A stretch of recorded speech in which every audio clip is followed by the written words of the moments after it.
Incredible. I've become the original ancestor of humanity. This video is purely for entertainment and does not infringe on copyrights or laws. The rights to the novel and image belong to the original author. We do not claim ownership. Don't like waiting and want to listen to this fanfic in full now? Subscribe to our Patreon, where you'll find the best fanfics. Chapter 226 Chaos. Lineage wasn't actually downstream of the Carbon River. Carbon City was home to numerous mines, and countless mine wastewater flowed into the Carbon River through wastewater pipes. After falling into the water, Lineage entered a pipe and collapsed the entrance, making it extremely hidden. While Marshal Jika was directing the demon army to search for him, he had already found a hidden section of the pipe, propped it up, and hidden himself. He was severely injured this time, his demon armor's breastplate completely destroyed, and a deep ribcage had collapsed. His escape from Marshal Jika was a stroke of both extreme risk and luck. If he hadn't had the formidable senses to dodge Zinka's barrage, a single kinetic energy round would have struck him, leaving him gravely injured and lying on the ground. Had Marshal Jika taken Lineage seriously sooner, treating him as a true opponent, Lineage might not have even stood a chance in close combat. If Lineage hadn't completed the slaughter inscription upgrade and awakened the illusion/combat talent at this critical moment, even if he had rushed to Marshal Jika's side, he wouldn't have been able to pierce his armor so quickly and infuse it with rich starlight. Had Lineage made any mistake in any of these steps, he would likely be on the road to reincarnation. So, despite being severely injured, Lineage remained content, and compared to the victory, he felt it was worth it. The bloodline inscription began to vibrate at a high frequency, mobilizing all the blood and vitality in Lineage's body, automatically resetting his collapsed sternum and healing the accumulated injuries. Meanwhile, Lineage began sorting through the pile of documents scattered throughout the inn. After escaping Zinka and Roka's sight, he returned to Roka's small building, eliminated all the guards, and confiscated all the documents in Roka's workshop. Many of them contained information about various demon engines and weaponry, which Lineage set aside for the time being. He primarily needed data and information on teleportation channels. After all, he still had to find a way to return to the Federation. Roka, worthy of being a master of demon teleportation, had meticulously documented the teleportation devices he had built, numbering dozens. The large one at Carbon Fortress was the largest, while other small and medium-sized ones were either used by the demon army or by certain demon nobles. Lineage couldn't rely on the teleportation channels within Carbon Fortress, so he planned to target other demon nobles. Luckily, I wrote down the interstellar parameters of A16 during the debugging process, otherwise I wouldn't be able to return. Lineage set Roka's records aside and casually sorted out a dozen or so picture albums, intending to examine them in detail. He had previously seen a picture album in Roka's studio that featured a dozen or so bizarre sniper rifles that bore a striking resemblance to the one Kinkei's mother had given him as a gift. However, the first album Lineage saw today wasn't about machinery, but rather images of the starry sky. Exploration Team 006, 2034, Star Region 6062. Exploration Team 017, 2073, Star Region 1723. In the album, Lineage saw the night sky above planet A16. Having spent considerable time on planet A16, he was very familiar with its starry sky. So, the demon tribe isn't the only interstellar exploration team. Catan, Lineage became serious. The demon tribe's approach to the starry sky differed from that of the Federation. The Federation used interstellar exploration fleets to explore unknown star regions, while the demon tribe used space-folding technology to directly reach a planet. He flipped through several albums, and surprisingly, they were all filled with images of the starry sky labeled with exploration team and star region numbers. It was clear that the demon tribe's exploration of the starry sky had been going on for a long time, and on an ever-increasing scale. It seems the demon tribe and the Federation will eventually collide. Lineage sighed, opened another album, and was stunned. The Milky Way stretched across the night sky, its brilliant core gleaming brightly, its faint halo enchanting. Several spiral arms overlapped across the sky, creating a sea of stars that twinkled and shimmered, as if winking playfully at the observer. The Milky Way, a galaxy Lineage had seen in atlases since elementary school, and his home starry sky he had observed through a telescope as an adult, was suddenly revealed in the atlas in his hand. How is this possible? How could this be? Li Zihe sincerely refused to admit it, but the clear markings on the atlas sent a chill through his heart. Exploration Team 022, 2089, Star Region 2203. Li Zihe quickly turned back to find the image of star A16 and saw that the standard discovery year was 2090. This meant that the demonic exploration Team 022 had arrived in the Milky Way in the previous year of the demonic calendar. Furthermore, the star region 2203, as marked by the demons, was located on the side of the flattened Milky Way, even sharing the same Orion spiral arm as Langsing. Li Zihe's mind was in a state of panic. He knew that Che had used the demon race's space-folding technology to leave the Federation's starry sky. But he had never imagined that the demons would also discover Che's footprints. He truly couldn't imagine what would happen if the demons discovered Langsing. Would the demons embrace the Langsing people in a friendly manner, dance and sing together, and negotiate a mutual benefit and joint development of the Starry Sky Friendship Treaty together? Would the demons treat the Langsing people as friends, showing mutual understanding, recognition, and respect for each other's rights?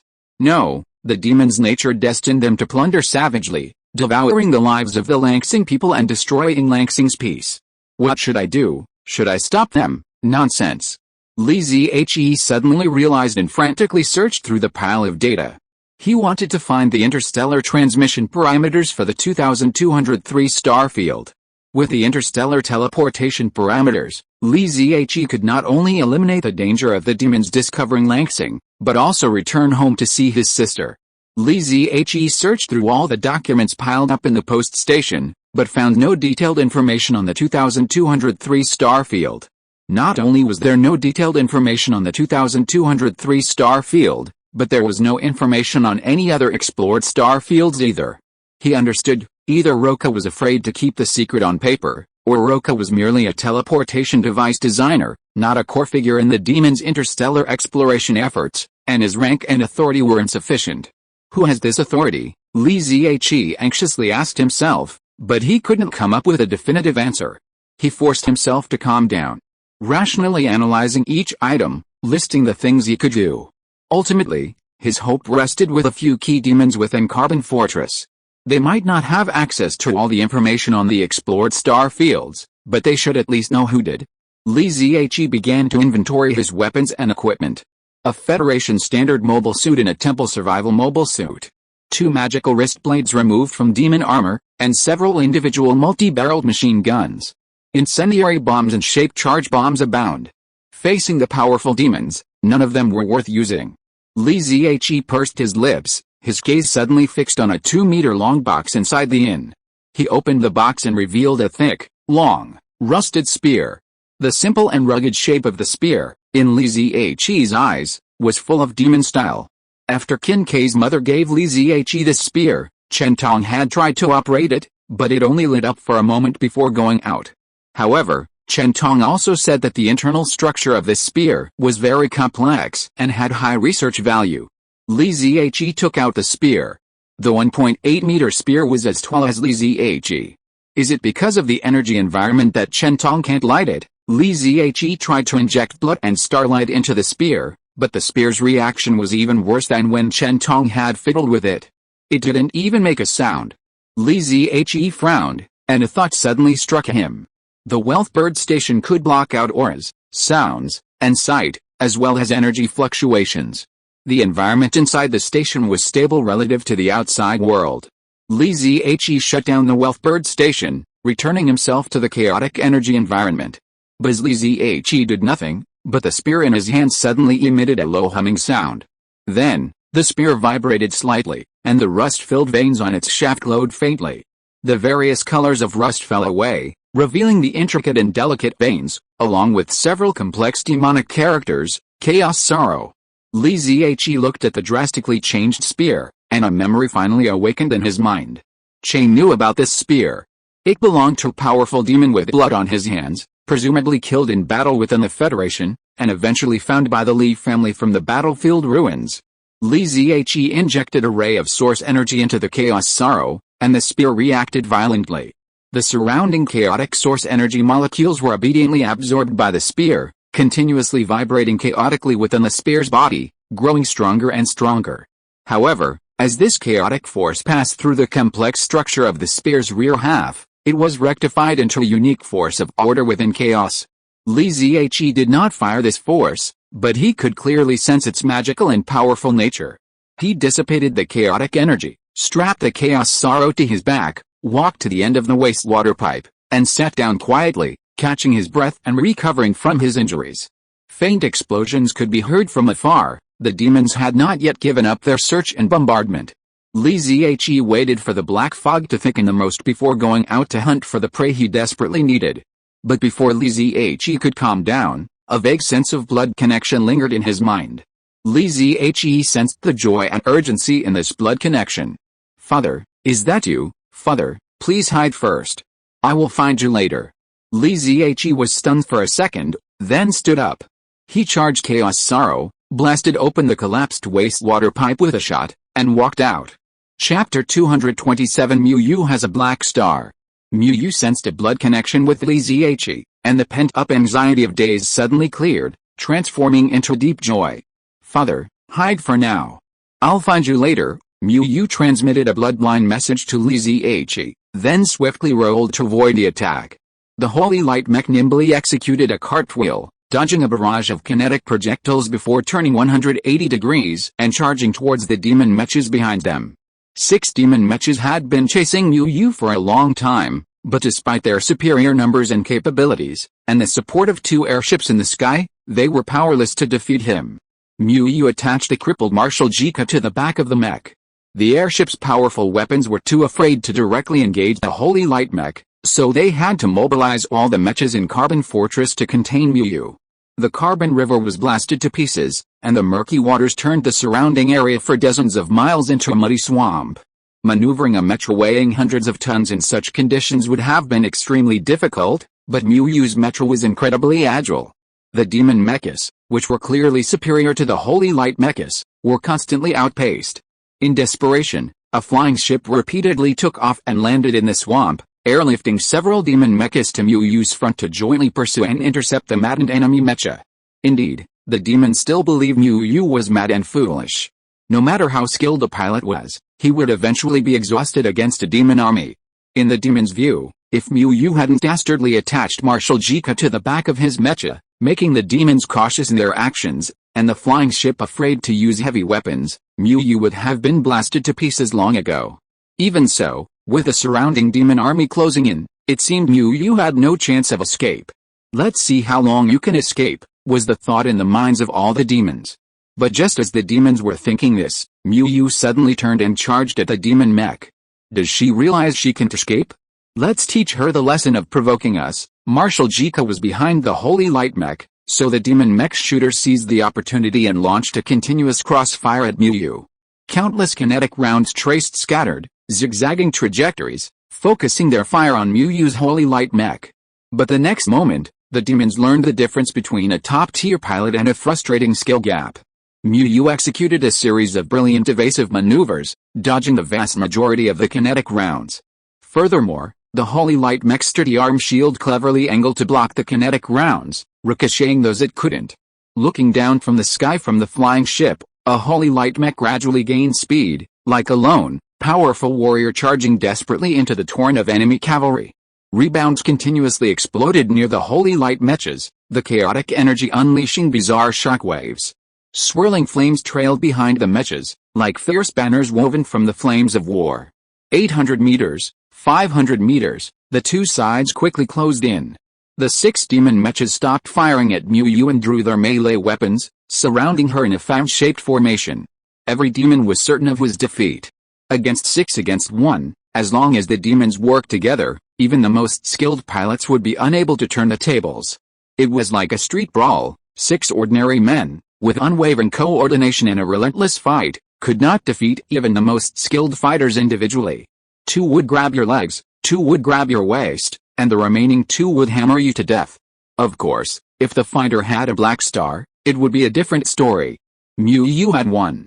As 6 mechas, brandishing melee weapons, closed within 200 meters of Mu Yu, a spiral of mist suddenly appeared on the swamp.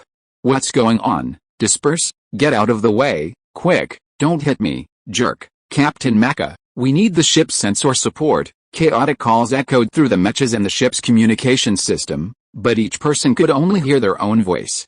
The power of Muyu's true name was multiplied in the humid swamp. The swirling mist obscured vision, blocked perception, obscured everything. It also concealed the sinister murderous intent.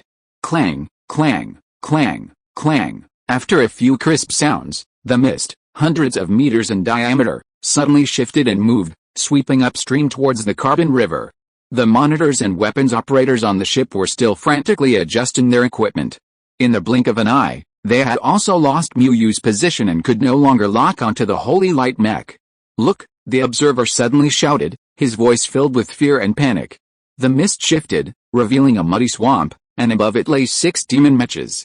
The mechas, so vibrant just moments ago, now had their cockpits pierced and their energy engines blasted, leaving them sprawled like dead fish. "Captain Mecha, request focused energy barrage coverage," the demon ship's tactical officer, following combat protocol, requested Captain Mecha. Captain Mecha's face sank as he watched the mist swiftly shift below, yet he hesitated to issue the order. Marshal Jika would inevitably perish under the focused energy barrage. Who would bear the responsibility? Marshal Jika was a prominent member of Prince Call's line of the demon royal family. Even if he were captured, the shame would befall both him and Prince Call. But if he killed him with his own cannon, Marshal Jika would become a martyr, preserving his reputation. But would Prince Call spare him? Continue to track the enemy, and urgently request instructions from the Imperial Court. Captain Mecha finally decided to shift responsibility. After all, the mist below was still under their surveillance, so they could wait until someone was willing to take the blame. A strange scene ensued. The 2 ships hung suspended in midair, allowing the killer who had murdered several demon pilots to sprint across the land. However, before they could receive a response from the Imperial Court, they noticed the mist below change direction again, approaching the old town of Carbon. What does she want? By now, the demons no longer believed the pilot below was reckless. Would someone who could kill 6 demon pilots just wander aimlessly? Strong energy fluctuations detected. Danger. The ship's monitor suddenly sounded the alarm.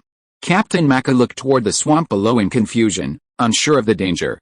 The Holy Light mech had previously fired an anti-aircraft missile at the ship, but, unaccustomed to the chaotic environment of the demon world, it exploded mid-flight, posing no threat to the ship. Alarm, alarm, high-level energy fluctuations. Within a second, the inspector was already screaming in terror. "Get high," Mecha calmly commanded. Even if the equipment malfunctioned, he was responsible for the precious ship. But the next moment, everyone in the cockpit saw a figure emerge from the swamp. Buried in the mud, the figure suddenly stood up, aiming a large gun at the ship. Captain Mecha froze, a sense of mortal danger looming. How could one man and one gun possibly pose a mortal threat to a powerful ship? Li Zhe calmly fired the Chaos Sorrow in his hand, concentrating and oscillating energy into an extremely chaotic state, miraculously stabilizing it and spewing it towards the ship. The high energy caused the air density to suddenly change, reflecting a clear, straight trajectory through the air. Boom, boom, the ship's engine was struck, and a chain reaction of explosions erupted instantly. Without even the captain's time to react, the massive ship plummeted to the ground. "Shoot that guy. Quick," the captain of the other ship shouted hastily, and the gunner quickly locked onto Li Zhe. But before he could fire, the mist of dusk rain engulfed Li Zhe's figure, and the gunner instantly lost sight of him. The monitor suddenly cried out in fear, "Captain, high-level energy fluctuations, danger, how is this possible?" It was horrifying enough that a single weapon could bring down a ship, but how could one person drive it twice in a row? "Are you the Demon King? Shoot that mist." The captain ignored it. Marshal Jika's death might result in punishment, but if his expensive ship was also shot down, the punishment might become execution. The Chaos Sorrow roared again in the mist, and the ship's focused energy weapons unleashed a furious fire. Both sides seemed determined to perish together. The ship crashed. Though the captain refused to believe that a single weapon could bring down 2 ships in quick succession, he could only watch helplessly as a trajectory suddenly emerged, followed by a chain reaction of explosions in the ship's engine compartment. Even more unbelievable was that he, commanding a powerful and expensive ship, hadn't even managed to destroy both. The ship's focused energy cannon had missed its target at a range of less than 5,000 meters. The cloud of mist, hundreds of meters in diameter, had deflected the ship's sights, causing the gunner to make a crude mistake, a misfire. What kind of people are these? The captain sighed mournfully, slowly approaching the exploding and blazing engine compartment. He hoped to earn a reputation as killed in action to prevent the demon emperor's wrath from reaching his family. After Li Zihe fired his 2 shots, he felt his entire body drain of strength, leaving him weak and limp, unable to even hold on to the chaos sorrow. Furthermore, the chaotic force created a powerful recoil, sending a tearing pain through Li Zihe's already injured body. But Mu Yu appeared at his side just in time, clasping him in her arms and lifting him horizontally. She gently leaped back into the cockpit and gently secured him in the mechanic's seat. The holy light mech restarted and roared northward. Explosions continued to erupt in the swampland behind them, and the massive wreckage of the spaceship erupted in flames. Li Zihe asked weakly, "Where are we going?" Mu Yu replied, "To the agreed location to meet Chen Tuang and Li Kaiao." Li Zihe was relieved. Since Mu Yu was there, Chen Tuang would surely come. He just couldn't understand why Chen Tuang wasn't with Mu Yu. A few hours later, Li Zihe discovered the reason. Chen Tuang hadn't shown up at the agreed meeting point. "No, how could you? Since you've captured Roca and stolen his memories, why don't you wait until it's safe before coming here? Why resort to such a dangerous route?" Li Zihe was irritated. He'd been sucked into the abyssal continent by a runaway space tunnel, and he'd experienced firsthand the dangers of that. Now, Chen Tuang had also entered the space tunnel at the last minute, attempting to teleport under unstable conditions. How much risk was that? Now that Chen Tuang hadn't shown up at the agreed location, Li Zihe felt like a pack of rats, scratching his head. Seeing Li Zihe's expression, Li Kaiao immediately became angry and shouted at him coldly, "Isn't it all because of you? If it weren't to save you, would we have risked all this time?" Li Zihe's breath caught in his chest, unable to breathe. Li Kaiao was right. The 3 women had indeed risked their lives for Li Zihe, and he knew their stubborn tempers. Which of these women wasn't of noble status? It would be a lie to say Li Zihe wasn't moved by the fact that they'd risk so much to save him. We're all made of flesh and blood, who could be so heartless? But Li Zihe simply felt a surge of anger, a rage mingled with self-blame and regret, a discomfort mingled with worry and guilt. This was actually the hidden difference between men and women. Women would do anything for love, even if it meant throwing themselves into a flame. Men, on the other hand, would shoulder everything for women, silently carrying the pressure of hardship on their shoulders. But when these 2 situations truly collided, the entanglement and depression felt almost too overwhelming to bear. Li Zihe sat quietly to the side, adjusting his emotions. At such moments, he needed calm and rationality. Mu Yu glanced at Li Kaiao and quietly moved closer to Li Zihe, her meaning clear. "Father is always right." Sensing the tense atmosphere, Xiaowan forced a smile and said, "Perhaps the teleportation point where His Highness Chen Tuang appeared is too far from here. We can just wait a while." Li Zihe nodded, called Li Kaiao and the others over, and drew a simple map on the ground. "We're currently in Madru, 200 miles north of Cabin. This is Kalu. I was randomly teleported to a location 150 miles south of Kalu." Li Zihe drew a 200-mile circle on the map with Cabin as its center. "Your teleportation this time was the same as mine, targeting Cabin Fortress. So, Chen Tuang is most likely in this area, just like me, and should have arrived long ago. Perhaps she's lost." Everyone fell silent. Although Chen Tuang didn't understand the demon language, she knew several mental techniques. Searching the minds of a few random passers-by wouldn't make her lost. Li Zihe suddenly remembered that soon after he teleported here, a flying ship headed for Kalu City in pursuit. Someone must be monitoring the energy fluctuations of the space channel. By checking the time Mu Yu and Li Kaiao successfully teleported, and whether a space channel appeared nearby, he could determine whether Chen Tuang had successfully teleported and where she had teleported to. "Go call that Ruel in." Xiaowan hurried out and dragged Ruel, the demon guide, over. She grabbed a clipboard and prepared to write Li Zihe's questions on it. But Li Zihe launched into the demon language. "If my companions teleport successfully, where can we monitor the location of the space channel?" Xiaowan stared at Li Zihe in surprise, feeling her important role had been greatly diminished. As for Li Kaiao and Mu Yu, they were relatively unsurprised. Li Kaiao had long known that Li Zihe was a treasure boy, and Mu Yu considered him the most mysterious person. Of course, Rule was the most surprised. Li Zhe spoke the ancient demon language favored by the nobles, a language that ordinary people couldn't learn. Sir, the Imperial Space Exploration Administration can monitor abnormal spatial fluctuations within the demon territory. Carbon Fortress and Madru City both have linked signal stations, but they are also guarded by elite soldiers of the Imperial Guard, Space Exploration Administration. Li Zhe's mind stirred, remembering the photo of the starry sky in the 2203 star field.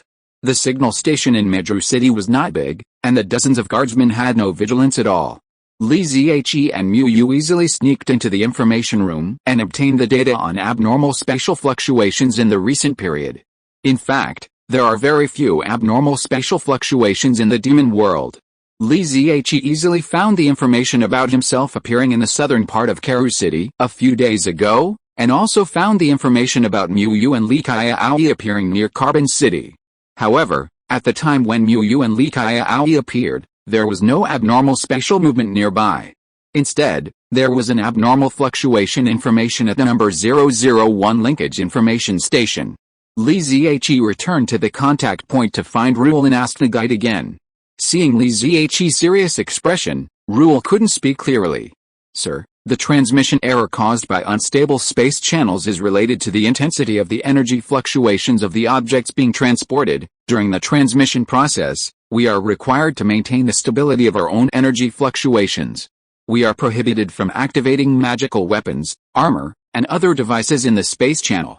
If this rule is violated, a very large transmission error will occur. How large is the error? Lure said awkwardly. I'm just a space exploration team member, but I heard from Kodang that the entire Abyss continent is possible. Then where is information station 001? 001, Lure was stunned. In the Imperial capital, it's the headquarters of the Space Exploration Administration. Li Zhe and Mu Yu exchanged a glance and said silently, I'm going to the demon Imperial capital. You wait here. Maybe Chen Tong is really lost. Li Xiaowan glanced at Li Zhe and said unhappily, since the three of us have come here to find you, we treat you as our closest person. Please don't say such polite words to us again. Mu Yu looked at Li Xiaowan and suddenly felt that she had made an extremely good deal. I'm a bit stuck in the writing. Today's 2-in-1 will have over 5,000 words. I will explain the following plot on detail. Also, I would like to thank the book friend Sifan Xiaxia Guang Jinlei for the reward. Chapter 228 Chen Tong in the Imperial Capital. After entering the teleportation channel, Chen Tong assumed the standard curled-up position. A few seconds later, the previously stable channel began to stagnate. More and more purple lightning flashed around her, and snake-like arcs of electricity crawled onto her body. Based on the knowledge she had gleaned from Roka's mind, Chen Tong had calculated that she could reach the abyssal continent through teleportation, though it would be dangerous. But for Li Zhe, she had no regrets. She silently prayed to the gods, hoping for safe passage. Upon seeing the disobedient man, she harshly rebuked him and gave him a lesson. Isn't it good to be the master at home? Why are you running around? But then, something unexpected happened. The golden bracelet Su on Chen Tong's wrist, sensing danger, instantly expanded and dimensionalized, transforming into mecha form to protect her, shielding her from the purple lightning. Oh no, Chen Tong, having acquired some of Roka's knowledge, knew the various taboos within the teleportation channel. As Su expanded and transformed, it inevitably generated energy fluctuations, which would undoubtedly affect her teleportation location. A moment later, the teleportation ended. The 6-meter-tall golden mecha, Su, stood above a bustling street. Chen Tong calmly scanned the surrounding city, comparing the various scenes with Roka's memory of Cabin City. Nothing matched. However, it did match the demonic capital. This teleportation had hit the mark. The streets were utterly silent. Hundreds of demons suddenly saw a teleportation mirror appear before them, followed by a 6-meter-tall golden mecha. For a moment, they were stunned. Chen Tong softly spoke, uttering an ancient language. Dream, faint ripples echoed in the air, instantly enveloping the entire street. Not only the hundreds of people on the street, but also those in the nearby buildings were affected by the ripples, feeling drowsy. Even several insomniacs slipped into a long-awaited dream. Chen Tong put away her Su and stepped into a small street, drifting off into the distance. Woo-woo 10 seconds later, a shrill alarm suddenly rang out over the demon capital. Chen Tong remained calm, continuing to walk through the streets at a steady pace. Before coming, she had searched Roka's mind, doing her homework and preparing for every possible scenario. This was one of the reasons she insisted on coming with Niu Yu and Li Qiao. With Chen Tong's presence, the plan to return to the Federation would be much easier. Chen Tong kept moving, avoiding the impending demon guards ahead, and turned into a clothing store. She let the shopkeeper have a brief daydream, then shed her loose temple robes and donned a set of demon clothing. After changing, Chen Tong felt utterly uncomfortable. She had worn loose robes for over a decade, and now the tight waist accentuated her slender, curvaceous figure, making her feel awkward. Chen Tong scurried out of the city, sensing danger approaching. Ouch, ouch, guardsmen appeared on the street, shouting loudly.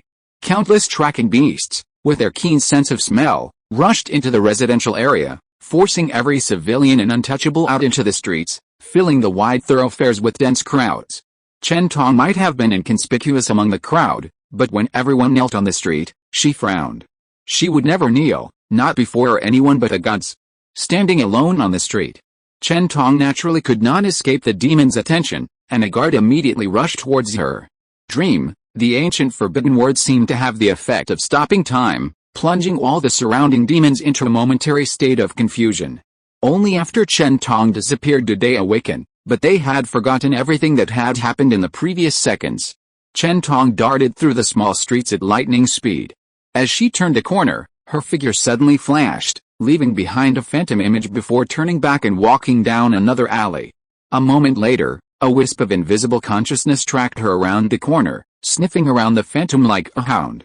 Pop! The phantom image shattered, and the invisible consciousness angrily continued its advance. Chen Tong was dodging this powerful pursuit. Just as Chen Tong had performed the forbidden divine technique "My words are truthful," the consciousness suddenly descended upon the nearby street, connecting with her sense of danger and instantly latching onto her. Fortunately, Chen Tong had mastered the temple's sixth forbidden divine technique, Shadow, a few months prior, leaving behind a trace of consciousness to deceive the other party and gain a chance to escape. However, the consciousness lingered, constantly scanning and pursuing Chen Tong, nearly entangling her several times. Chen Tong was forced to leave a continuous shadow and constantly engage it. This thwarted Chen Tong's plan to find a room to hide. She now had to keep moving to avoid being caught by the consciousness. The roar of an engine echoed in the sky, rapidly approaching Chen Tong. Chen Tong sensed the powerful consciousness's true form approaching. Chen Tong touched the asahi on her wrist, debating whether to continue hiding. Based on her usual personality, she definitely wouldn't hide, nor would she hesitate. Although Chen Tong appeared aloof and non-confrontational, she wasn't the kind of meek and tolerant person who would otherwise kill without blinking an eye. But Li Ziyi, Chen Tong was actually worried about Li Ziyi. The other party's consciousness was powerful. Although Chen Tong, wearing the asahi, was also powerful, if she fought it to the death, she would most likely not be able to find Li Ziyi. Chen Tong reached another corner, still undecided. However, a watermark suddenly appeared on the wall at the corner, alerting her. This was a deformed cross star, a latent symbol of the Knights of Justice from the last civilization. How could such a symbol appear here? Chen Tong vigilantly scanned the surroundings, but could detect no sign of anyone. The deformed cross star had been painted on the wall with water stains, which quickly evaporated. Someone must have recently painted it. Who is that person? Chen Tong quickened his pace, following the direction indicated by the latent symbol and turning into another alley. Water stains appeared periodically on the wall, guiding Chen Tong through the complex urban area, yet surprisingly, he encountered no demons along the way. Finally, Chen Tong spotted a young man outside a clay sculpture shop. He was mixing water and clay to make a thin paste, then applying a fine paste to a robe in his hands, even meticulously outlining patterns. When Chen Tong reached the shop, the young man had just finished smearing 2 robes and casually handed one to Chen Tong. Chen Tong took it and, imitating the young man's example, draped the robe around himself, wrapping himself completely, even his eyes. Then, the two of them blended in among the dozens of sculptures in the clay sculpture shop, subduing their presence and impersonating the sculptures. The powerful tracking consciousness quickly swept through the shop, sensing the figures for a moment before pursuing them off into the distance. Chen Tong was surprised. She hadn't expected such a powerful consciousness to be fooled by a simple layer of mud. The young man peeled back the mud-covered robe and smiled at Chen Tong. Apologies. Under these circumstances, this is the only way I can test our identities. After all, there wasn't time to explain. Thankfully, you trusted me. Chen Tong looked at the young man and said calmly, you don't need to explain, because I know you. Are you Jiaming now? Or Lu Chenfeng? Chen Tong hadn't known Lu Chenfeng before, but ever since Li Zhe claimed he'd taken the legacy belonging to Che, Chen Tong had obtained Lu Chenfeng's appearance through the Great Elder. While all the civilians and untouchables were outside on the street, Lu Chenfeng led Chen Tong to an unusually clean neighborhood and entered a clean attic. This is the gathering area of the demon royal branch. Over the years, many demons with royal blood have grown into untouchables. They are rejected by the royal family and hated by the civilians. It's safe here for now, but since you've alarmed Prince Kaler, this search won't end so easily. Lu Chenfeng made Chen Tong a cup of tea and explained the current situation to her in detail. Chen Tong said coldly, I need to leave here as soon as possible. You have to help me get out of the city. Lu Chenfeng asked, are you going to Carbon City? Chen Tong looked at Lu Chenfeng silently, her eyes clearly asking, how did you know? Lu Chenfeng replied, there's a demon noble living in the next block. He's one of the leaders of the Interstellar Exploration Administration. I often go there to talk to him at night. Chen Tong understood. She knew that when Lu Chenfeng reached SSS rank, he had awakened a skill that even the temple elders envied, dream entering. What Lu Chenfeng meant by communicating must have been dream stealing. That noble knows all the news related to abnormal spatial fluctuations. I just learned about what happened in Carbon City half a day ago. It's said that the demon space master Roku has disappeared, Chen Tong said calmly. Yes. Li Zhe, the junior inspector general of the supervisory department, personally delivered Roka to the Federation. Lu Chenfeng, isn't that one of my people? Thanks to the bug friend Zhihu for the reward. Thank you, brother. Chapter 229 The Mantle of the Great Knight. Mr. Terao, Uncle Ruan and Teacher Grava are back. The little girl, Ari, ran briskly into the courtyard, announcing the good news to Terao inside. Terao, who had been staring blankly at a mountain bike, was startled and quickly snatched it away. Then he saw Grava enter, leading two other, rather unattractive, women from the lower castes. These two women are quite remarkable. Both women looked delicate, yet they lifted a renowned demon safe, nearly 1,000 pounds, as if it were a piece of cake. Terao gripped Li Zhe's hand tightly, saying with genuine emotion, Grava, my friend, I'm so glad you've returned safely. Yesterday, Rua told me that you single-handedly held off the entire enemy at Carbon Fortress to protect the soldiers' retreat. Your noble character has earned us all deep respect. Li Zhe, looking at the admiring gazes of the Redemption Army soldiers around him, felt both deeply moved and a little ashamed. At the time, Rua and the others were captured with him in Fort Carbon. He had merely devised a plan for their escape, providing them with explosives and an escape route on the eve of their escape. With the weapons and route provided by Li Zhe, Rua successfully led most of the Redemption Army soldiers and other miners out, with several of them heroically sacrificing their lives along the way. However, Rua ultimately took all the credit for the victory. Furthermore, after escaping danger, Rua remained at a backup assembly point, waiting for Li Zhe until the guards had searched him. In terms of loyalty and trustworthiness, Rua and the Redemption Army soldiers had truly performed exceptionally well. Let's go inside. I have something to discuss. Li Zhe invited Teru and Rua inside and said calmly, I see the predicament you face. I can offer you some assistance in the future, such as weapons and training of superpowered individuals. But, are you willing to accept? Li Zhe revealed his intention to train a demon trader forced to Li Kaiaoi, who immediately agreed. It was just a matter of genetic potions and small arms. Her first army had the right to do so. Teacher, Rua looked at Li Zhe in surprise, somewhat unfamiliar with his sudden seriousness. But Teru didn't seem surprised. He nodded calmly and said, Are you opposing the Demon Emperor? Li Zhe nodded.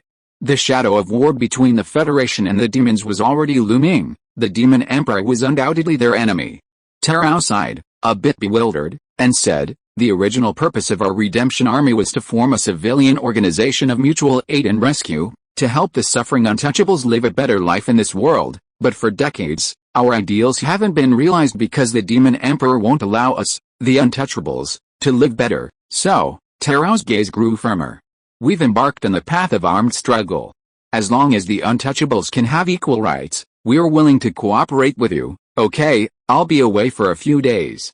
I need you to keep something. Mu Yu and Li Xiaowan placed a heavy safe on the ground and opened the door. Stuffed inside was Marshal Jika, his limbs severed and drugged, with several explosives nearby. Any sudden movement would kill him instantly. Terao didn't recognize Marshal Jika, but Ruai and the others gasped. This was the Demon Marshal. This was the Demon Marshal with flying ships, mechas, and an army of tens of thousands under his command. How did he get so crammed in like this? Judging from his extremely ferocious eyes, it was obvious that he was still alive. This thing was a trouble.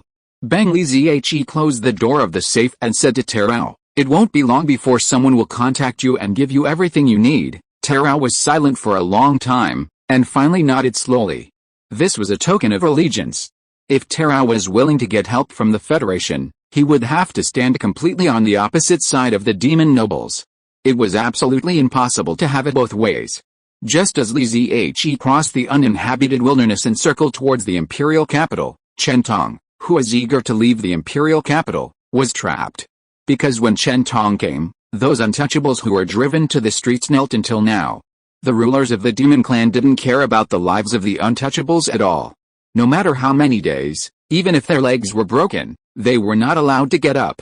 Every road out of the city was now lined with kneeling people. Chen Tong couldn't hide from the thousands of eyes. If she used the divine forbidden technique, she would attract the attention of Prince Kaler, making her unable to escape. Meanwhile, the Imperial Guards and the Arrest Bureau scoured the entire Imperial capital, executing any untouchables who hid. Chen Tong's neighborhood was somewhat unique and hadn't been searched yet, but it likely wouldn't be for long. That evening, Lu Chenfeng returned from another communication with the nearby nobles with two pieces of news. Since your appearance, a major incident has occurred in Cabin City. Marshal Jika has been kidnapped and Li Zhe has been rescued. Furthermore, the Third Guards have lost 6 mechas and 2 airships. The Demon Emperor is enraged and has issued a mobilization order for an interstellar expedition against the Federation. Chen Tong wasn't interested in the second piece of information, but the first brought her a sigh of relief. Now that Li Zhe had been rescued, Mu Yu and Li Xiaowan should find a place to hide, as he had repeatedly emphasized.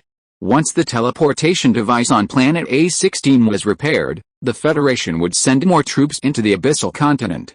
By then, the demons would be in chaos, making their departure much easier. Lu Chenfeng drank his tea slowly, and after a moment he said with some emotion, "The war is about to begin. I hope the tragedy at the end of the last era of civilization will not happen again." Chen Tong drank a cup of tea and said softly, "It shouldn't be.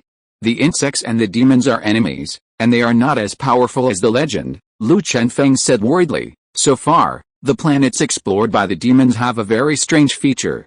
They are all planets ruled and dominated by insects. I don't know what this means, but I always feel uneasy." Chen Tong was silent for a moment, and suddenly asked, "Then how did you come to the Abyss continent?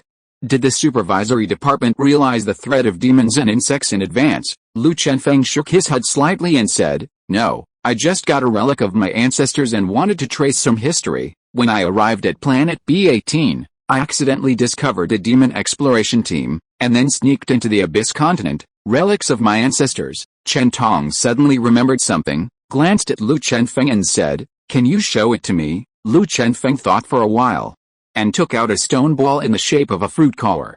At first glance, the stone ball looked ordinary, but upon closer inspection, one could see intricate patterns.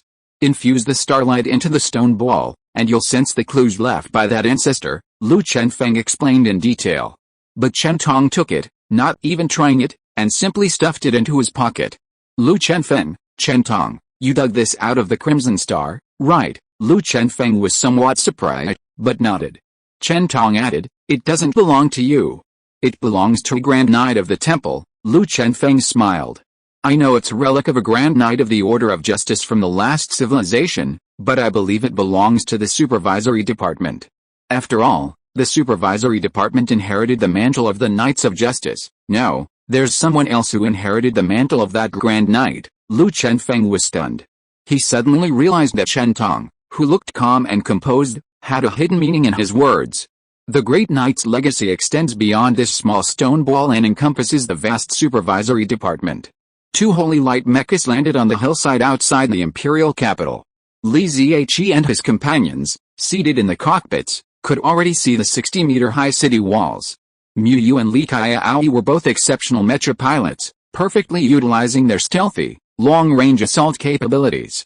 After departing from Madru City, they quietly avoided towns and villages, crossing the wilderness and arriving quietly on the outskirts of the imperial capital.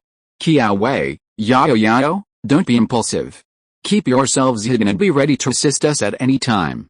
If a real fight breaks out, we'll be relying on these two mechas. Li Zihe hopped out of the mecha cockpits and repeatedly warned Li Xiaowan and Yao before heading towards the distant imperial capital with Mu Yu and Ruel.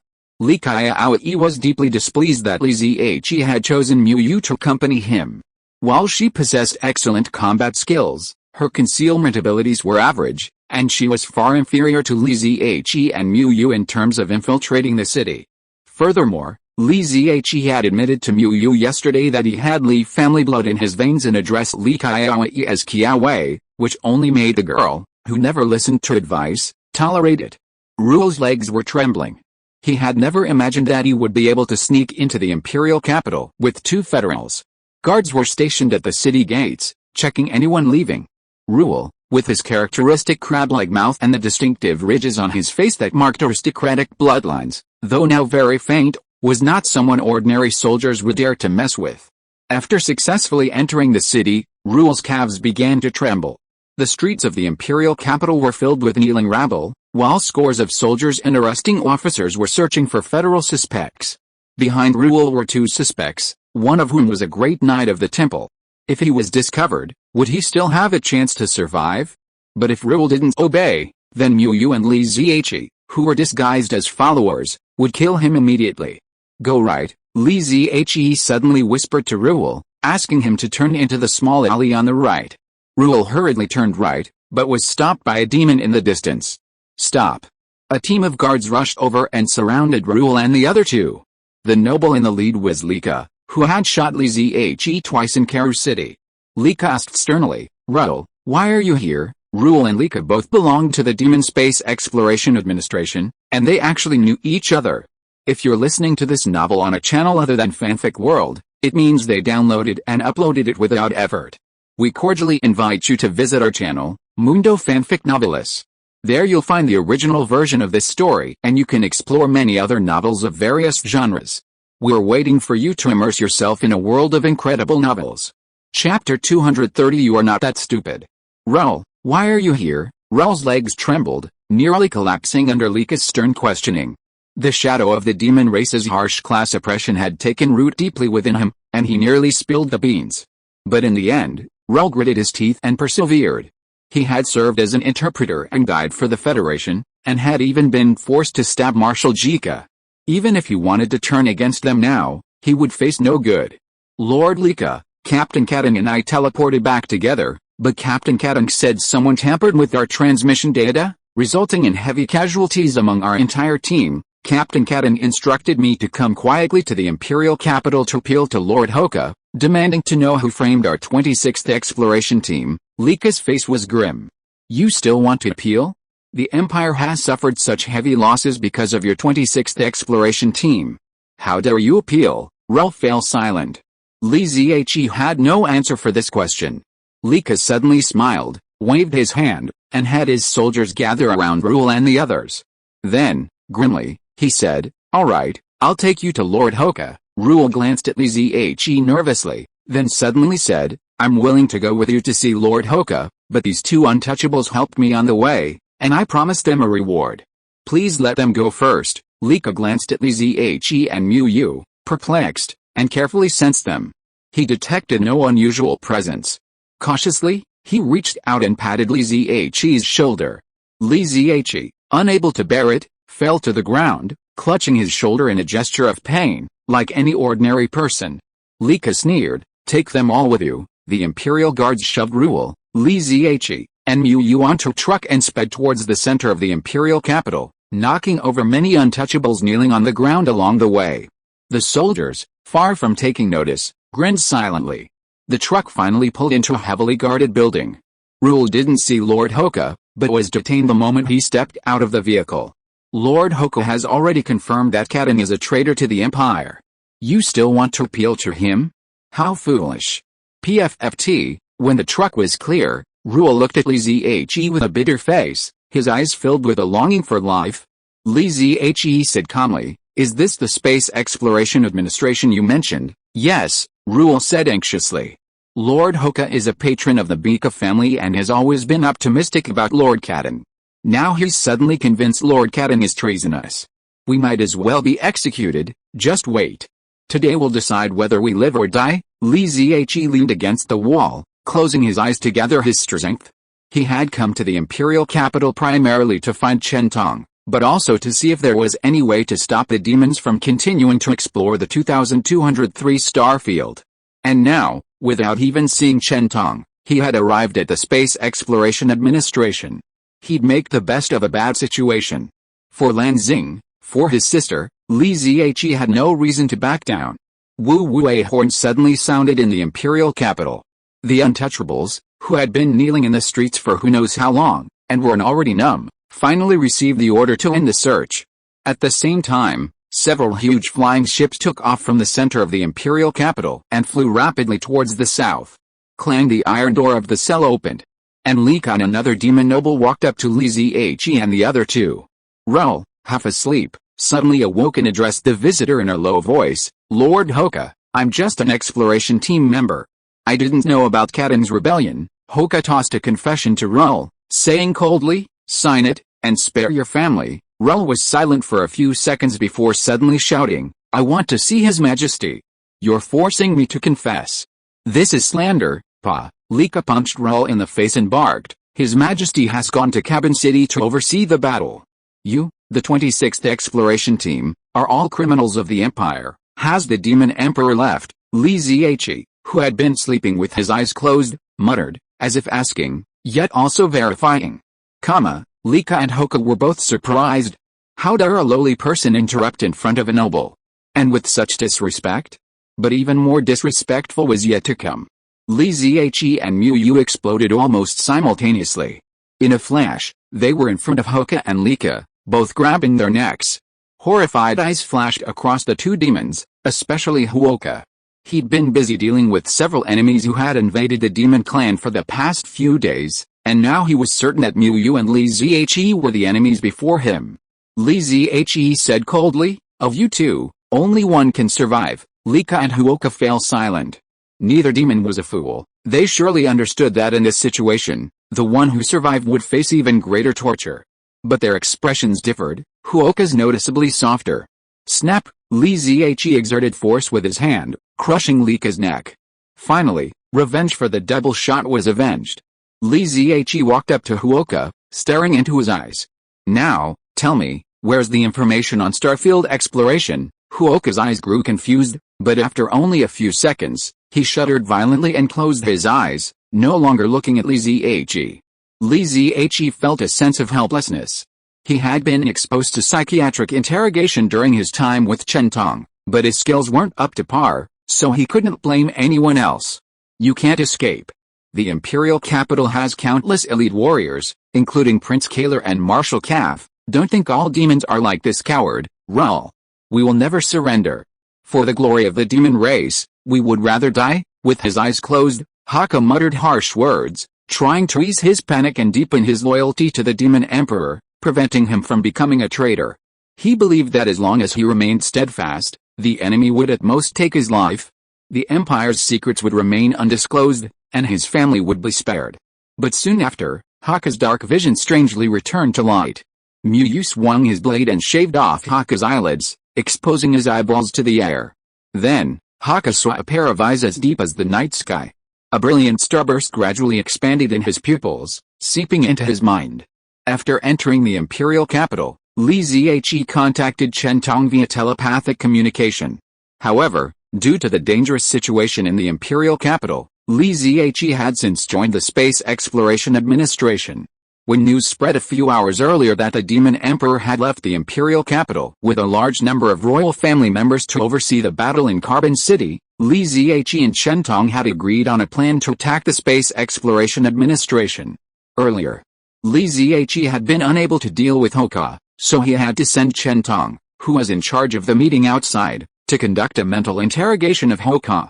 Li Ziyi walked out of the cell and saw Lu Chenfeng smiling. He slowly walked over and said calmly, "Long time no see." Lu Chenfeng nodded. "I told you, we'll meet again." Li Ziyi added, "I've actually been wanting to ask you a question." Lu Chenfeng, "Are you asking about your identity?" Li Ziyi shook his head. "No, I want to ask why you, at your age, prefer to pretend to be young." Chen Tong's mental interrogation of Hoka went smoothly, and Li Ziyi quickly obtained the information he needed. He found the Space Exploration Administration's archives and obtained a wealth of information regarding the demonic tribe's exploration of the star domain. When Li Ziyi came across the data on the 2203 star domain and saw the familiar image of the starry sky, after carefully verifying the information's authenticity, it still felt a little unreal. Was it too easy? Throughout their journey, Li Ziyi and Mu Yu had only encountered a dozen guards, all of whom were easily killed in one strike, a waste of their exceptional stealth and assassination skills.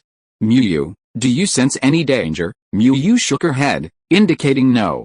Li Ziyi frowned.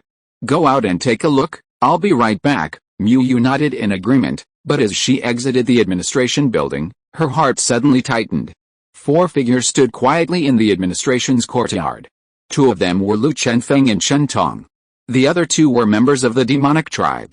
They lacked any powerful aura and, like Lu Chenfeng, appeared to be ordinary people.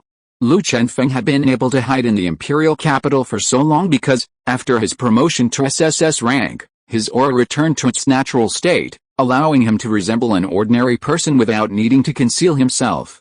The 2 demons had also quietly concealed themselves within the administration bureau, undetected by Li Ziyi and the others, only emerging at the last moment. They were clearly powerful figures on par with Marshal Jika. Mu Yu didn't look down on Marshal Jika. She had witnessed his strength when she and Li Kaiao had collaborated to capture him. Although Marshal Jika was currently lying in the safe, that was truly a coincidence. He had simply been incredibly unlucky. "Actually, I've been wondering, what are you doing in the imperial capital?" A demon spoke, his crab-like mouth wide open in a smile, looking incredibly creepy. "You don't have the power to assassinate the emperor, are you just sabotaging him?" "You wouldn't be that foolish." Then it occurred to me that you might have obtained Roka. "Would you be interested in our space exploration?" The demon seemed to realize something. He glanced at Ruel in the corner and smiled. "They might not understand me. Can you translate for them?" Ruel was truly frightened. He had never imagined that a small figure like him would find himself involved in such a high-level conflict. "Am I already an important figure?" Ruel took out his notebook and wrote a few lines. "Prince Kaler and Marshal Kaf wish to speak with you." A friendly conversation, but before Ruel could show the notepad to Chen Tong and the others in the courtyard turned their heads and looked up at the administration building. Li Ziyi, perched on the windowsill, locked his sights on the cheerful Prince Kaler, causing his heart to race. What happens when a weapon capable of shooting down a powerful starship is locked onto a single individual? Chapter 231 The Advantage is in Me. Prince Kaler's vision suddenly blurred, and numerous invisible lines appeared around him. This was the tactical guidance provided by the kill inscription, indicating Prince Kaler's likely next move. However, these lines were fleeting, constantly shifting and extending in new directions as Li Ziyi fine-tuned the crosshairs of the Chaos Sorrow in his hand. A zigzag line suddenly emerged from Prince Kaler's body, extending towards Li Ziyi upstairs. Li Ziyi slightly adjusted the muzzle of his gun, and the long line immediately disappeared, with more lines extending in other directions. In just a second or two, Li Ziyi felt his mind was about to explode. Li Ziyi had long since entered a state of asymmetric perception lapse, but aside from the initial moment of locking onto Prince Kaler, he could only frequently switch between losing lock and approaching lock, but Prince Kaler was equally shocked. He had originally thought that he and Marshal Kaf had set a trap at the administration bureau, making even the most powerful enemy easily ensnared, but he had never expected to find himself in a life-or-death situation. The man upstairs wasn't formidable, a mere ant before him. If he got within a certain distance, he could crush him with just 2 fingers. But he wielded a formidable magical weapon, posing a terrifying threat. Furthermore, his marksmanship was supremely refined. No matter how Prince Kaler shifted his tactics, he could accurately discern them, as if he'd be poised to fall prey to his weapon at any moment. In a fleeting moment, The Su on Chen Tong's wrist had expanded and morphed into mecha, enveloping Chen Tong and charging towards Prince Kaler. Lu Chenfeng, Chen Tong, Prince Kaler, and Marshal Calf were locked in a delicate standoff. Chen Tong was at a disadvantage, unable to deploy the Su until she had a chance. But Li Zhe bought her that precious second. The situation shifted dramatically, and the advantage was mine. Bang! Prince Kaler collided with Chen Tong's golden mecha, leveraging its momentum to engage the enemy. While the massive mecha provided immense strength and protection, its movements were inevitably slow. A formidable figure like Prince Kaler could easily maneuver it around. Furthermore, the moment Prince Kaler made contact with a golden mecha, he felt the lingering threat vanish. That man upstairs, I'm afraid he'll accidentally hurt this woman. HMPH, Prince Kaler snorted, his psychic ripples spreading outward, even causing the air to ripple slightly. This was the effect of powerful psychic force on physical matter. Prince Kaler was extremely confident. His psychic techniques were unparalleled throughout the demon clan. No creature could withstand his psychic onslaught, leaving them bewildered at best, or even mortally wounded. Though the surrounding enemies were formidable, they would inevitably become dazed under his psychic assault. Given only a few seconds, he would kill the man upstairs first, then dispatch the others one by one. No, these two women will be kept here to be tortured. While enjoying the fun, we can also gather intelligence on the enemy, but the next moment, Prince Kaler's confidence suffered a ruthless blow. Before his mental ripples could reach the man upstairs, a hazy mist enveloped him and the other woman. Upon encountering the mist, Prince Kaler's mental ripples vanished like a drop in the ocean. Chen Tong, locked in combat with Prince Kaler, showed no sign of daze. Instead, Marshal Calf, brawling with Lu Chenfeng nearby, lost consciousness for a moment, an opportunity Lu Chenfeng seized upon to deliver a brutal beating. Silence, an ancient forbidden word roared in Prince Kaler's ears, exploding like rolling thunder in his mind. Furious at Li Zhe's mental attack, Chen Tong unleashed the temple's forbidden divine technique, sending a torrent of mental shockwaves crashing into Prince Kaler's mind. When it came to mental magic, Chen Tong was the undisputed leader. He'd held back earlier only for fear of accidentally injuring Li Zhe, but now, with no further scruples, he wouldn't hold back. Prince Kaler howled frantically, the powerful blood from deep within his body breaking through Chen Tong's mental interference. His 2-meter-tall body slammed fiercely into the 6-meter-tall golden mecha. Chen Tong's golden mecha was actually knocked back 2 meters by the impact. Bang, bang, bang, the enraged Prince Kaler attacked Chen Tong relentlessly, his steel-like body clanging against Su with resounding clangs. He abandoned all tricks and tactics, like an enraged bear, relying solely on strength and physical strength to confront Chen Tong. The body was the demon's greatest asset. Humiliation was the trigger for the powerful. Prince Kaler was utterly humiliated and enraged. He'd carefully set a trap, and now it was about to trap him. He had considered himself to be the most powerful demon among the demons, yet a lowly woman had suppressed him. Could anything be more shameful than this? Intense rage unleashed a powerful attack from Prince Kaler, inflicting countless wounds. Even with his physical strength, he was no match for the specially folding Su. However, Chen Tong's constant fighting and retreating gave Prince Kaler the illusion of crushing him. When Chen Tong retreated to a certain point, she suddenly spun sideways, her mecha's mechanical arms sweeping across Prince Kaler's body. Prince Kaler, overcome by the sudden surge of power, experienced an unexpected physical stagnation. At the same time, Chen Tong activated the forbidden divine technique, my words are truthful, once again profoundly impacting Prince Kaler's mind. Prince Kaler blinked, seemingly unperceived, as if nothing had happened. But in Li Zhe's field of vision, all the lines surrounding his body vanished in that instant. Pop, a small roar echoed, and a straight trajectory instantly extended towards Prince Kaler. Boom, a large hole was blasted into the ground of the administration, and a figure was blown away by the explosion. It was Prince Kaler, who actually let out a shrill cry as he flew through the air. He had lost an entire leg, but he was still alive. Li Zhe quickly shifted his gun to aim at Prince Kaler again, but before he could recharge Chaos Sorrow again, Prince Kaler, using his hands and feet like a beast, fled into a nearby building at a low speed, out of Li Zhe's sight. Damn it, because the opponent was too close to Chen Tong, Li Zhe only concentrated a portion of the Chaos Sorrow's power, covering an area of several meters in diameter. But it was this little caution that unexpectedly saved Prince Kaler's life at the last moment. Li Ziyi watched as Prince Kaler's figure instantly moved a distance, only to lose a leg. Seeing the regret on Li Ziyi's face, Mu Yu offered a soothing remark, "Father, a superpowered being of this princely caliber is nearly impossible to kill unless he's determined to die." "I know, but it's truly a pity." Li Ziyi strapped a chaos sorrow onto his back, turned, and leaped downstairs. Mu Yu, Li Ziyi, and Chen Tong had each employed tactics beyond Prince Kaler's expectations, coordinated closely through Li Ziyi's blood connection and telepathy, and surrounded and attacked him, yet in the end, they hadn't managed to kill him. After Li Ziyi shot and wounded Prince Kaler, Marshal Calf also broke free of Lu Chenfeng's clutches, sustaining a deep wound before escaping at high speed. A superpowered being intent on escaping is incredibly difficult to kill. The battle lasted only a few seconds, but it was incredibly intense. Although Lu Chenfeng remained uninjured, his clothing was torn in several places. He looked at Li Ziyi as he descended, smiling, "You really surprised me, don't be surprised. Let's go." This time, we're not just searching the entire city. Woo woo woo, a shrill alarm blared, and beams of searchlights lit up across the imperial capital under the night sky. The mechas in the military camp began to scramble, closing in on the Space Exploration Administration. "Let's go." Lu Chenfeng was the first to sprint outside the administration.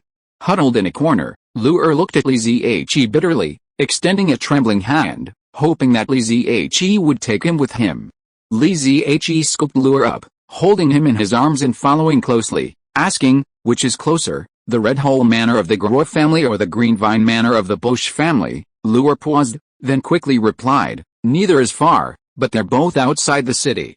The Red Hole Manor is in the southern suburbs, and the Green Vine Manor is in the western suburbs. Do you know the way?" "I know the way." Lu's panic subsided. The law of the demons was that as long as you were useful, you would not be abandoned. The demon emperor had indeed left the imperial capital, taking with him many powerful demons. So, with Lu Chenfeng and Chen Tong leading the way, they quickly and forcefully fought their way through the demon army's blockade, bursting out of the city to reunite with Li Xiaowan. Then, guided by their guide, Ruel, the two mechas rushed to the Bosch family's Green Vine Manor. Li Ziyi had found information from Roka's archives. 7 years ago, the Bosch family, with the Demon Emperor's permission, installed a low-power space teleportation device in the Green Vine Manor, beginning their own private interstellar exploration. If they found a valuable planet, the Demon Emperor would grant them ample power and wealth. Li Ziyi had long planned to target these demon nobles and use their space portals to leave the Abyss continent. However, when Li Ziyi and his companions blasted open the Bosch family's fortress, they discovered the space teleportation device had been dismantled, and judging by the signs, it had been recently removed. Li Ziyi said calmly, "Let's go to Red Cave Manor." Soon, Ruel brought everyone to Red Cave Manor and saw the same result as the Bosch family. Is Prince Kaler's mind so meticulous? He actually guessed our intentions. Li Ziyi's heart sank. Lu Chenfeng suddenly said, "This trap may not be the work of Prince Kaler." "Who is that?" "The Demon Emperor." Chapter 232. It's not targeting us. Everyone was surprised by Lu Chenfeng's words. Li Xiaowan couldn't help but ask, "Teacher, you said the Demon Emperor personally orchestrated the trap for us." Lu Chenfeng replied, "No, not for us, but for Prince Kaler. This trap seemed targeted at us, but now that I think about it, it seems more like it was intended for Prince Kaler." Lu Chenfeng continued, "Because my purpose for staying in the imperial capital was also to visit the Space Exploration Administration's data room. I'm well aware of the administration's defenses. The administration has always had a mecha battalion and a guard battalion stationed there, and the data room is always staffed by an S-rank demon general, but today, there's not a single mecha in the administration. And the guard brigade was urgently withdrawn, and there's something even more suspicious." Lu Chenfeng looked at Li Ziyi and said, "When you locked onto Prince Kaler with that magic spear just now, Marshal Calf should have been dispatching you first, but he kept pestering me. I originally thought Marshal Calf was average, but when he finally escaped, he showed remarkable shrewdness. That is to say, he had enough ability to deal with you upstairs first, or at least interfere with your lock on Prince Kaler. Given the situation at the time, it was impossible for you to change the lock target in a short time." Li Ziyi thought carefully for a moment, nodded slowly, and admitted that Lu Chenfeng's analysis was correct. Then Li Zhe said, "If this is a trap, then could the information I obtained be false?" "Probably not," Lu Chenfeng said, "because if the lost information is false, then Prince Kaler's guilt would not be serious enough." Lu Chenfeng continued, "I've been lurking in the imperial capital for several months, often stealing the dreams of the demon nobles, and I have some understanding of the situation of the demon royal family. The demon emperor is old, but the crown prince's qualifications are not outstanding, and his rule over the demon ministers is far from strong enough. In comparison, Prince Kaler is very outstanding.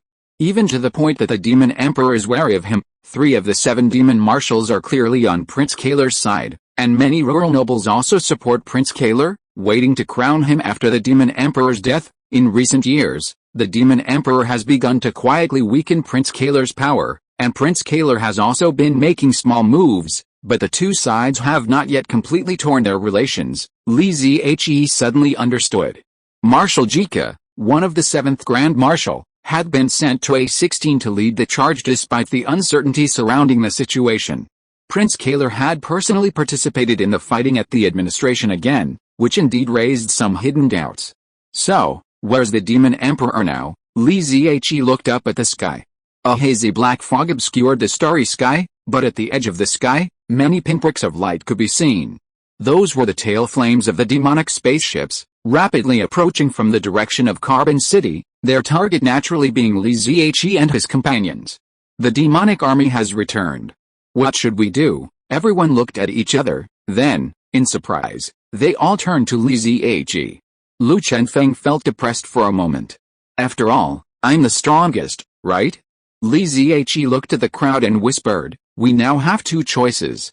One is to flee into the wilderness, hoping to escape the demon's pursuit. The other is to return to the imperial capital and see how many delicious dishes the demon emperor has prepared for us." Li Xiaowan suddenly said, "Oh, I haven't had dinner yet, so I can eat a lot." Mu Yu stood silently beside Li Zhe, making her position clear.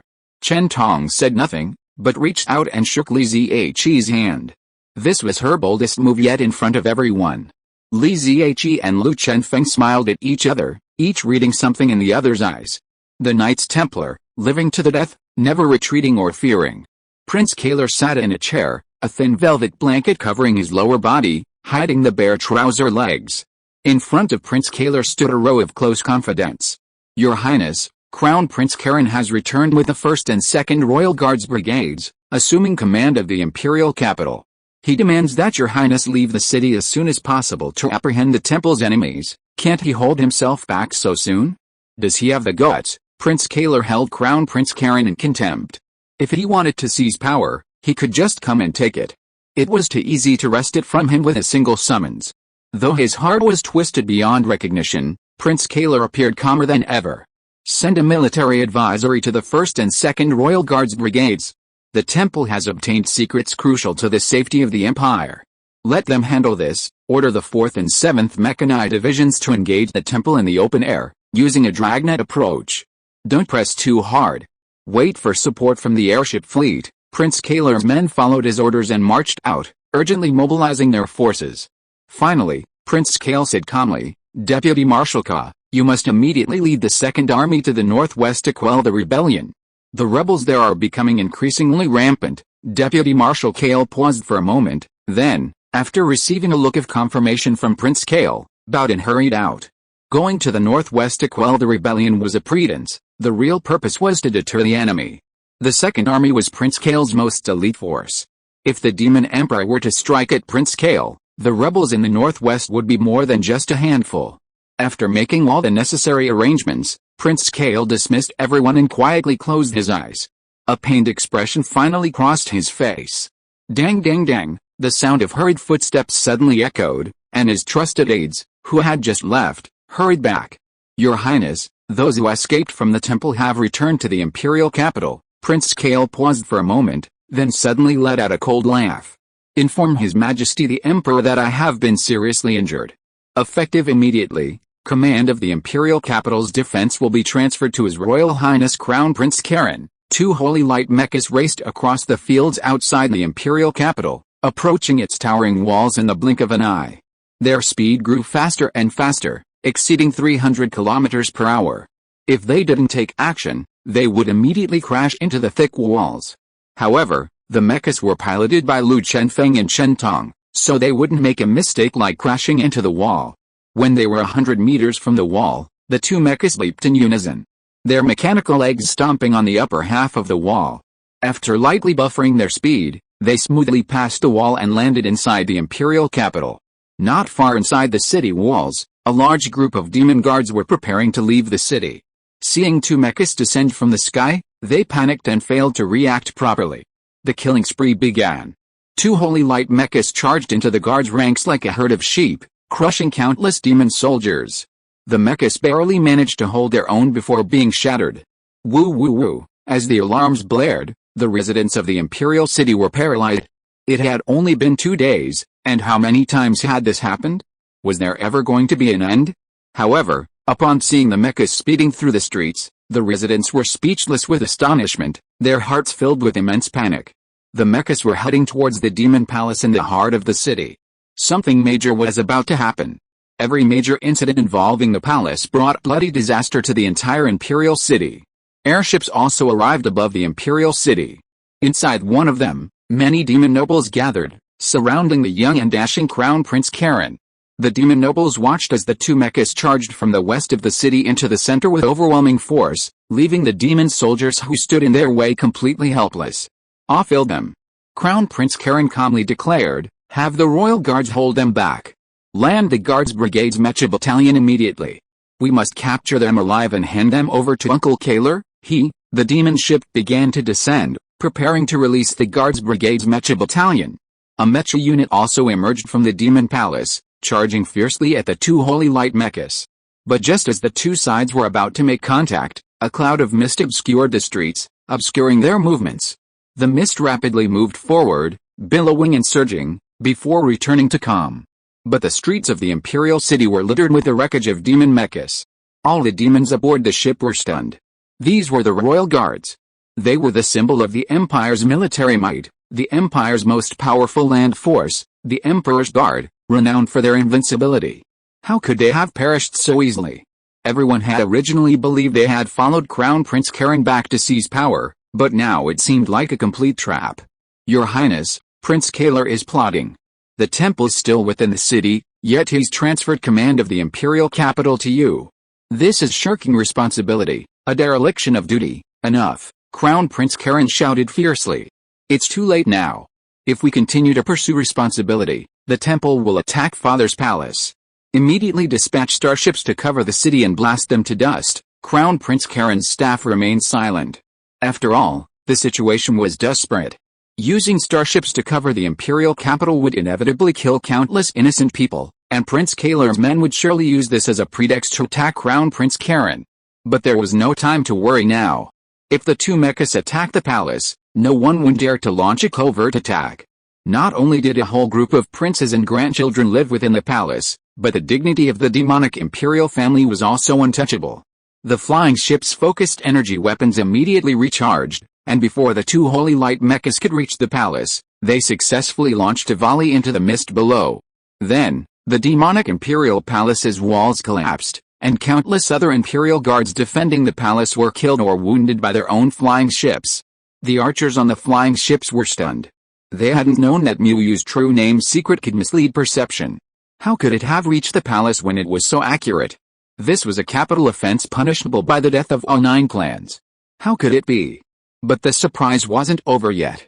Just as the two Imperial Guards Brigade's flying ships descended, preparing to release the mechas of the Mecha Battalion, their energy sensor systems suddenly sounded a sharp alarm.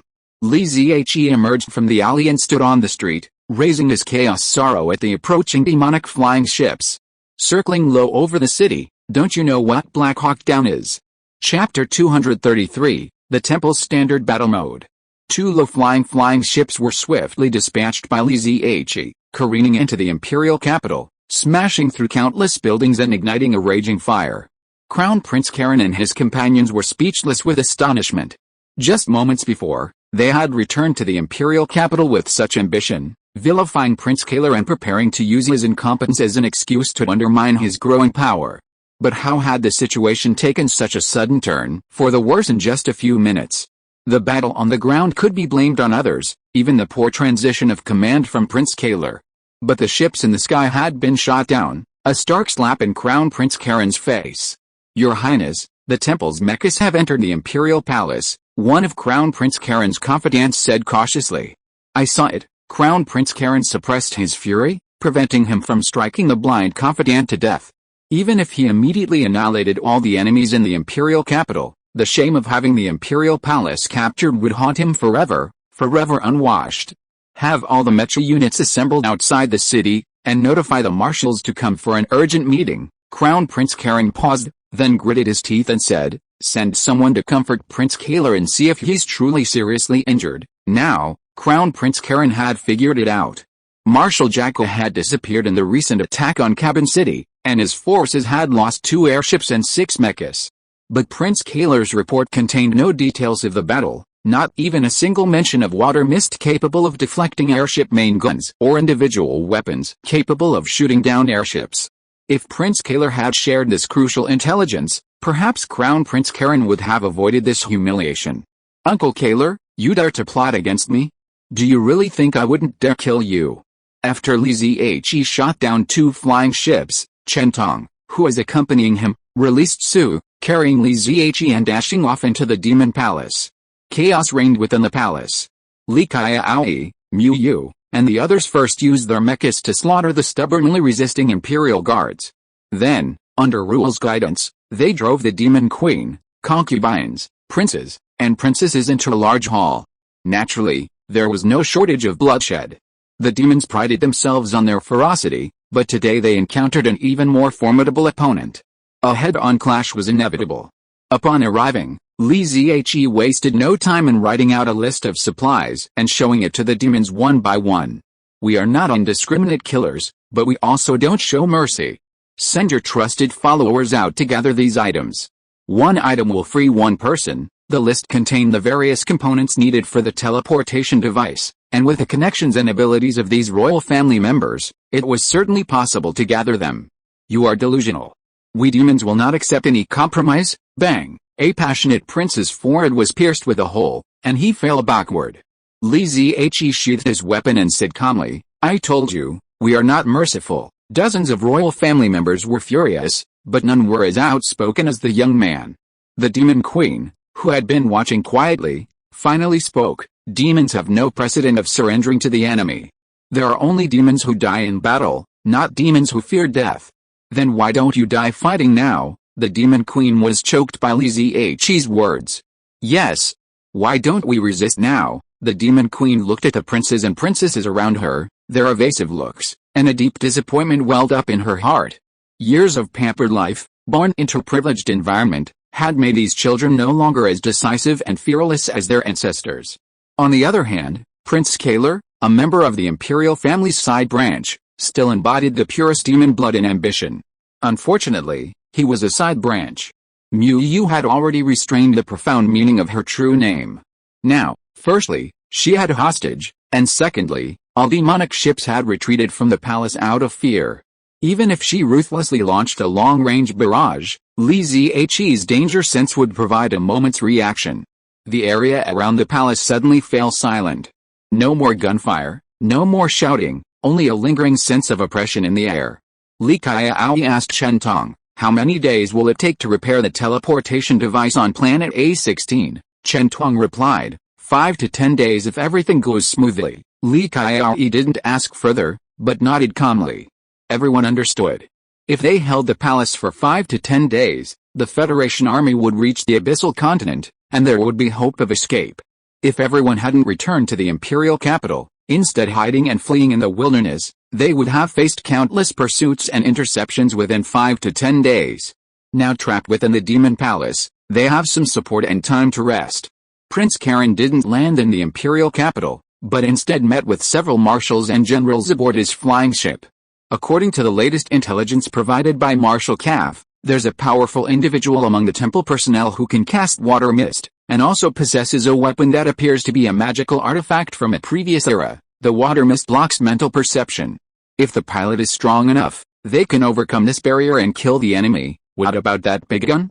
What should we do? A demon general interrupted Prince Karen's speech and posed his own question. The other generals and marshals turned their gazes to Prince Karen, supporting this outspoken general. Prince Karen had a gloomy face and said coldly, "General Deka, what do you think we should do?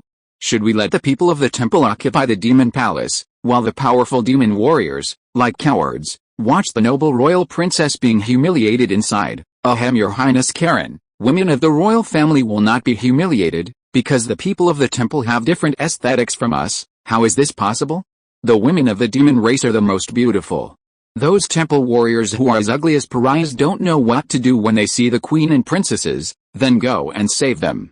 We all know that you like Princess Luna." Prince Karen gritted his teeth in anger. The emergency meeting, which was originally very serious, was messed up by several important demon generals.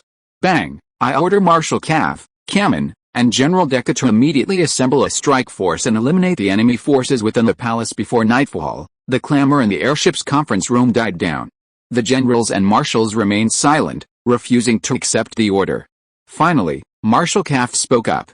"Your Highness, we need to select soldiers from the 1st and 2nd Guards Brigades." Karen's face darkened. The 1st and 2nd Guards Brigades were directly under the royal family, and several of their commanders were loyal to the Demon Emperor, trained by him as loyalists. Karen was unwilling to sacrifice them in such a dangerous battle. But before Karen could figure out how to refuse, General Deka impulsively added, "If Prince Kaler were faced with this situation, he would personally lead us forward." Prince Kaler's face darkened, a mixture of shame and anger welling up in his heart. General Deka was clearly mocking him. What was Prince Kaler's strength? What was my strength as Prince Kaler? How many ranks were there between them? Prince Kaler already lost a leg, and you want me to charge in now? Are you going to kill myself? The demon assault force finally organized itself. Dozens of mechas attacked the palace from 3 directions, led by several powerful demon generals. According to the Demon Tactical Department's analysis, the coverage of Dusk Rain's mist was ultimately limited, and even if powerful demons lost their spiritual perception, they could still retain their powerful combat capabilities due to their superior reflexes. However, as they rushed into the palace unhindered, they encountered no mist, but instead heard a solemn and distant song. A star wheel slowly swirled around Chentong, radiating brilliant light in the twilight. The song, like shimmering lake water, gently flowed through the demons' minds, melting their soaring fighting spirit, drowning their blood and perception, and making them feel as if they were immersed in warm spring water, wanting to sleep soundly. Li Kaiao and Lu Chenfang piloted their mechas into the demon ranks. Their axes and spears lashed out, piercing the slow-witted demon warriors one after another and blasting the engines of their mechas. This was the standard tactic of the temple during the previous civilization era. Temple monks provided moral support, while the warriors, relying on their inertia, killed the enemy. This coordinated effort was highly effective. Bang, bang, Li Zhe stood at the palace's commanding heights. Chaos Sorrow fired a series of low-power bursts, like a series of soul-stirring death knells, slaying demons who had managed to break free from Chentong's mental restraints. Several powerful demon generals attempted to engage Li Zhe, but the mist reappeared, serving only Li Zhe, making it impossible for them to lock onto their targets. Ouch! After dozens of mechas were damaged, the demon marshal supervising the battle from the rear finally let out a warning cry, giving the generals a moment's notice and allowing them to flee the demon palace in panic. The battle was over in a flash, leaving only a dozen shattered mechas lying in the palace courtyard, a testament to the ferocity of the preceding battle.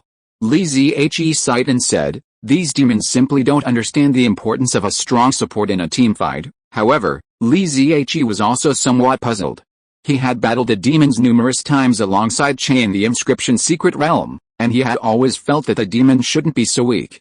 Of course, the demons weren't completely powerless against Li Zhe and his men. At least the demon marshals overseeing the battle from the rear possessed sufficient strength. If they united and charged forward, Li Zhe's forces would be truly formidable. If a demon marshal truly unleashed a desperate fight, even the best support would only serve as a distraction. A powerful SSS-level warrior like Lu Chenfeng would be needed for a direct confrontation. But who, having reached the rank of demon marshal, would risk their lives? Their primary pursuit was to crush those less powerful than themselves. Seeing how ferocious Li Zhe and his men were, only a fool would rush in. 5 days, Li Zhe looked at the increasing number of demon soldiers surrounding the palace, and felt more confident. Chapter 234 Learn to be a tyrant. Your Highness, according to the records in the ancient texts left over from the civilization of the previous era, the priests of the temple, working together with the Knights of Justice, can unleash terrifying combat power. Only the powerful Liddell can deal with them. On Prince Karen's flying ship, a wise man was flipping through a thick ancient text, carefully explaining it to Prince Karen. The sharp wrist knife pierced through the wise man's chest, and Prince Karen killed the wise man without mercy. Before his death, the wise man did not understand what mistake he had made. Liddell? Are you referring to Prince Kaler who broke a leg? Do you want him to replace me now? Karen kicked the body of the wise man who was still kneeling, and kicked away the precious ancient text. The ancient tome just happened to open to page, leave the abyssal continent, break free from the constraints of power. Mighty little, Kaler keeps shouting about exploring new worlds, training to become the mighty little, finding a new path to power. Isn't he strong enough already? Does he aspire to be even stronger than our father? Now then, they've lured the temple people to our abyssal continent. We'll never have the peaceful life we once had. Karen waved his hands in frustration, roaring angrily at his confidants, making everyone around him tremble with fear, fearing they would follow the wise man's footsteps. After a long moment, Crown Prince Karen finally vented his anger and ordered his subordinates, call our marshals and generals to a meeting. Everyone, including Prince Kaler, but Crown Prince Karen's trusted subordinates looked at each other in bewilderment. The attack in the imperial capital, carried out according to Crown Prince Karen's orders, had resulted in the deaths of so many generals and soldiers. At this point, Crown Prince Karen refused to go down and appease them, even insisting they come aboard the flying ship to meet him. This was an overbearing gesture. As expected, after Crown Prince Karen issued his order, everyone either excused themselves, saying they couldn't leave, or simply refused to respond. Not a single one showed up for the meeting.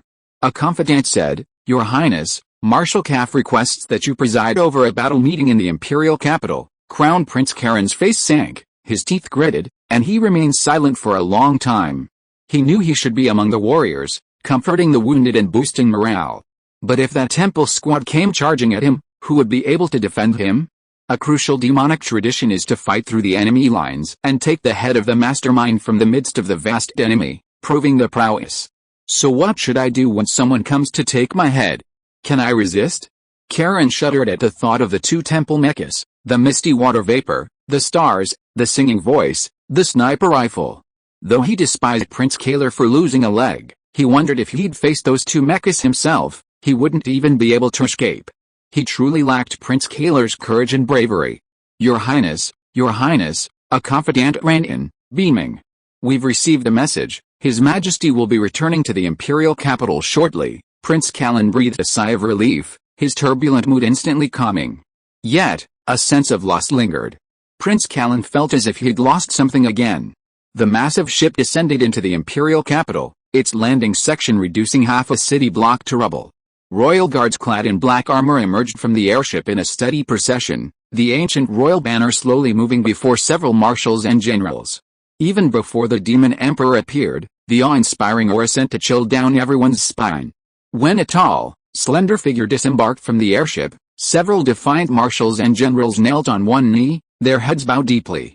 In the distant palace, Lu Chenfeng briefed everyone on the achievements of the demon emperor. Demon Emperor Kadu, the undisputed ruler of the abyssal continent, single-handedly subdued the fiery and belligerent demon clans, ushering in 200 years of peace.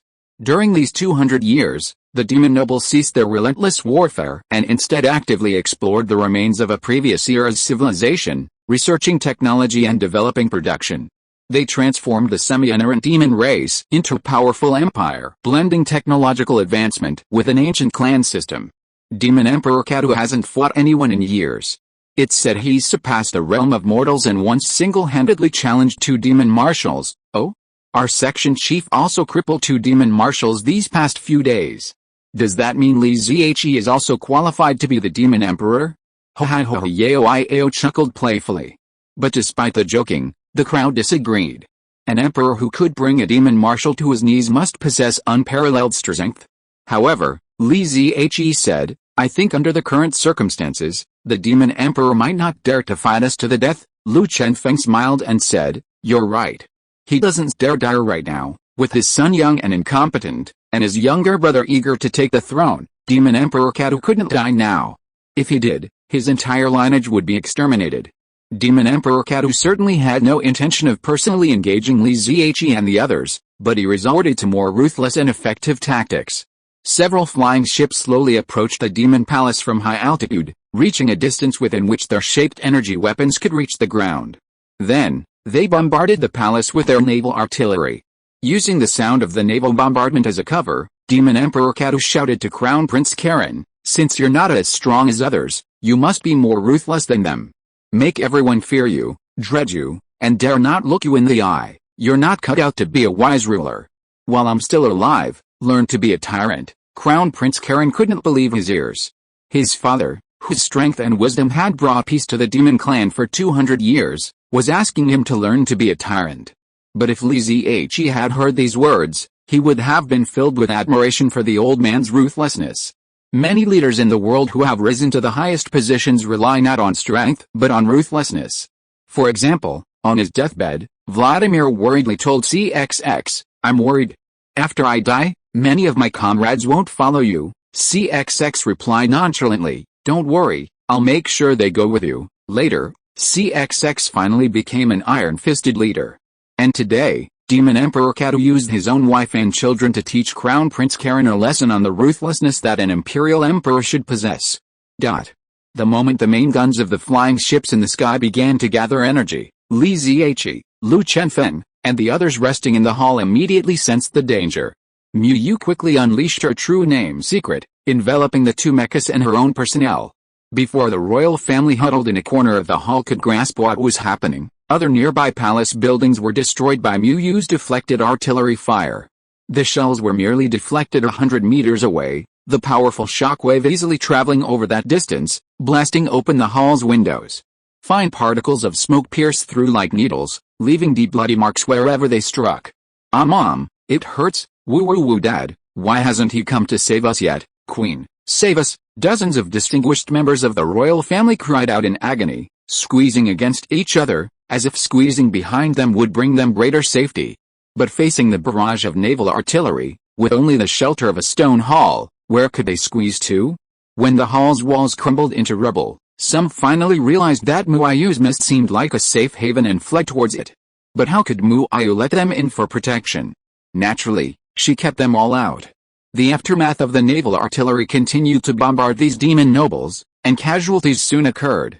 Finally, someone gave up and pleaded, "I'm willing to give you what you ask for, but only let my child live." The silent queen immediately opened her eyes and sternly shouted, "You are treasonous. This is rebellion." A rock the size of a watermelon smashed down on the demon queen's head. A group of concubines, usually submissive, picked up rocks and, crying, threw them at the demon queen. The flying ship's cannons continued to pound the ground for a little over a minute before stopping. But the concubines, crying and hurling rocks, continued to pound the demon queen for 5 minutes, until she was completely pounded beyond recognition. "Oh, surrender, and you'll be spared," a deep cry echoed outside the palace, sending fear back into the frenzy of the concubines. It was the voice of the demon emperor. Li Ziyi said coldly, "This was just a test firing from the ship. I don't know when the next firing will occur, nor how long it will last. If you can find a way to get what I need, I'll let you go." Seeing the hesitation among the group, Li Ziyi separated them and communicated with them individually, like a homeroom teacher trying to figure out who broke the windows in the classroom. Finally, one of the demon emperor's concubines said, "I have a plan, but I need my personal communicator." Li Xiaowan and the others had searched for all the communicators while driving the princes, princesses, and concubines away, and now they had them all out, allowing her to choose. The demon emperor's concubine found her own communicator and communicated with the outside world for 2 minutes. Then she quietly told Li Ziyi, "In an hour, the things you need will be in the octagonal building 3 miles east of the palace." Li Ziyi asked coldly, "Who did you contact just now, Prince Kaler?" Li Ziyi was a little surprised, but after talking with Lu Chenfeng and the others, he felt that it was possible. Thanks to book friend Zufang77 for the reward. Thank you, brother. Chapter 235, Brilliant Galaxy. The demon's second attack began quickly and lasted a protracted period, ending after nearly half an hour.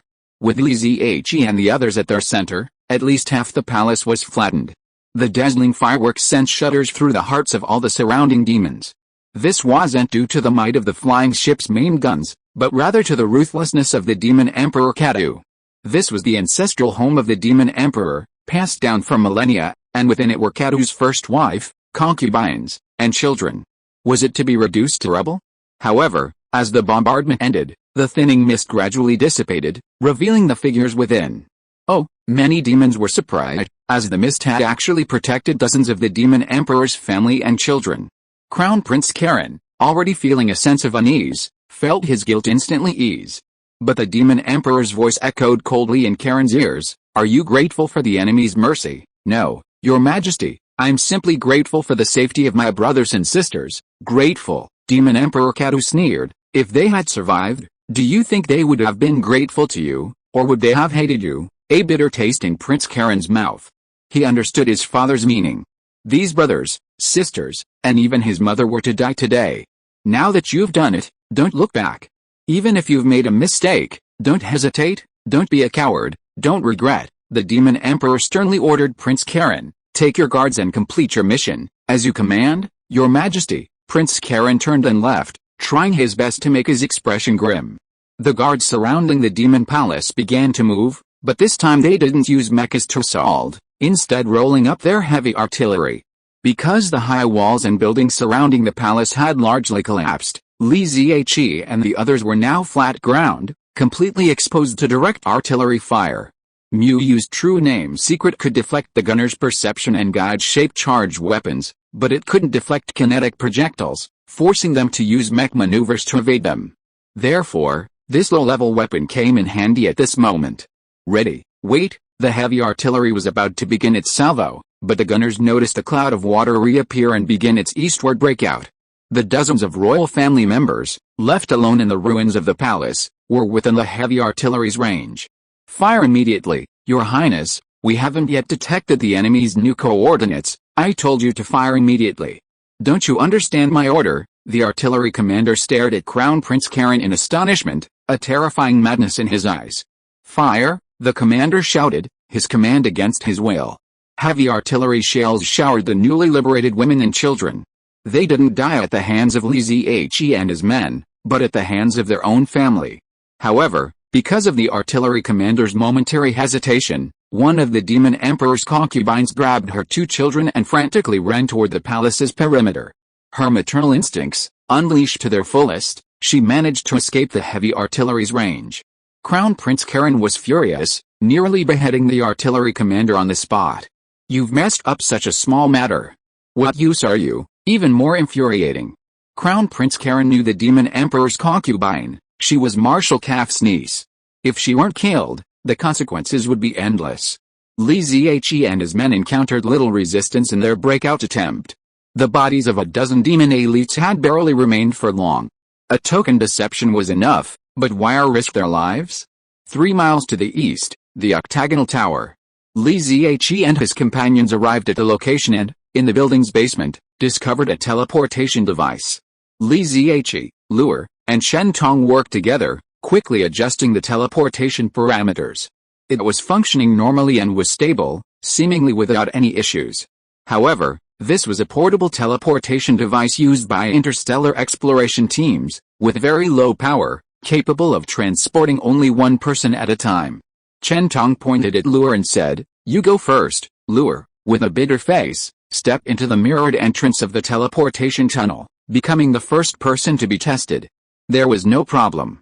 Chen Tong immediately looked at Li Ziyi and said in an unyielding tone, "You go." Li Ziyi resolutely refused. "I should be the last," Li Xiaowan angrily shouted. "It's just a matter of seconds. Why are you dawdling? Are you waiting for us all to be blown up by the spaceship? How much longer do you think Mu Yu can hold out?" Mu Yu had already pushed through the misty water, fending off the incoming spaceships. Her beautiful face was itched with fatigue, evidently enduring a difficult time. Li Ziyi felt ashamed. He shook Mu Yu's arm, exchanged glances, nodded to Chen Tong, Lu Chenfen, and Li Xiaowan, and stepped into the teleportation tunnel. After Li Ziyi left, the remaining people, without pushing each other, entered the tunnel one by one, eventually leaving the basement of the octagonal building. Then, the demonic flying ship's focused energy cannon suddenly fired accurately, blasting the octagonal building to pieces with a single shot. The mecha and teleportation device were also reduced to ash in the ensuing gunfire. Prince Karen howled excitedly, celebrating his hard-earned victory. Li Ziyi hugged his knees and curled up, slowly rolling in the teleportation tunnel in a state of weightlessness. This time's teleportation felt quite good, much more stable than the last time he and Karen had come together. When he felt the pull of gravity and emerged from the tunnel and landed on solid ground, the faint trace of worry in his heart dissipated. Where's Ruel? Li Ziyi looked around, but couldn't find Ruel, the first teleporter. He can't be that unlucky, right? Li Ziyi looked around carefully, but still couldn't find Ruel. However, he did spot a swarm of insects, interested in his uninvited guest. Bang, bang, bang. Li Ziyi rushed forward and dispatched over a dozen insects with his bare hands, clearing the area around the teleportation mirror and waiting for Chen Tong and the others to teleport over. But when he turned around, he found that the teleportation mirror had vanished. Li Ziyi broke out in a cold sweat and frantically searched around, wondering if the teleportation mirror had moved. Yes, it's moved every time a person is teleported. Otherwise, why wouldn't Ruel be here, anyway? They're all on A16, our territory. We can contact them right away. Li Ziyi activated his mobile suit's communicator and dialed the Federal Public Channel. He looked up, took a deep breath, and was stunned. Across the vast night sky stretched a beautiful Milky Way, dazzling and vibrant, countless stars winking playfully at her. On planet A16, Yu emerged from the teleportation tunnel, a weary expression on her face. She was the last to enter, having to use her true name's secret technique to mislead the demonic ship's focused cannon. Where's he? Yu saw Chen Tong, Li Kaiaoi, Lu Chenfeng, Yao, and the others waiting for her, but noticed that only Li Ziyi was missing.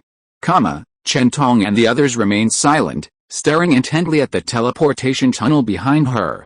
Yu sensed something was amiss, for she saw anticipation, nervousness, and panic in Chen Tong's eyes. Chen Tong, always calm and composed, never showed her inner emotions in front of others. Why now? The teleportation tunnel vanished, and Chen Tong's eyes, as deep as the night sky, instantly lost most of their brilliance. Yu's heart was in turmoil. She grabbed Chen Tong's clothes and demanded, "Where's he?" Li Ziyi didn't come. "I don't know." Yu froze, then shoved Chen Tong frantically, sobbing, "How did you manage it? Why did you let him go second? Where did you take him?" Chen Tong didn't fight back, his frail body swaying under Yu's grip like a withered leaf on a branch after an autumn frost. "Let go," Li Kaiaoi said, pushing Yu away. Her eyes reddened. "What's wrong with you all?" Li Ziyi didn't come. Maybe he was teleported somewhere else. Did Chen Tong teleport to the demonic capital? Thousands of miles away from you and me, Yu was pushed away by Li Kaiaoi. She, stronger than the Duke, was being pushed away. She and Chen Tong both knew that the teleportation channel was perfectly stable this time, and it was impossible for Li Ziyi to make any of the forbidden mistakes of teleportation. 6 of the 7 people in the group arrived, all steadily teleporting to the same location. Li Ziyi was the second one in the middle. How could he have been teleported somewhere else? All signs pointed to a single answer, one no one wanted to reveal. Li Ziyi had won the jackpot, but was blasted to pieces by the spatial turbulence. Yao's eyes were red. Fighting back tears, she said weakly, "Actually, we could ask that Roka. Isn't he a master of spatial channels?" A glimmer of hope ignited within the women, and they immediately rushed towards the wreckage of the Blue Sea. They were usually extremely calm and rational, but when Li Ziyi was involved, they all became weak idealists. As a technical talent, Roka had always been well cared for. Even when the temple personnel arrived, they didn't mistreat him much, only subjecting him to frequent and forced mental interrogations. When he saw 3 powerful women simultaneously asking him the same question, he suddenly felt that he could try to change the quality of his life. "I can't stand that kind of crude mental interrogation anymore. Yes, I won't tolerate insulting communication anymore. Yes, I want to return to the demon tribe. We can agree to that if you help us find Li Ziyi." Roka felt like she'd run into 3 female con artists. But after Lu Chenfeng appeared, Roka's heart was truly moved. Lu Chenfeng said, The people of the Sea Blue Flower District in the demon capital worship you as their idol. We will help you lead the royal families not recognized by the demon emperor and become a new force in the demon tribe. Okay, when you use that teleportation device. Did you look at the code on it? I did. It's 7536. Chen Tong was always meticulous and had an excellent memory. Oh, that's my masterpiece. It should be in Prince Kaler's hands. It can be set with hidden parameters to send items in a predetermined order to different planets. Chen Tong and the others were delighted, then filled with surprise and worry. Why was it Li Zhe? Did Prince Kaler guess that Li Zhe would be the second teleporter? Want to send your enemy with a broken leg to place alone? Chapter 236 Aliens at the Station. Li Zhe calmed down. The experiences of over a year had taught him to control his emotions. Even in the most dangerous and urgent situations, he remained calm and analytical. He opened the Fortune Bird Inn and retrieved the loot he had looted from the Space Exploration Administration in the demonic capital. He found the exploration data regarding the 2203-star region.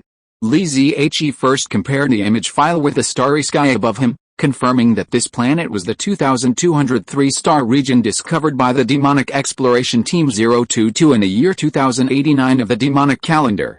Then, in the accompanying detailed information, he found the name of the location where the starry sky had been photographed, the DeCarlo Observatory.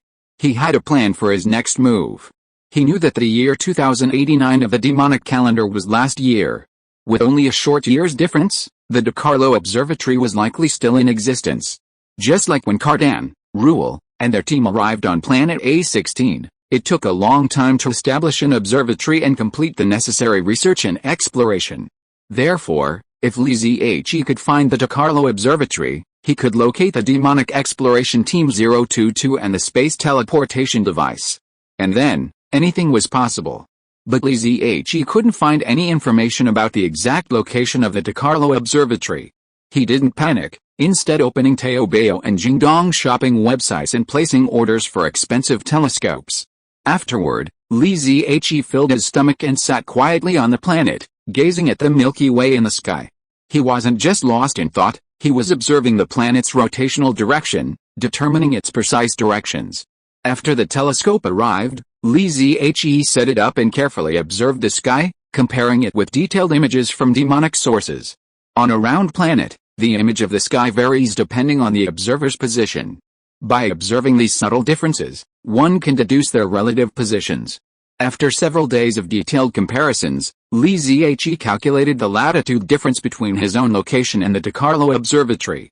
North, Li Zhe gathered his things and ran north. As he ran, he observed and photographed, then used his limited astronomical knowledge to compare and calculate. Of course, slaying a few bugs and looting a few queens along the way was inevitable. It helped to soothe his emotions. The planet was vast, and Li Zhe had been running for days. From the pictures he'd taken, it was clear he'd surpassed the latitude of the DeCarlo Observatory before finally stopping. He felt a bit overwhelmed. His astronomical and mathematical knowledge wasn't enough to support his assumptions and plans. He could only deduce that the demonic DeCarlo Observatory was located within a certain range, perhaps as large as a province. But since this was a professional matter, he'd let the professionals handle it. Li Zhe opened the Kaneo Station app and watched it, finding a contact he hadn't responded to in a while, Fan. This was the middle-aged woman who had sent Li Zhe a thank you letter on behalf of HW Company last New Year's. Li Zhe had spoken to her only once, and they hadn't been in touch since. Are you there? Hello, I'm here, Fan replied quickly and politely, as always. I need your help with something. The middle-aged woman on the other end of the WhatsApp message frowned, her brow furrowed as she thought, what's coming has finally come. After all, Li Zhe had given HW groundbreaking technical information at a practically free price, so human nature would inevitably lead him to seek greater benefits. And now, he was clearly coming to collect. The middle-aged woman carefully chose her words and replied, what kind of help do you need? I'll do my best. Li Zhe didn't waste any time, sending the other person dozens of starry sky images in quick succession, each with a single message at the end. These are photos of the starry sky viewed from the surface of the planet. Photos A01 through A28 are roughly at the same longitude. I need the exact relative position between the shooting points of photos B and A28. Fan was a little bewildered. She had mentally prepared for Li Ziyi's outrageous demands, but she hadn't expected him to throw in a joke. Deducing the positional relationship between two observation points from starry sky photos was a task that a force capable of providing ternary, carbon-based chips couldn't handle. Bai Fan was silent for a long moment before typing. "Do you need anything else?" Li Ziyi replied, "Not yet, but this is urgent." "Okay, I'll arrange it for you as soon as possible and resolve it." Bai Fan ended the call and immediately notified a researcher at Kexin to use their equipment to calculate the problem Li Ziyi had proposed. She thought it would be easy, since HW had top mathematicians and computing equipment, so calculating such a small problem wouldn't be a piece of cake. It was indeed a piece of cake, but when the researcher called, Bai Fan was stunned. The researcher asked hurriedly, "Where did you get these images?" Bai Fan's heart tightened and he asked, "Is there a problem?" The researcher explained, "These images aren't from Langsing's night sky, but from a planet outside our solar system. While both are in the Orion arm of the Milky Way, they're very different. It's impossible for humans to reach there and take these photos. But look at these images. They don't look photoshopped, do they?" Bai Fan's mind exploded. No wonder Li Ziyi offered technical information far beyond Langsing's capabilities, yet only charged a friendly price of tens of millions. No wonder Li Ziyi didn't care about the technological equipment that could shock the HW research team almost every few days. No wonder the paintings sold in Li Ziyi's shop contained unique substances never before discovered in the world. No wonder HW's hackers encountered incredible obstacles in their attempts to track down Li Ziyi and his delivery channels. It turns out they might be colluding with an extraterrestrial civilization. Could it be that extraterrestrial civilizations have infiltrated Langsing society? They all used Teobeo. Li Ziyi waited 2 hours for Bai Fan's reply. Photo B was taken at a latitude between photos A28 and A26. Specifically, the location is approximately 12,000 meters higher than the altitude of A28. Li Ziyi carefully read Bai Fan's reply, feeling reassured. He replied with a thank you emoji and prepared to end the contact. But Bai Fan sent another message. "Dear MR, Ms. Musi, I'd like to ask you solemnly, are you truly a Yan national?" Li Ziyi, puzzled for a moment, replied, "Of course, a very pure Yan national." Bai Fan followed up with another message. "Do you love your country and your compatriots?" Li Ziyi, figuring out what was going on, asked directly, "What exactly are you trying to say?" Bai Fan was silent for a moment before sending back, "I'm sorry, I just feel like you're an alien." Smile. Li Ziyi finally understood. Bai Fan must have grasped something and made the right guess.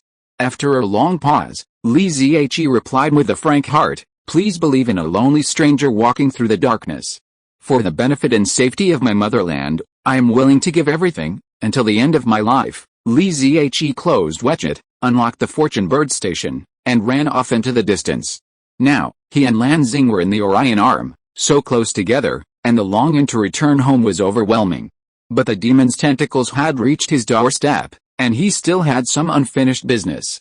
Just a few light years away, on that blue planet, lived thousands of peace-loving compatriots, a quirky little sister, countless adorable human cubs, and countless beautiful young ladies with long legs and slender waists. For the bright smiles on the children's faces, for the safety and happiness of his little sister, for Li Ziyi's willingness to shoulder the heavy burden and sever any evil forces that might invade Langsing. Bai Fan's data proved reliable. After 2 days of running, Li Ziyi saw a towering mountain range stretching across the horizon. Following the precise latitude coordinates, Li Ziyi began his climb, searching for any suspicious target. On the third day, Li Ziyi spotted a demon-style outpost-like structure atop a peak.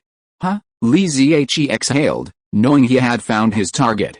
He restrained his breath, concealed his figure, and chose the most suitable lighting conditions for concealment as he quietly approached the demon's De Carlo observatory.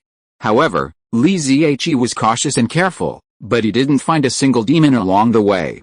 When he entered the observation station, he found traces of demon activity on the scene, confirming that there were demons living here not long ago. But now there is no one. Not only are there no demons, but also no equipment, supplies, space transmission devices, etc. There is only a timer that was obviously newly installed, in the most conspicuous position in the observation station. The timer still has a long countdown, and a letter is placed on it. Li Zihe manipulated his Xiang knife, opened the envelope through the air, and unfolded the letter. Isn't it strange that I sent you to this distant and desolate planet so accurately, because you are the most special one, you are obviously the weakest, yet you are protected by those three powerful women. Even the strongest Knight Temple loses his luster in front of you, then how many will you be teleported away from the Abyss continent? You are definitely not the first, because you don't believe me, and you won't be the last, because they won't allow you to do that. So I guess you are the second. Now I know I guessed right, because not long after you left, those women returned to the Abyss continent. It's a pity that I destroyed all the clues. Originally, I was going to take your life, but I changed my mind because your appearance made me understand a truth. As long as you work hard, anything impossible will become possible. I am going to compete for the crown of the Demon Emperor. If I can be crowned successfully, I will definitely come to thank you very much. Of course, you must first live alone and don't go crazy, because I have a bad memory and I don't know when I will come to see you. Thanks to the book friend for the reward. Thank you, brother. If you're listening to this novel on a channel other than Fanfic World, it means they downloaded and uploaded it without effort. We cordially invite you to visit our channel, Mundo Fanfic Novelis. There you'll find the original version of this story, and you can explore many other novels of various genres. We're waiting for you to immerse yourself in a world of incredible novels. Chapter 237, Two Lions. Li Zihe sat on the hillside, quietly watching the demonic DeCarlo Observatory explode into a flurry of irregular fireworks, feeling as desolate and indifferent as watching the electronic fireworks on a computer screen at New Year's. He didn't attempt to dismantle the countdown explosives Prince Kaler had placed inside the observatory. He didn't need a shelter now, he just needed some motivation to fight loneliness. Some say the cruelest punishment in the world is solitude, which can drive a person mad. And now, on this deserted planet, Li Zihe was alone. Fortunately, there were still insects. So, Prince Kaler was doomed to be disappointed. Li Zihe stood up, stretched his neck, and grabbed the knight's lance from the ground. Killing game, begin. Li Zihe casually swung his lance, sweeping aside the insect queen's sharp limbs. He then plunged his Xiang knife into its body. Amidst the insect queen's wailing, he drained the life force from its body. With the queen's demise, all the zerglings and hydralisks died of their spirits. The underground hive, which had only moments before roared with shrill cries, fell into a deathly silence. Li Zihe drew his knife and headed out of the hive, feeling none of the excitement or satisfaction of a hunt. The life drops within him had already been condensed once, accumulating into a small lake of rich golden color. Now, with the condensation of a queen's life droplet, the harvest would only be 3 or 5 drops. It would no longer bring Li Zihe the same sense of sudden wealth he had experienced when he first plundered a queen on planet A16. It took Li Zihe half an hour to walk from the underground hive to the surface. Looking up at the beautiful Milky Way in the night sky, his calm mood shifted slightly. On a planet not far away, he held a deep connection, an anchor deep within his soul. He opened the Fortune Bird Inn, grabbed several large bottles of red-skinned Nongfu Spring, poured them into the wash basin, and carefully washed his face and showered. Although Li Zihe was now worth tens of millions, with a single painting fetching $1,000,000 or 800,000, he remained frugal, reluctant to use Nongfu Spring, the brand known for its whitening properties, and certainly not Evian. After tidying himself up and catching sight of his handsome self in the mirror, Li Zihe felt a sense of revival, finally feeling like a human being. He checked the timer on his desk. Only 5 days had passed since he last contacted his sister, leaving her 2 days until her day off. 5 days? It's getting longer and longer, Li Zihe muttered, a tinge of worry building within him. He had been on the planet in the 2203 star field for several months. Prince Kaler hadn't sent any demon warriors, perhaps forgetting about him, or perhaps his bid for the Demon Emperor throne had been completely lost. Li Zihe prepared for a protracted battle. Initially, everything was normal, but for the past few days, he'd been caught in a strange, self-absorbed state while killing. He'd lost his reverence for life, his love for living, and no consciousness other than the mindless killing spree. During battle, he no longer tried to avoid being splashed with insect juices as before. He was simply a killing machine, plundering his targets with maximum efficiency. During this hunt, for example, Li Zihe couldn't even count how many queens he had plundered or how many insects he had killed. Only upon catching sight of the Milky Way in the night sky did he snap out of his trance. He knew this wasn't a good sign. Loneliness can quietly change a person. Whether it's war syndrome or autism, without the right psychological support, the evil within can truly swell and explode. So, during this time, Li Zihe would regularly video chat with his sister, Xiaowan, using the warmth of family to maintain his peace of mind. However, today, Li Zihe didn't plan to contact Li Xiaowan because she had exams coming up. She only had one day a week to relax, and he couldn't burden her anymore. He could sense that Xiaowan was always excited when they spoke, but she only pretended to be cheerful and indifferent. If he suddenly broke his recent routine, the little girl would definitely start to think too much. Li Zihe took a chair, closed his eyes, and sat down, his mind channeling into the hidden secret realm. Recently, besides speaking with Xiaowan, Li Zihe had also been utilizing the inscription secret realm to maintain his mental health. Experiences in the secret realm not only allowed Li Zihe to gain a deeper understanding of Che's combat techniques, comprehend the mysteries of starlight and blood energy, and continuously grow stronger, but also allowed him to occasionally witness the stories of Lan and Che. Because Lan often gave Che personal sermons, Li Zihe shared all his physical sensations with Che, and naturally, he could hum along with Lan's songs, finding complete peace of mind.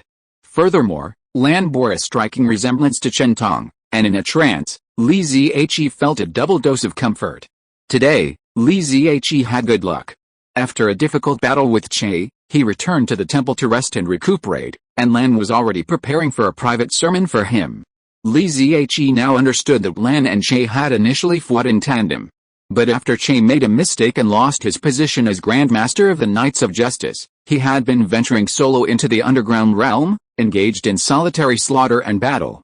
Lan, I didn't do much fighting this time, so there's no need to preach to me. Che, our time together is getting shorter and shorter. Can you please stop avoiding me? Che fell silent, allowing Lan to hum before him, slowly guiding his mind to peace and resonance, merging with the starlight within him. As Lan hummed, Li Zihe's heart also found peace, though he knew he wouldn't be able to share the next part. Li Zihe and Chen Tong had discussed the consequences of this starlight resonance and fusion countless times. Every time Che and Lan reached this stage, they would ruthlessly throw Li Zihe out of the secret realm, truly heartless. But today, Li Zihe was puzzled. They were so close to a frank conversation, why hadn't they cut off the power and sent him away? Boom, an unexpected event occurred. The dazzling star swirl suddenly became chaotic, violently undulating and disintegrating. The terrifying chaotic force tore through everything around it, slicing several gashes into Lan's delicate skin. Che shouted, "Go!" Lan's eyes widened, unsure of what was happening. But she didn't leave. Instead, she embraced Che, using her own star swirl to forcibly stabilize Che's star swirl. But before she could stabilize the star swirl, another blood-colored force emerged from Che's body, tangling with a brilliant star swirl. Lan was stunned. As a top-tier expert in the temple, she naturally sensed the source and the nature of this blood-colored force. The blood-colored river of the vampires. Che, what's wrong with you? Lan, go. Puff, puff, puff. Before Che could utter a word, he began to vomit blood. The surging blood and the brilliant starlight, these two energy variants, like ice and fire, clashed within him, the chaotic and violent state uncontrollable, no matter how he tried to calm it. Lan held Che tightly, singing softly and slowly spinning his star spin, allowing the sharp force of his blade to slice through his skin and blood to stain his jade-like body. Unwavering, unyielding. After a long moment, with Lan's help, Che returned to normal. Star spin and blood key were both safe and sound, as if nothing had happened. Puff, Li Zihe, sharing his spiritual connection with Che, suddenly spat out a mouthful of blood and forcibly separated from the secret realm. Only then did Li Zihe realize that his star spin had also been completely released, and a long river of blood appeared above his head. What had happened to Che in the secret realm was happening to him. How could this happen? Puff, weren't we all fine before? Puff, Li Zihe was horrified to discover that star spin and blood key, which had always coexisted peacefully, even working closely together not long ago, were now roaring and tearing apart like two lions vying for the throne. The throne, however, was Li Zihe's body. Swayed by the chaotic forces, Li Zihe's body quickly suffered severe damage, constantly vomiting blood, just like Che in his experience in the secret realm. But Che had Lan's help, so what could Li Zihe do? What is going on? Amidst the pain, Li Zihe finally grasped a glimmer of understanding. For days, he had countless times comprehended the secrets of the Star and Blood Key within the inscription's secret realm. Plundering and killing, the inscriptions rapidly evolved, and his power and perception had finally reached a peak. Both the Star and Blood Key had reached a critical point of advancement. Even for ordinary people, the advancement of just one power would be extremely dangerous, let alone Li Zihe, who possessed two extremes of ice and fire. Due to recent loneliness, depression, anxiety, and especially the fear of being forgotten, Li Zihe's evil had actually swelled to a terrifying degree. Just like Che back then, first imprisoned by the Council of Elders, then berated by Chen Tong, and finally ostracized by his comrades, he fought alone on the battlefield, his inner evil silently accumulating until the delicate balance within him was completely disrupted and lost control. Li Zihe, however, had only been exposed to superpowers for a little over a year and was far less powerful or experienced than Che. Once the balance between his starlight and blood energy was disrupted, his mind was immediately affected. Li Zihe's mind was in a turmoil, just like the last time in the Iron Cross Church, and his consciousness was showing signs of collapse. Last time, Chen Tong had calmed the turbulent waves in his mind, but where could he find Chen Tong now? After a long struggle, Li Zihe collapsed to the ground, overcome by unspeakable pain. He stretched out his hands and lay on the ground, gazing at the Milky Way in the night sky with a wry smile. Am I going to die again? How could it be so sudden? Even a few hours ago, Li Zihe would never have imagined that he would face death. On this planet, he had just been the master feared by all life. But now, blood and starlight, originally two stable energy variants, have become even more chaotic than the energy of the abyssal continent due to their conflict. Chaos. Li Zihe, already lying helplessly, his mind already beginning to collapse, suddenly had an idea. He struggled to move his body, using his last bit of strength to pick up the dark chaos sorrow, infused with the power of chaos. The magic weapon, originally usable only in the abyssal continent, shone even more brightly. Boom boom boom, the sound reverberated everywhere, causing mountains to collapse and the earth to crack. Li Zihe vented all the anger, repression, and chaos in his heart, plowing the surface of the surrounding planet. When Li Zihe finished venting, the two lions lost interest in the fight and retreated to their dens, living in perfect peace. Chapter 238 I have a proton. Sleep, sleep now, Li Zihe's subconscious self-preservation warned him fiercely. Although Li Zihe had unleashed a chaotic power within him through chaos sorrow, the battle between the starlight and blood energy within him for hours had not only damaged his physical functions but also triggered a mental breakdown. Li Zihe was now covered in blood, his mind in a trance, and on the verge of fainting at any moment.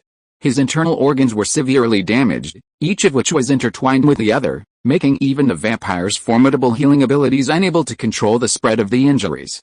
Only through sleep, a unique vampire method, could Li Zihe's injuries heal, and through a slow process of correction and transformation, a new life could be possible. I can't sleep yet. Although Li Zihe's vision was black and he could barely lift his arms, he fought through the excruciating pain and refused to sleep immediately. Sleep is a unique vampire gift, healing injuries and prolonging life. But with such severe injuries now, and without a blood pool, Li Zihe was unsure if he would ever wake up. Li Zihe trembled as he released a KNO station, washed his face, changed his clothes, and sent a video call to his darling sister. Li Xiaowan hung up, then called back 2 minutes later. Hey, brother, did you oversleep and miscalculate the time? I'm in class. In the video, Li Xiaowan wore her Linjiang No. 13 middle school uniform, her ponytail neatly tied back, looking as youthful as ever. Li Zihe stared at his sister, the long, rambling story he just prepared rising to his throat, but suddenly couldn't utter it. Xiaowan, on the other end of the screen, immediately noticed something was amiss with Li Zihe and asked nervously and cautiously, "Brother, do you have something important to tell me?" Li Zihe looked at Li Xiaowan's timid and cautious expression, and his heart was flooded with sorrow. His already fragile spirit collapsed even more, and his handsome face began to twist slightly.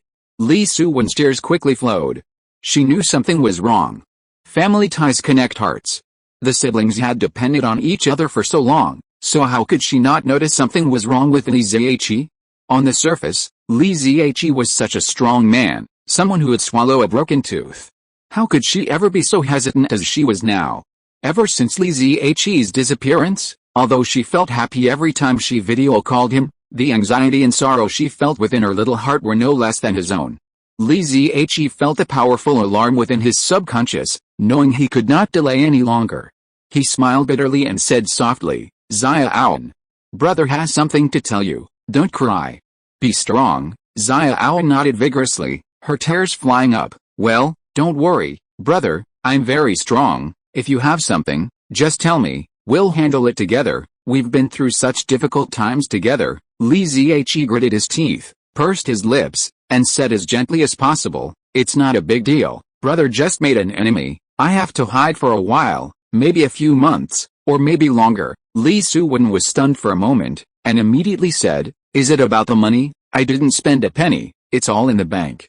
Let's return it to them. It's not about the money is clean, you can spend it with confidence. Then why are you hiding?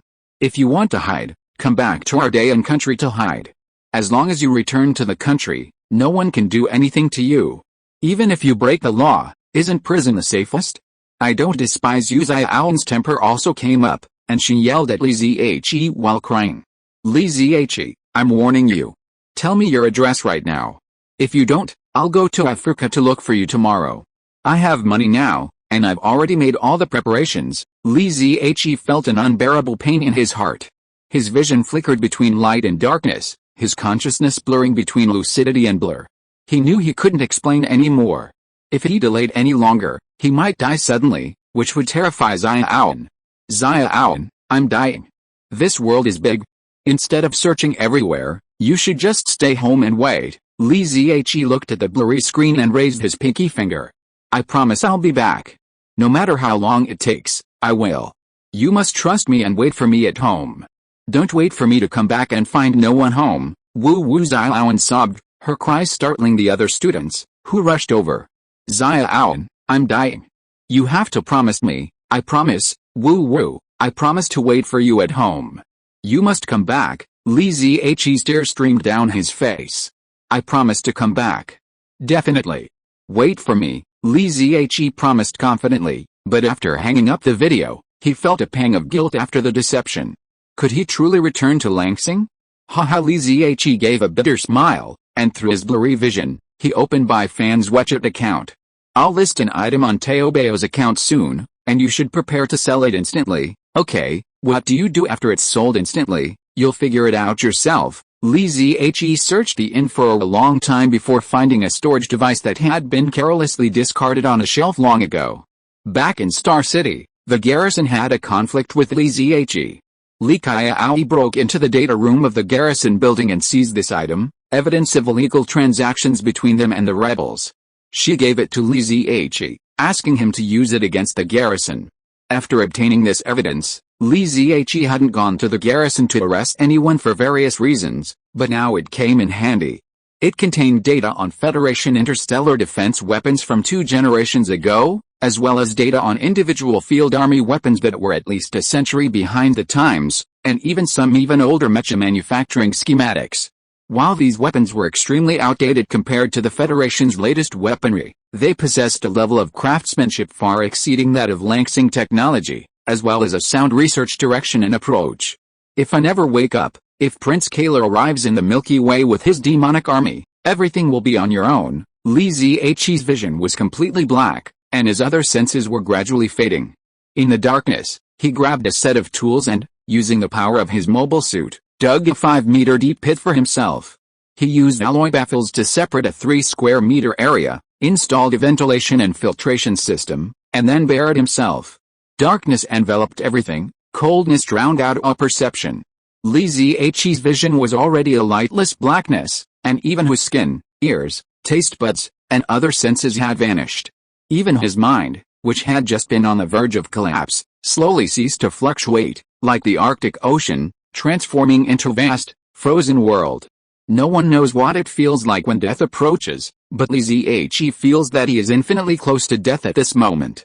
His mind stops functioning, and his vitality returns to zero. But just as Li Ziyi was about to lose consciousness completely, a light suddenly flashed from the HW phone on his chest and strangely penetrated into his body. Li Zihe wanted to activate his brain, which was about to shut down, and think about what was going on, but the awakening of a genetic memory occupied all his consciousness. Che left the Crimson Star and took hundreds of thousands of followers with him. They boarded several huge spaceships and arrived deep in the Chaos Star region. Then, using the naturally unstable power environment of the Chaos Star region as an engine, they opened a huge space teleportation gate. "Captain, will we come back?" As they were about to cross over, one of Che's loyal subordinates couldn't help but ask. Before Che could answer, the other followers shouted angrily, "What nonsense are you talking about? This damn world, why did we come back? That's right, haven't you been enslaved enough? It's not too late for you to turn back now and work for those monk masters, but if we can't find a new world, won't we come back? Even if we come back, won't we die at the hands of insects and demons? Aren't our brothers who have died enough?" The noise gradually subsided, and everyone looked at the silent Che. Che looked back at the familiar starry sky, sighed, and asked himself silently in his heart, "Will I come back? Maybe." The plan to explore the new world did not go smoothly. In the vast universe, Che and his followers passed through one star field after another, but did not find a galaxy suitable for rebuilding their home. The harsh environments of many planets allow superpowers to barely survive, but not enough for ordinary people to thrive. This wasn't the new world Che envisioned. During the long interstellar journey, life-sustaining resources dwindled, gradually becoming unsustainable for the tens of thousands of people. Some followers, unable to hold on, chose to leave the exploration fleet and settle down on hostile planets. The rest, however, continued to search the vast starry skies with Che. The disciplined Knights of Justice voluntarily established a set of rules, gradually reducing the lives of some to maintain stability within the interstellar fleet. In desperation, Che constructed a sanctuary on his massive ship, using the knights who followed him as a source of fire, nurturing and preserving the spark, passing on their wishes and genetic sequences. However, as the last of his followers, now gray-haired and nearing death, a terrible event occurred. Not only did Che fail to find a habitable planet, but he also discovered long-hidden insects on 2 other ships. "Master, we can no longer follow you. If we ever find a new world, tell our descendants that their fathers and mothers were brave explorers." 2 spaceships plummeted towards the planet, the last warriors and the insects choosing to perish together. 2 fireworks erupted on the planet's surface, mingling with the distant Milky Way. But these brave knights could never have imagined that just a short distance away lay a naturally habitable galaxy. "Master, these pesky asteroid belts envelop the entire galaxy, blocking the spread and penetration of divine power. It seems unsuitable for us to survive. Without divine power, we can survive? I think it's perfectly suitable." Che perceived this world without source energy, a knowing smile playing on his lips. A world unencumbered by divine power, that's the true sanctuary. Che and his few remaining followers landed on the Azure planet and released their long-preserved sparks, slowly guarding their growth and reproduction. These sparks lacked exceptional powers and their understanding of technology was limited. After witnessing Che and his followers' displays of divine power and technology, they became gods, no longer driven to fight. Che and his companions focused their energy on scientific research, recording their discoveries in the genetic memory of new sparks. As his followers aged, Che and his inert sparks remained on the planet. Che knew he would eventually grow old, aware of the dangers beyond this galaxy, and aware that humanity's greed was insatiable, suggesting the possibility of exploring the outer world. He dedicated the rest of his life to the development of space-folding technology, and before his death, he developed 2 protons. When the core protons were 2-dimensionalized, they could envelop the entire Azure planet, affecting every aspect of it.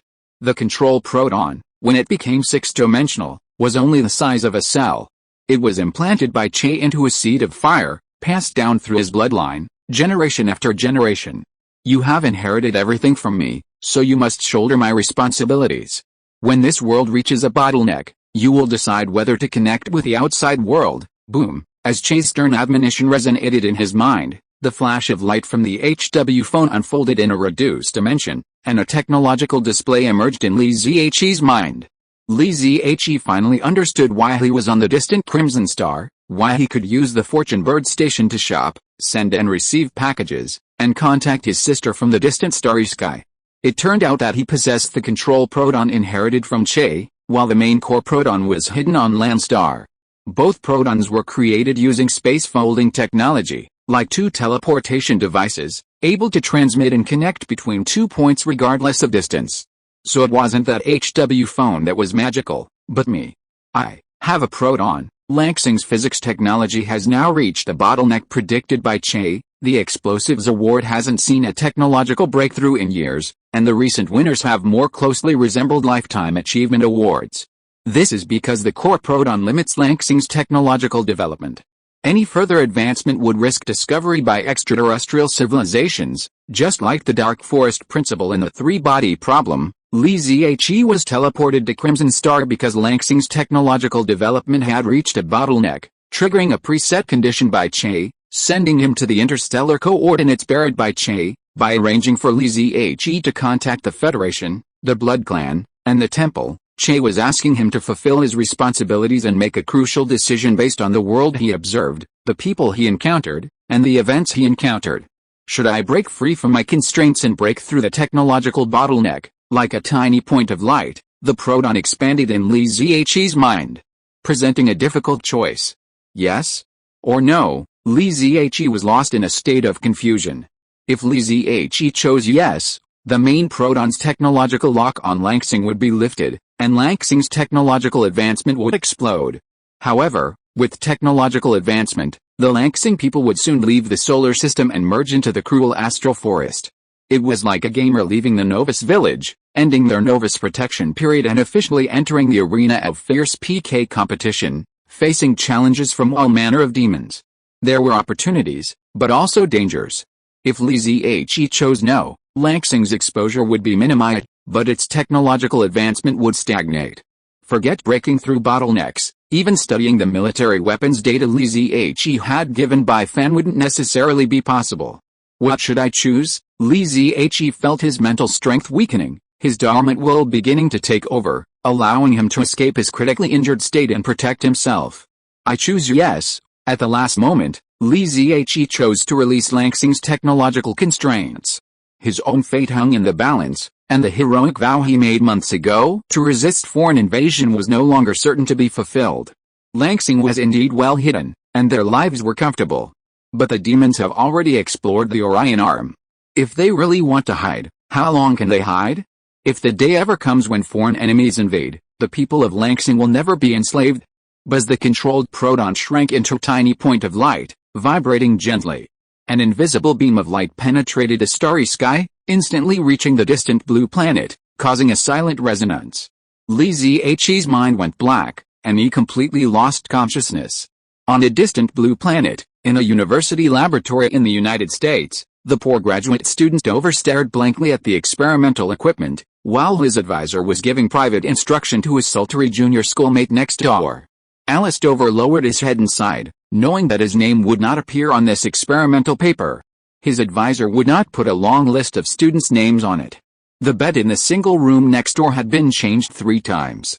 Green, Henry, Mary, so many names, how could he possibly get his turn? Beep, beep, the lab equipment suddenly emitted an unusual buzzing sound. Dover, head bowed, quickly perked up, gathering his experimental results and preparing to write a paper draft overnight. If he didn't finish the paper before his supervisor woke up tomorrow morning, he would definitely kick Dover out of the office. But when Dover carefully examined the results, his mouth dropped open in astonishment. An egg wouldn't even stick to his teeth. How is this possible? Dover couldn't believe his eyes. The results he held proved a famous conjecture that would rock the academic world. Dover jumped up and rushed to the next room. He wanted to inform his supervisor immediately. This was going to be bad news. But as he reached the next door and heard the disgusting yes sound, a sinister thought occurred to him. You're just a professor at a third-rate university. I've long since given up working for you. Dover quickly returned to the lab, collected all the experimental data into his personal files, and began rapidly writing his paper. He aimed to submit it under his own name before dawn. As for that advisor, he knew nothing about him. I'm definitely a nominee for next year's Explosives Award. How dare you mess with me? Dover, who couldn't believe how much resentment he suppressed, smiled sinisterly. But what he didn't know was how many earth-shattering events had transpired across Lansing tonight. The nominations for next year's Explosives Award might outnumber the hairs on his mentor's forehead. On the abyssal continent, the area surrounding Carbon City had become a complete battlefield. With the completion of the Federation's first large-scale space transport channel, the Federation's heavily armored army advanced into demon territory, radically changing their guerrilla harassment tactics and establishing a stable forward base. Chen Tong, Li Xiaowan, and Mu Yu had just concluded a behind enemy lines reconnaissance mission and, exhausted, returned to their forward base. They gathered on a secluded hillside, lost in thought. For months, the three had tried countless methods, but could find no clues about Li Zihe. Even Prince Kaler had mysteriously vanished. The three spoke less and less, as if their souls had been drawn out since Li Zihe's departure. Yet, their relationship grew stronger, and they often understood each other's intentions with a single glance. With Li Zihe's departure, they gained a deeper understanding of the meaning of family. Buzz, a gentle tremor brought the three women, who had been in a collective daze, to their senses. Chen Tong looked at the golden bracelet Su on his hand in confusion, then reached into his bosom and pulled out a fruit core stone ball. The two unrelated objects were now attracted to each other, emitting a humming sound. The golden Su spread through the air like a stream of water, gently touching the fruit core stone ball, like a woman's palm gently caressing a lover's face. The fruit core stone ball emitted a bright light, and the fine patterns on its surface illuminated. A stream of hidden consciousness entered Chen Tong's mind. He saw an apology letter from Che Talan, filled with the words of anguish, longing, and attachment, expressing deep regret for concealing his identity and joining the temple, and coming into contact with Lan. In reality, Che had sent Li Zihe back to Crimson Star to make his decision, hoping to find out about Lan. However, time had changed, and this was now countless years later. After Chen Tong regained consciousness, she felt a surge of relief. She was thankful that she and Li Zihe hadn't followed the same path that had led to Che and Lan's relationship. Shortly after they met, Li Zihe had honestly introduced Mu Yu to Chen Tong, not concealing his connection to the vampires. "What's wrong?" Mu Yu and Li Xiaowan, seeing Chen Tong's daze, looked over with concern. Chen Tong paused for a long moment, then frowned. "Do you think Li Zihe went home? To which home? To Star City? Or to Crimson Star?" Chen Tong shook her head, radiating her own starlight, which formed the shape of a galaxy in the sky. Volume 2 is complete. Over 600,000 words now, not a very good result. I had written a lot today, but ended up deleting it all. All that talk was just empty talk. My last book was under 2 million words, so I hope this one will be a step up. Dear book friends, please support Lao Feng, thank you very much. Chapter 239. What year is it now? The Milky Way rotates, the years pass. What seems like a fleeting moment to humans is but a blink of an eye in the starry sky. Suddenly, a plume of dust billows from the distant surface of a planet, silent for who knows how long. A rugged planetary off-road vehicle zigzags, bounces, and races across the spectator-free interstellar wilderness, giving off the whiff of the Dakar Rally. Squeak, the planetary off-road vehicle screeches to halt, and the occupants scramble to avoid being thrown from the vehicle. "Captain, something's happening." The driver swiftly leaps out, weapons drawn, and quickly finds a suitable hiding spot, like a player ambushed in PlayerUnknown's battlegrounds. Regardless of their companions' lives, their own lives are paramount, and if they're looking for loot, they're the closest. The other comrades in the planetary vehicle also hurriedly dismount and angrily gather around the driver, offering her protection. "Xiaowan, are you planning to throw me to death so you can inherit my captaincy?" "No, Captain, don't overthink it." The driver's expression was hidden from everyone because of her tactical mask, but she quickly explained, "Look, there seem to be signs of human conflict here. Are these terrifying bullet holes around here the legendary interstellar ruins?" The burly captain paused, then immediately raised his fist and made several tactical hand signals. The other three team members dispersed, some conducting a thorough reconnaissance while others took up supporting firepower positions. "Captain, these holes aren't recent. They show signs of erosion from interstellar winds." "Are you sure?" the captain asked cautiously. "Yes, but these aren't ordinary bullet holes. They look like they were left by a powerful shaped charge cannon." "Oh," the captain, startled, shouted to the other team members, "Old 5, unload the equipment and conduct on-site inspections." Yes, the short but incredibly strong Old 5 unloaded a set of detection equipment from the planetary rover and began surveying the nearby planet's surface. Soon after, the detection equipment responded, and Lao Wu shouted, "Captain, There's something down here. It could be an interstellar relic, or it could be a crystal vein. The captain ran over to take a closer look at the detection equipment, waved his hand and ordered, "Plant the flag." Driver Xiaowan and Lao Wu lifted a heavy flagpole from the planetary car and slammed it into the ground with a clang clang clang. At the top of the flagpole, a red flag fluttered and unfurled, displaying sacred sovereignty. Dig. An hour later, the captain, Xiaowan and the others were a little confused. In the 5-meter deep pit, a tomb separated by metal plates appeared, and Li Zihe lay quietly inside. "Captain, is this considered interstellar tomb robbery?" Lao Wu, holding the digging tools, shrank back and asked in a low voice. "Of course not. We're an interstellar rescue operation. Look at this guy's mobile suit. It must be the latest from the Star Alliance. He must be a Star Alliance explorer who encountered an interstellar disaster here. We're doing a good deed by passing the news of his death to his family." Although the driver, Xiaowan, was a woman, she was bolder than the others. She reached out to touch the release button on Li Zihe's mobile suit. She was an expert at collecting equipment. Li Zihe's mobile suit was far more powerful than hers, and her mouth was practically watering. Bang, crack, crack, Xiaowan's wrist was grabbed. Li Zihe, who had been standing still just now, suddenly reached out and grabbed Xiaowan's wrist, crushing the metal wrist guard of her mobile suit on the spot. Don't move, let her go." 3 kinetic rifles prodded Li Zihe, and the captain shouted angrily. But Li Zihe didn't let go. Instead, he looked at Xiaowan, Lao Wu, and the others in front of him with a somewhat confused look. Normally, a sleeping vampire leader disturbed by outsiders would strangle those around him to death. But Li Zihe didn't do that, because Xiaowan and the others' mobile suits had red flags on them. And they were speaking standard Mandarin. The burly captain sensed something was amiss and hurriedly asked, "Old 3, is the life sensor responding, boss?" "No. He's not alive." It could have been the mobile suit's automatic defense. The captain breathed a sigh of relief, but the next moment, Li Zihe suddenly let go of Xiaowan's hand and began coughing violently. Cough cough cough. Old 5, trembling, could barely hold his gun steady. He squeezed behind the captain and trembled, saying, "Captain, is he back to life?" Just then, Old 3, from above, called out, "Captain, there's a life signal." He could have been hibernating. "Only your special brew is hibernating." Li Zihe wanted to curse, but his slumber was suddenly interrupted. His body activated its emergency awakening mechanism, subconsciously placing speech, a non-essential function, last in the awakening sequence. His heart raced, pumping a flood of scalding blood to his brain, first energizing his paralyzed mind. Then, blood flowed to his limbs, warming his cold body and softening his stiffened frame, gradually bringing color to his pale skin. Li Zihe felt his injuries weren't completely healed, but his brain and heart had completely transformed. His perceptions were sharper than before, and his source blood power was even stronger.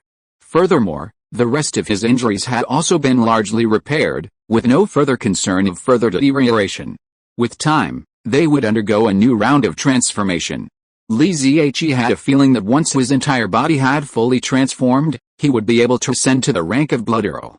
Of course, this round of healing and transformation had also reduced the small golden lake within his body by 1/3, and it continued to shrink. Li Zihe felt his body's presence again, no longer reacting mechanically like a zombie to danger, as he had before. He slowly sat up, looking at the people in front of him with different expressions, his eyes full of confusion and intimacy.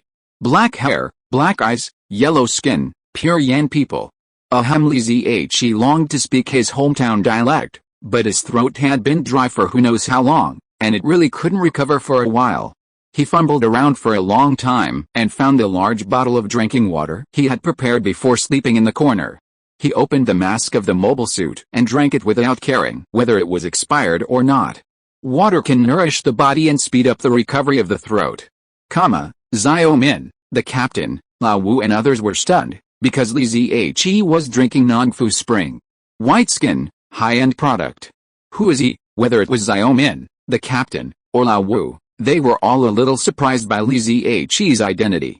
Xiaowan was closest to Li Zihe, so she could see him most clearly. Li Zihe, who was drinking water, was handsome and striking, a quintessential East Asian beauty, his perfection comparable to that of Rukal Keed, the anime star of the previous century.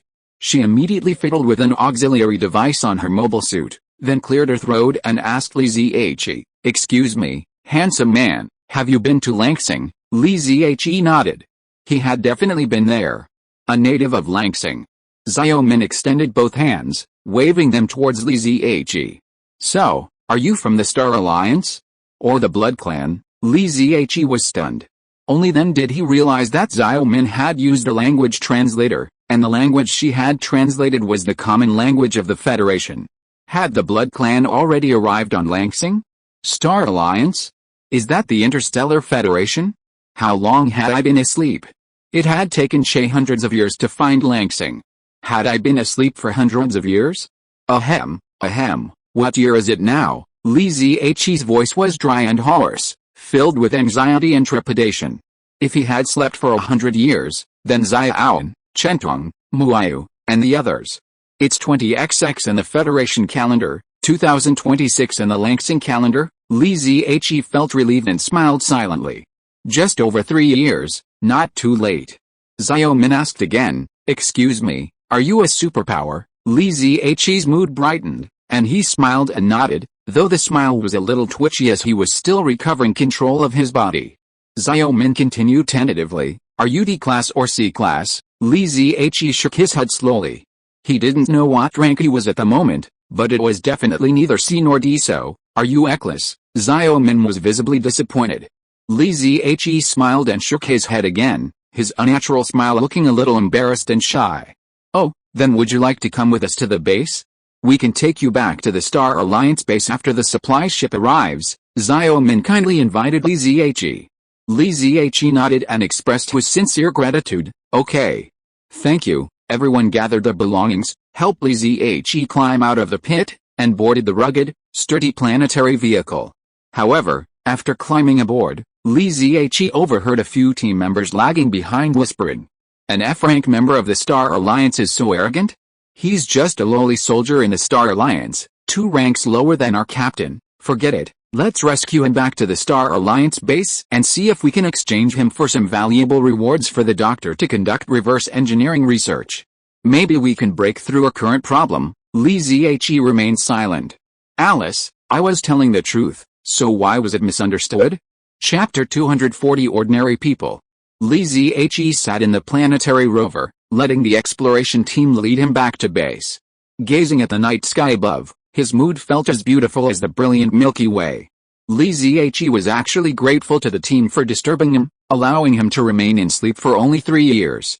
Otherwise, given his body's recovery, it might have taken another 10 or 8 years to awaken naturally. 3 years of slumber had stabilized his injuries, and the small star cluster formed by the starlight had transformed into a more beautiful one. It was expected to become a level stronger soon. Li Zihe's heart, the vampire's primary energy organ, had evolved and transformed. The golden border of the bloodline inscription had begun to spread across the entire inscription network. Li Zihe felt he had reached the threshold of becoming a bloodline earl. More importantly, his sister Xiaowan was probably still in college, so he had kept his promise of a few months at the least, a few years at the most. Furthermore, since the Federation and the vampires had discovered Langsing, he should be able to contact Chentong, Muayu, and the others soon. Yes, a short absence is better than a new marriage. Everything is good. Everything will be fine. Wu the planetary rover crushed a dust dragon and roared into a newly built permanent camp.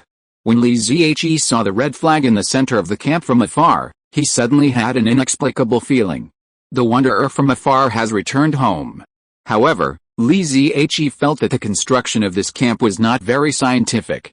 Although the walls were high and thick, the thinking was wrong. The planetary rover stopped in the corner of the camp. After getting off the car, the captain motioned Li Zihe to follow them and first entered a testing room. "Sorry. The higher-ups have issued a strict order. After going out on field work on this planet, you must undergo scanning and inspection to prevent insect invasions. It's my duty." Li Zihe nodded slightly in agreement. After all, he had personally experienced the insect invasion in Star City, and even the various subsequent preventive and control measures were the first to be proposed by him. However, this camp can only detect whether insects are parasitizing humans. Ordinary methods are completely incapable of detecting advanced techniques like mind transfer. The person in charge of the testing entered, a scholarly-looking woman. Upon seeing Li Ziyi, she was stunned. Guo-kun, why did you bring someone from the American Federation to our camp? Don't misunderstand, Dr. Meng. This is a survivor of the star disaster we found in Area 18. He's from the Star Alliance and is psychic, the captain, Guo-kun, explained hastily. He looked burly, but he was very reserved around Dr. Meng. Psychic, Dr. Meng's eyes lit up, and he became intrigued. But when Dr. Meng activated an ancient device and measured the energy fluctuation level in Li Ziyi's body, a look of disdain spread across his face. He's just an ordinary person. Are you sure he's from the Star Alliance? Guo-kun was also surprised. He had thought Li Ziyi was an F-level psychic, which was low enough, but he hadn't expected him to be just an ordinary person. At this moment, Xiaowan spoke up. Dr. Meng, his mobile suit is a high-end Star Alliance item, and he seems to have been on this planet for a long time, so we think, okay, came in, make him surrender his weapons, give him a separate pressure chamber. Forbid him from approaching the research area of the camp, and send him away immediately after the supply ship arrives. Was he being disliked? Or was he being suspected? Li Ziyi saw the looks from Guo-kun and Lao Wu and immediately understood his predicament. Although Li Ziyi only wanted to return to Langsing, he didn't care about other matters and didn't want to get angry. He was grateful for Guo-kun, came in, and the others' kind wake-up call, but surrendering his weapons was something Li Ziyi absolutely could not tolerate. You're right to suspect me, disturbingly, Li Ziyi said coldly. He left the testing room, put on his mobile suit, and walked out of the camp's pressure chamber with his head held high. Came in and Guo-kun were stunned. Everyone had unloaded their equipment outside the testing room after entering, so they hadn't used the language translator. They hadn't expected Li Ziyi to understand Chinese. Dr. Meng frowned. He actually understands Chinese. Don't you suspect he's Japanese or Korean? Don't you know the relationship between the American Federation and us? You're being reckless. Guo-kun and K-min were silent, but they sincerely doubted Li Ziyi was a spy. But just then, a voice in clear Mandarin suddenly rang out from outside. You're a psychopath. Your whole family is Japanese and Korean. Everyone inside was shocked. The barracks were sealed and regulated, separated from the outside by 2 doors. Li Ziyi had already left, so how could he have heard Dr. Meng's words? How had his words reached in? But when they opened the door, they found that Li Ziyi had already left the camp alone. Li Ziyi didn't walk far before settling on a small hill not far from the camp. It was then that he discovered that there were actually 3 similar camps surrounding this small hill. Looking at the flags in the other 2 camps, it turned out to be the United States, led by the United States, and the European Union, composed of European countries. Li Ziyi carefully observed the defensive weapons of the other 2 camps, and they were much more advanced than the Yan country camp, and had reached the level of the previous generation of main battle weapons of the Federation. What's going on? Li Ziyi was a little confused. He was quite pleased when he met the Yan people just now. After Langsing lifted the technological restrictions, the Yan people actually left the solar system in more than 3 years and explored this insect planet. Although the mobile armor on K-min and others was obviously the backward technology that he had provided to Bai Fan, it was still very good to achieve mass production in 3 years. But now it seems that the Yan people seem to have fallen behind. Is this related to the Interstellar Federation? Li Ziyi thought, controlling his proton to transform into a pinprick of light.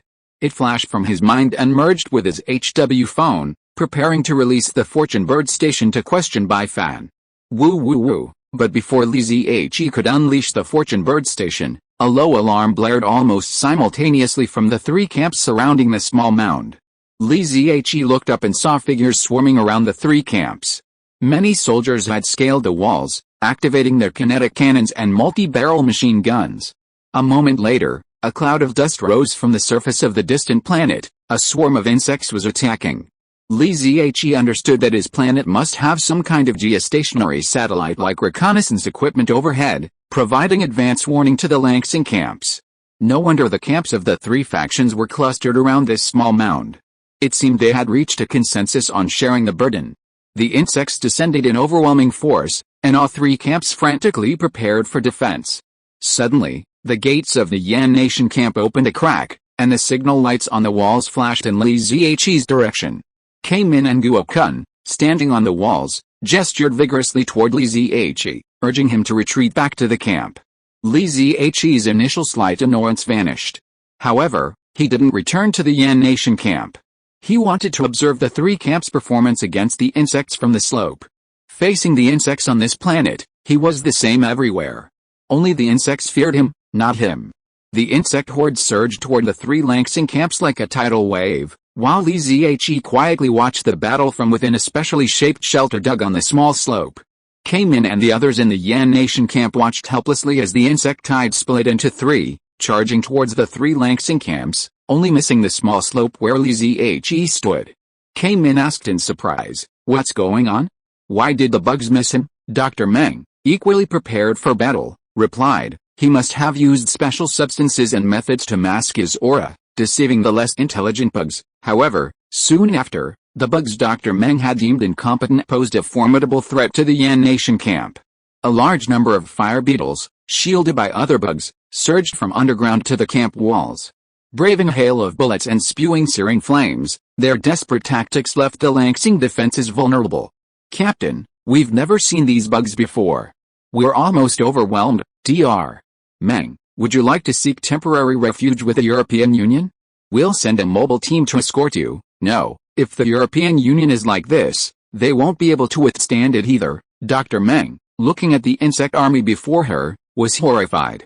She hadn't imagined that the bugs had developed new units and even mastered offensive tactics in such a short period of time. Da da da da da da. Gunfire suddenly erupted from the distant hillside.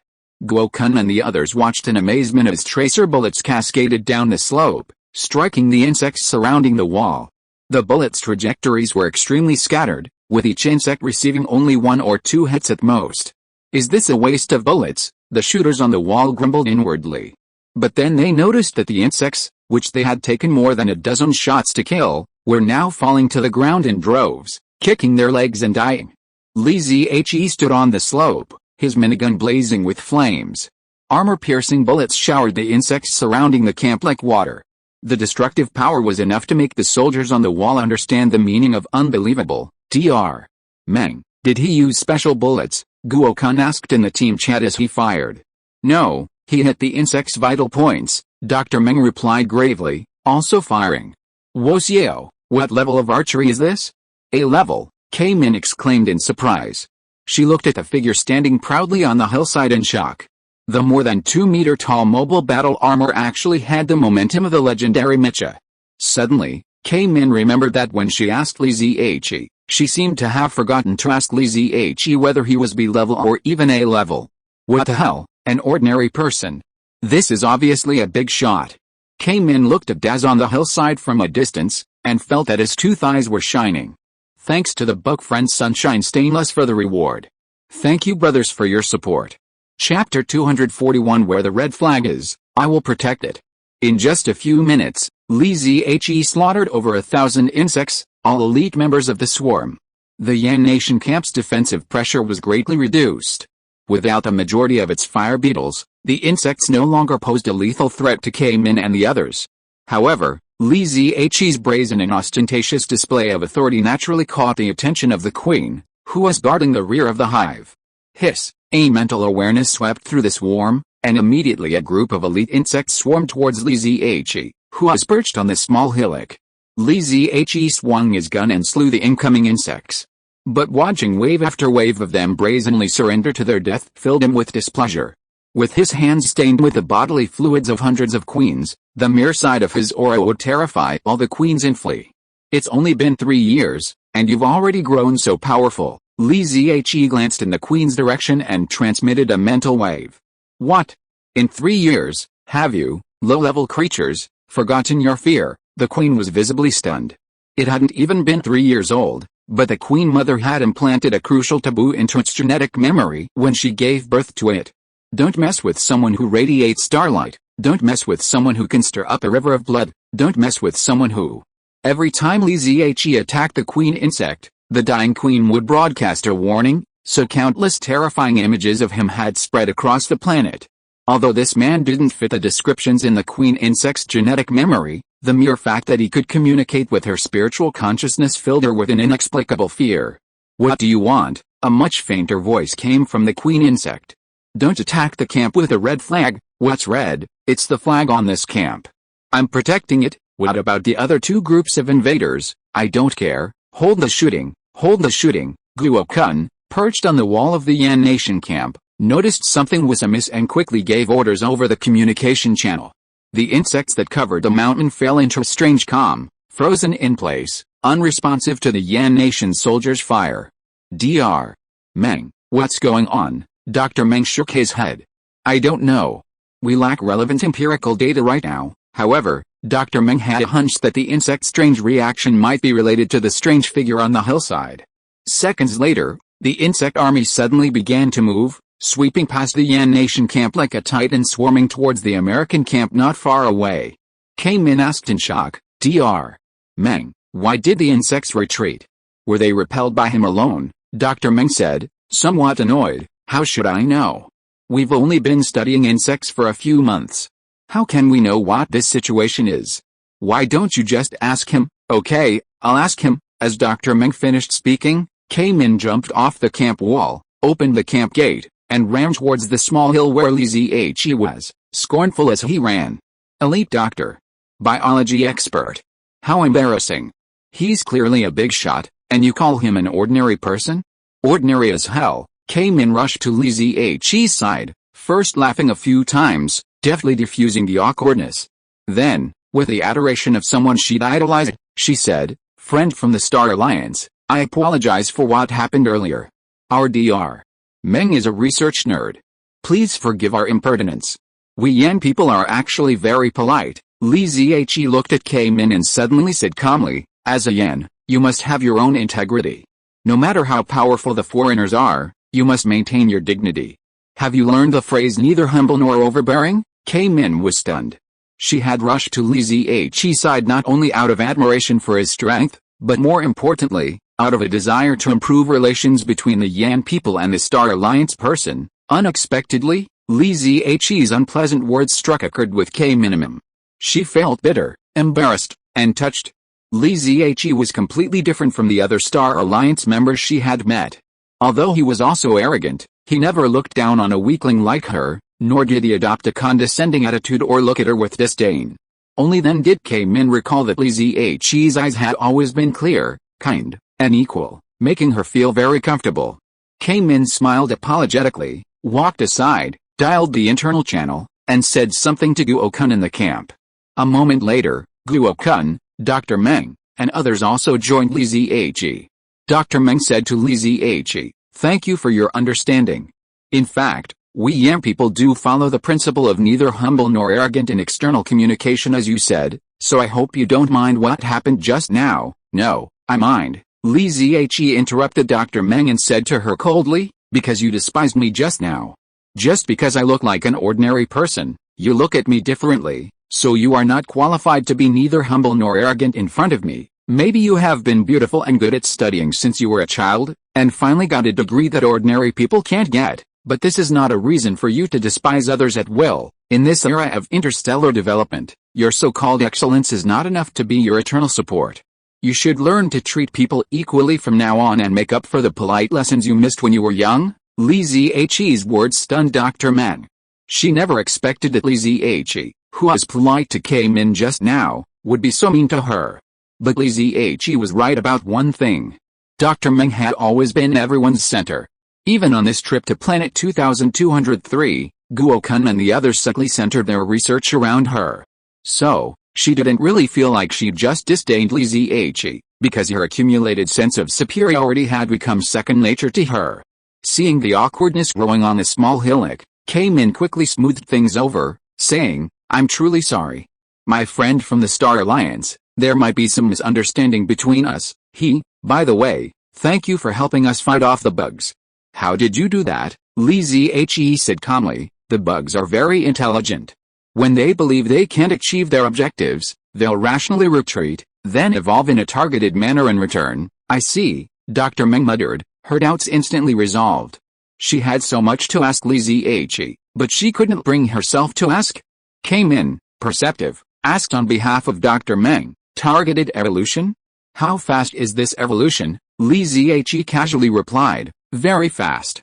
The insect's evolution is influenced by external threats. 3 years ago, there were no fire beetles on this planet, but now there are. Clearly, they've been stimulated by some threat. Dr. Meng and the others were surprised. They had recently repelled the insect attack with their camps, so the appearance of these fire beetles must be targeting their camps. Captain Guokun asked anxiously, then can we still hold the camps of the American and European leagues? No, Li Zhe said firmly. Your approach to camp construction is wrong. Without mechas, high-powered energy engines, or powerful focused energy cannons, you can only build hidden observation stations. Then Li Zhe suddenly asked, don't you know all these precautions for interstellar exploration? Min and the others shook their heads. Li Zhe then patiently explained the principles of interstellar survival to Guokun and the others, focusing on the construction of a hidden observatory similar to the temple on A16. Guokun, Min, and the others gathered around Li Zhe, listening attentively to his explanation. Dr. Meng, in particular, was completely calm at the moment, eager to commit every word Li Zhe said to memory.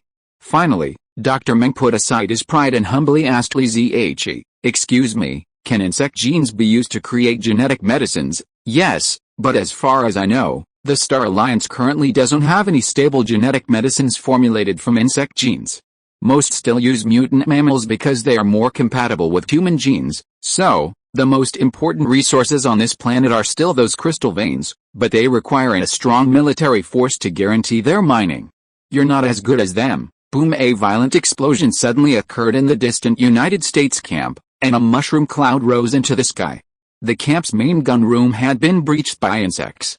A minute later, Guokun looked at Li Zhe and said, the US camp has been breached, and the European camp is almost overwhelmed. They've both sent us a request for assistance.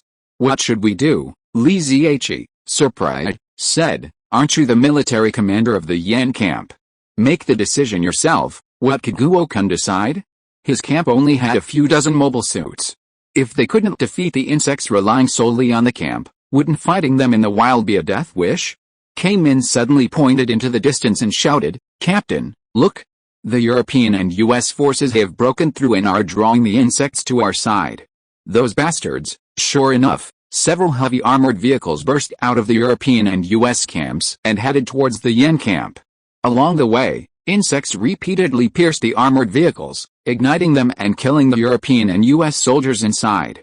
However, as the few remaining armored vehicles approached the Yan camp, the ferocious insect army suddenly stopped and formed a circle around the Yan camp. Outside the circle, a boundless sea of insects stretched endlessly, while inside, a pristine, weedless land. The scene was eerie. Li Zhe, following Guokun and the others, returned to the Yan camp, just in time to see the European and American forces emerging from armored vehicles.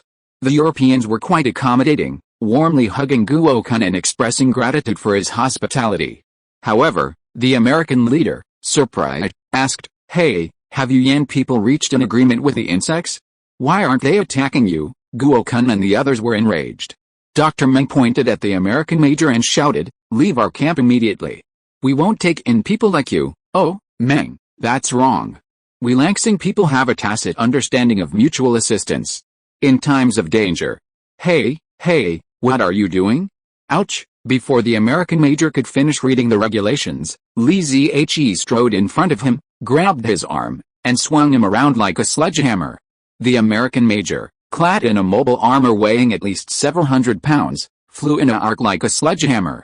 Silence fell all around, save for the American major's fading screams, faintly echoing in the air. When you possess strength like mine, the insects will naturally not dare to attack you, and no one will dare to doubt you, Li Zhe said calmly, his eyes sweeping over the remaining European and American personnel.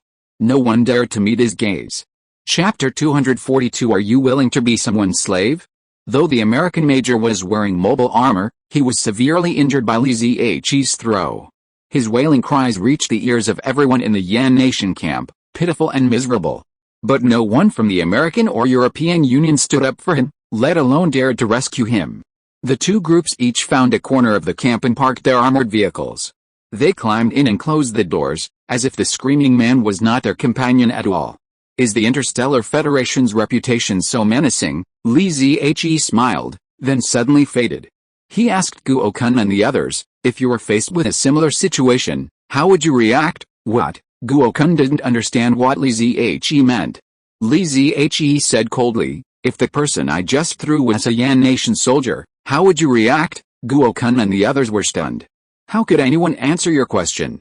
K-Min said cautiously, we Yan people aren't as rude as the Americans, so, don't use that as a pretext. Li Zhe interrupted sternly. Although the Star Alliance aren't evil, there are some unreasonable bastards out there. If they wantonly bully your comrades and compatriots, what will you do? Li Zhe radiated his powerful aura, a subtle aura of just judgment, instantly filling the surrounding Yan warriors with a terrifying sense of pressure. He could sense that, with the exception of Guokun, the remaining Yan warriors likely didn't even reach F-rank strength, and more than half were ordinary. In the world of superpowers, the system of the weak overcoming the strong is brutal. Weakness is a sin. Guokun and the others' nerves instantly tensed, their bodies trembling slightly. The overwhelming pressure rendered them speechless. We will resist, but beneath Li Zhe's intense pressure, a resolute voice rang out. Though trembling, it was resolute. It turned out to be Dr. Meng, the person Li Zhe disliked the most. Although you Star Alliance people are powerful, we Yan people also have our own dignity. We will not allow our compatriots to be humiliated and oppressed by outsiders. Even if we die in battle, we will not abandon our comrades and compatriots. Guokun finally reacted and said seriously, yes, we will resist. We are not spineless like the Americans and Europeans. We will not accept any humiliating alliance, nor will we tolerate unfair bullying. Yes, we will resist. That's right, we Yan people have never feared power. Otherwise, we would not have signed an agreement with the Star Alliance until now. Under the pressure of Li Zhe, the Yan soldiers all gripped their weapons tightly and answered Li Zhe with glared eyes, looking excited as if Li Zhe had actually bullied their companions. Finally, K-Min said weakly, although you don't seem like an unreasonable Star Alliance member, if the Star Alliance came into conflict with us, I would certainly resist. Li Zhe's stern expression slowly softened, and the pressure of just judgment lifted. Guokun and the others instantly broke out in a sweat. After their tense nerves relaxed, they realized that their previous response seemed less than friendly to Li Zhe, a Star Alliance member. This was a revelation of human nature, not about strength or intelligence, but simply about a person's determination to uphold certain beliefs. K-Min looked at Li Zhe awkwardly, wanting to say something to cheer the mood, but the words were elusive. Li Zhe had just rescued everyone present. Just look at the better-equipped Star Alliance and European Alliance members. Without Li Zhe, everyone would have been fed to the worms by now. But Li Zhe's next words surprised everyone. Your answers are correct. A timid and cowardly person may live longer, but he will never reach the top of the mountain and touch the powerful force. If a force only prioritizes profit, it will eventually be controlled by a more powerful group and become a vassal of others. Yan people, are you willing to be slaves? K-Min, Guokun and others were extremely surprised. They were completely confused. Which side was Li Zhe on? The Star Alliance? He didn't want to. Yan people? Are you kidding? Does Yan country have such an awesome person? However, K-Min's mind raced, and she suddenly mustered up the courage to ask, Sir, may I ask how a superpowered person can access greater powers? Li Zhe looked at K-Min with a half smile and said softly, well, I can certainly give you some pointers, but first, I need you to explain something to me. A few years ago, while exploring interstellar space, I encountered a disaster. I'm not very familiar with the current relationship between the Star Alliance and Langsing. Could you please explain it to me in detail? Of course, K-Min quickly agreed, but then added sheepishly, but my information is limited. Dr. Meng knows more. Dr. Meng looked at Li Zhe and nodded silently, her eyes a complex expression. Compared to K-Min and the others, she was the one present who most understood Li Zhe's value. An hour later, Li Zhe had a rough idea of what had happened on Langsing during his 3+ years of slumber. Over 3 years ago, Langsing's technology had suddenly experienced a spurt of growth. A flood of revolutionary theories emerged overnight, and applied science also experienced a quantum leap in development. However, just when the people of Langsing thought they could escape the solar system and dominate the Milky Way, the arrival of alien visitors plunged them into panic.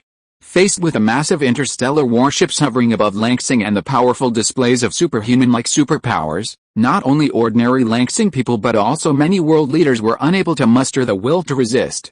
At this critical moment, the Yan people tested their interstellar defense system, successfully threatening the alien starships and forcing them to retreat into space far away from Langsing. Peaceful and friendly exchanges then began. At the beginning, Yan country led the negotiations between the Langsing countries and the Star Alliance and the Blood Clan, insisting on the bottom line of equal and mutual assistance in exchanges to fight for the interests of the Langsing people. But what happened afterwards was infuriating. In a short period of time, the United States and Europe strangely mastered more powerful military manufacturing technologies such as spacecraft and mobile armor. Then they wooed other countries to form the United States and the European Union, and the Yan people lost their position in leading the negotiations. The subsequent negotiations were conducted in secret. I don't know the specific details, but it is said that the Europeans and the Blood Clan signed some kind of secret agreement, and you Star Alliance people and the United States people have closer contact. We Yan people are now the core country of the Asian Union. We have strong scientific research capabilities and human resources. And we have a good relationship with the Star Alliance and the Blood Clan, although Dr. Meng's statement certainly has a certain tendency. Li Zihe inferred some of the truth based on the style of the Interstellar Federation and the Blood Clan. Dr. Meng might have felt that the Federation and the Blood Clan were rude and treacherous towards the Langsing people, but Li Zihe knew that their attitude towards a backward planet was already considered relatively lenient. However, because the Langsing people hadn't fully submitted to the Federation and the Blood Clan, they didn't receive much support.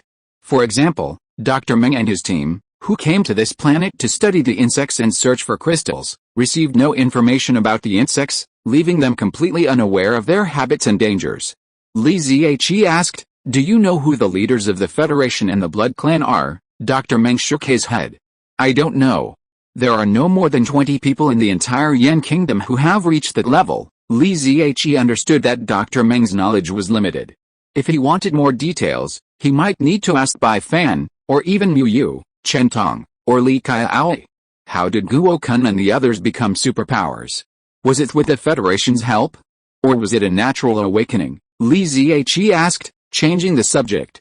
The United States and the European Union must have received their help, but we Yan people have been doing research on our own. I am one of the research team of the Superpower Research Institute. 10 minutes later, Li Zihe understood that because the Yan people don't know how to deal with things, they didn't get any substantial help from the Federation and the Blood Clan. In terms of the strategic power of superpowers, they also fell behind. If it weren't for the fact that more than a year ago, several talented Yan people in the team going out to explore the solar system suddenly awakened the genetic memory of their ancestors, the Yan country would still be a desert of superpowers. This is really outrageous. There are no family rules. Li Zihe ran around the Yan camp again and again. At the beginning, the Major of the United States outside the wall would groan a few times, hoping that the Yan people could carry forward their usual sentiment of repaying grievances with kindness and carry him into the camp for treatment. But later he found out that these Yan countrymen didn't care about him at all. They chased each other with red eyes, like old bachelors fighting for wives. Li Zihe kept his word. After Dr. Meng explained the recent situation of Langsing to him, he pulled out all the Yan country warriors and ran around the Yan countrymen's camp. After running for 2 hours, most of the Yan country warriors collapsed from exhaustion, and only a few scattered figures followed behind him. Among them were Guo Kun, Came In, Lao Wu, and surprisingly, Dr. Meng. Dr. Meng's name was Meng Xiaowan. He had not yet awakened his source energy and was just an ordinary person. However, with his excellent physical fitness and tenacious mental will, he gritted his teeth and kept up with Li Zihe's assessment rhythm. Although Li Zihe had a general impression of Meng Xiaowan, he had to admit at this time that an outstanding person always had her strengths. Li Zihe suddenly barked sternly, "You are not allowed to use the mobile suit's auxiliary power, K minimum. If you're caught doing so again, your tutoring qualifications will be revoked." Behind him, K Min withdrew her finger from the mobile suit and continued panting like a husky, tongue lolling out, enduring the burning pain in her chest. Without the auxiliary power, the mobile suit was nothing more than a metal weight suit, draining not only the body's physical strength but also its mental torment. K Min couldn't understand whether Li Zihe had eyes on his back or something, as he always caught her little moves. Feeling he'd reached a point, Li Zihe suddenly turned and ran towards the wilderness, away from the camp. Just as the men behind him were on the verge of collapse, Li Zihe suddenly removed his tactical mask and sang Ode to Justice. The lyrics were crude and harsh, the melody high and resounding, devoid of rhythmic beauty. Yet, the song held a fierce, impulsive energy.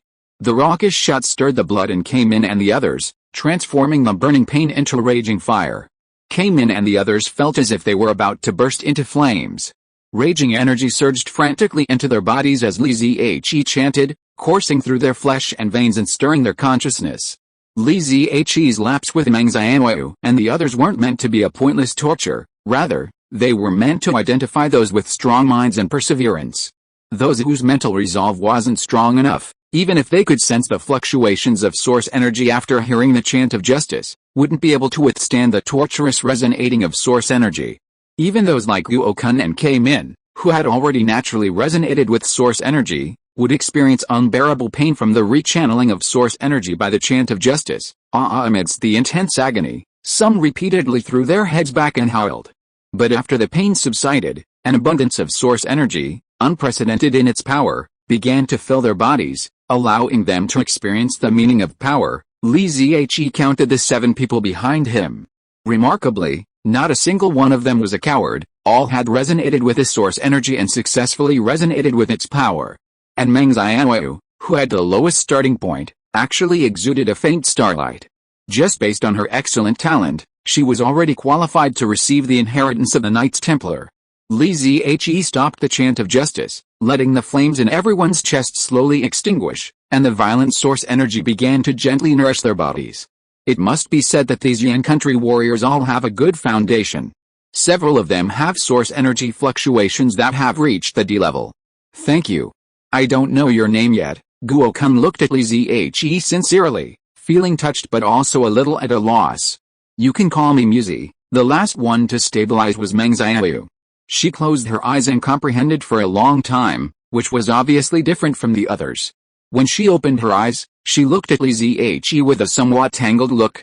I've awakened some memories, so I know I should address you as teacher.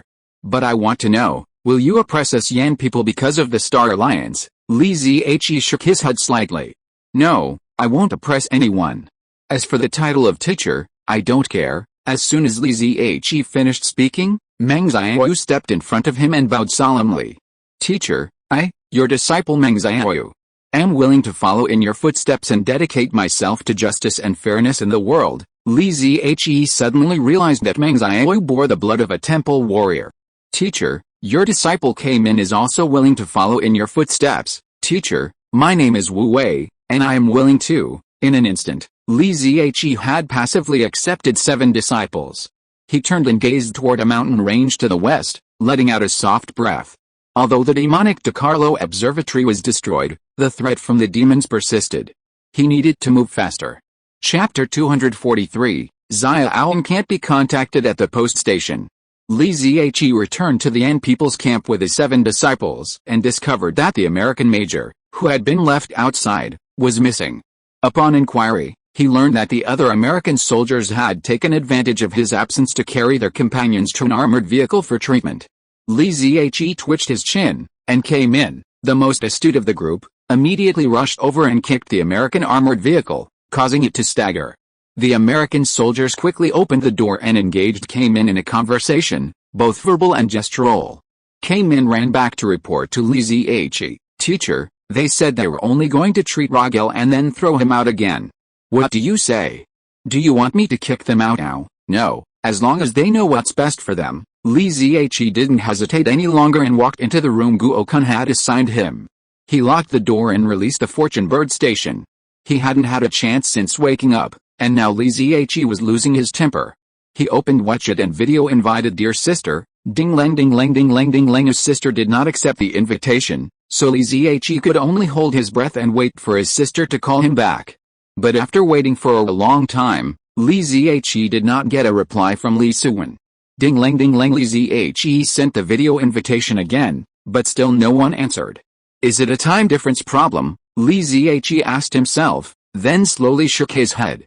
Since he left Langsing, there has never been such a situation in his contact with Xiaowan. Xiaowan never leaves her phone without her, and even if the situation does not allow it, she will call Li Zhe back soon.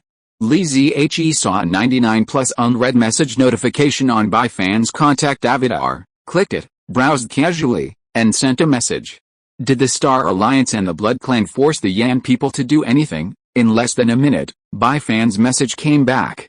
Hello, Ms. Musi. They haven't done anything materially harmful to us, but since we refused their request that Yan Nation open its genetic database to them to facilitate talent exchange, our relationship hasn't been particularly harmonious. Now the Blood Clan secretly supports the European Union, and the Star Alliance supports the American Union, using divisive tactics against us. The conflicts among us are more acute than those with the outside world, Baifan replied at length, reminding Li Zhe of a passage from the three-body problem. Even if the aliens were kind and friendly, they would never allow Earthlings to unite as one, and Earthlings, driven by their inherent greed, would inevitably kill each other. Do you know who the leaders of the Star Alliance and the Blood Clan are? We don't know. According to relevant personnel, the true leaders of either the Star Alliance or the Blood Clan haven't surfaced. The Star Alliance and Federation personnel we're currently contacting don't have decision-making authority, Li Zhe pondered. This felt like the style of Chen Tong, Mu Yu, and Li Kaiao. They'd always looked down on outsiders, and since they didn't know Li Zhe was from Yan, their attitude towards Yan people must have been quite dismissive. Ms. Musi, could you please reveal your identity? We're facing tremendous pressure right now, and we need all Yan people to unite to safeguard our interests in peace. Li Zhe thought for a moment and replied to Baifan, pressure fosters progress. This is a crisis for the Yan people, but it's also an opportunity for them. Li Zhe ended his call with Baifan and continued to call Li Suwen's widget, but the call didn't go through. Li Zhe's expression darkened. Since he could reach Baifan, it wasn't a problem with the Kaneo station. So, what happened to Xiaowan? Li Zhe went out to find Guokun and asked, when will our supply ship arrive? It's scheduled for 7 days, but I've already sent an emergency report. It should arrive in about 3 days. Guokun saw that Li Zhe looked uneasy and quickly said, the European and American sides have also sent emergency reports. Their ships are fast and should arrive in a day or two. Notify me immediately when the ship arrives. Li Zhe's heart was in a state of panic.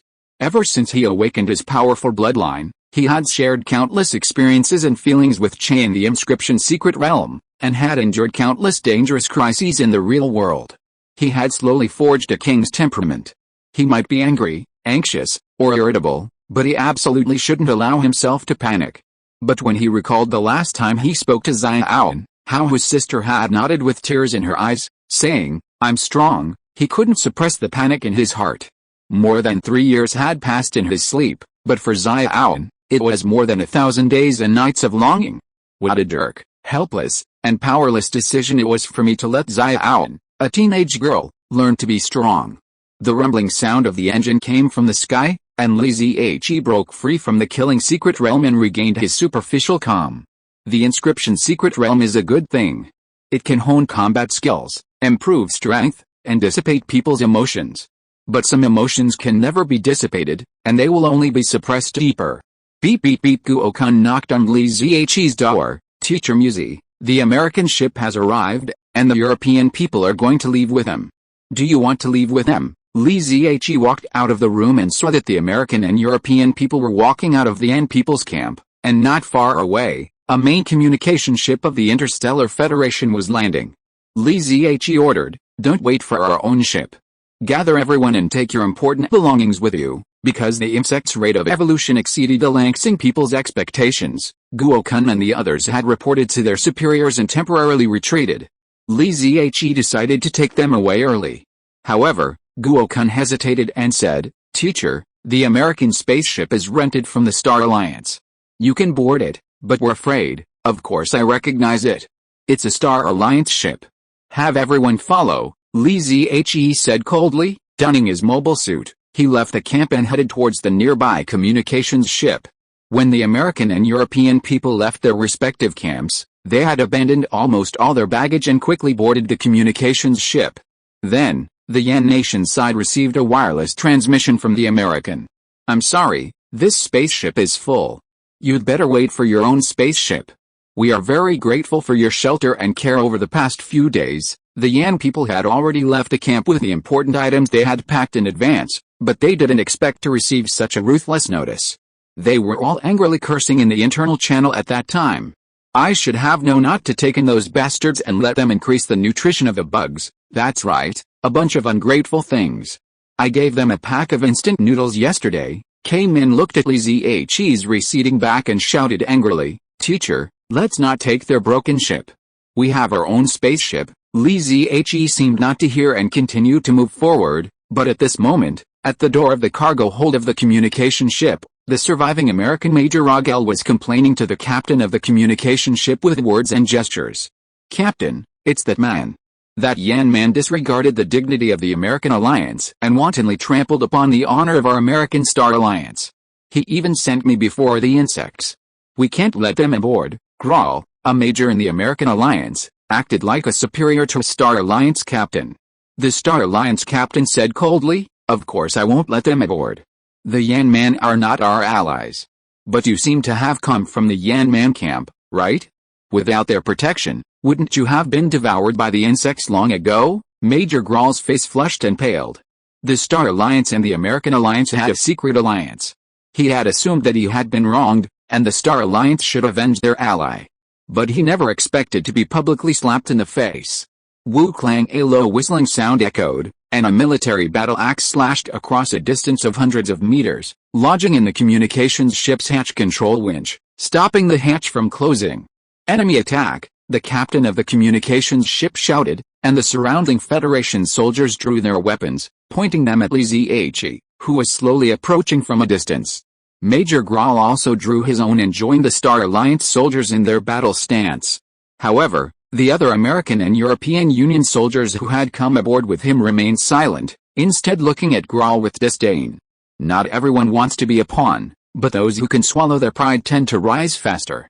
"Teacher, be careful. Battle formation, advance." Guokun and the others, having received a notification that the American communications ship was full, had stopped moving forward. Suddenly, they saw the Star Alliance soldiers display their weapons at Li Zhe and sprint forward. The 7 Yan people, who had just been guided by Li Zhe, were noticeably faster, surprising everyone aboard the communications ship. The Yan people numbered only 40 or 50, and with 7 superpowered individuals, their deployment ratio rivaled that of an elite Star Alliance field unit. Li Zhe, however, didn't need help. He faced the numerous gun points with complete disregard, and, unarmed, he slowly made his way to the communications ship. The armed Federation soldiers, however, were sweating, their palms drooping, unable to even hold their weapons steady. In the world of superpowers, the aura of the powerful is an invisible weapon, crushing the weak. Li Zhe approached the captain and coldly asked, "Are you blind?" The captain now noticed something was amiss. Li Zhe spoke in standard Federation English, an accent unrecognizable by language translator. A closer look at Li Zhe's battered mobile suit revealed it to be the latest model from the supervisory department. When the captain finally spotted the faint insignia of the supervisory department amidst the countless insect scratches, he realized who he was. In a place like Star City, where powerful figures gather, there might still be some who dared to challenge the supervisory department, but across the vast expanse of the Federation, the supervisory department was undoubtedly the most feared department. The mere power of independent oversight could be manipulated to any degree by these inspectors. The captain straightened his back and saluted. "Lieutenant Liger of the 7042 Communications Ship, 11th Communications Company, 7th Exploration Fleet of the Interstellar Federation, greets you." Liger didn't know Li Zhe's rank, but in the Federation, rank is tied to strength. Li Zhe's skill in throwing a battle axe from 100 meters away, accurately entwining it with the gears of the winch without damaging the mechanism, and the aura he displayed was definitely beyond the reach of a D-rank captain like him.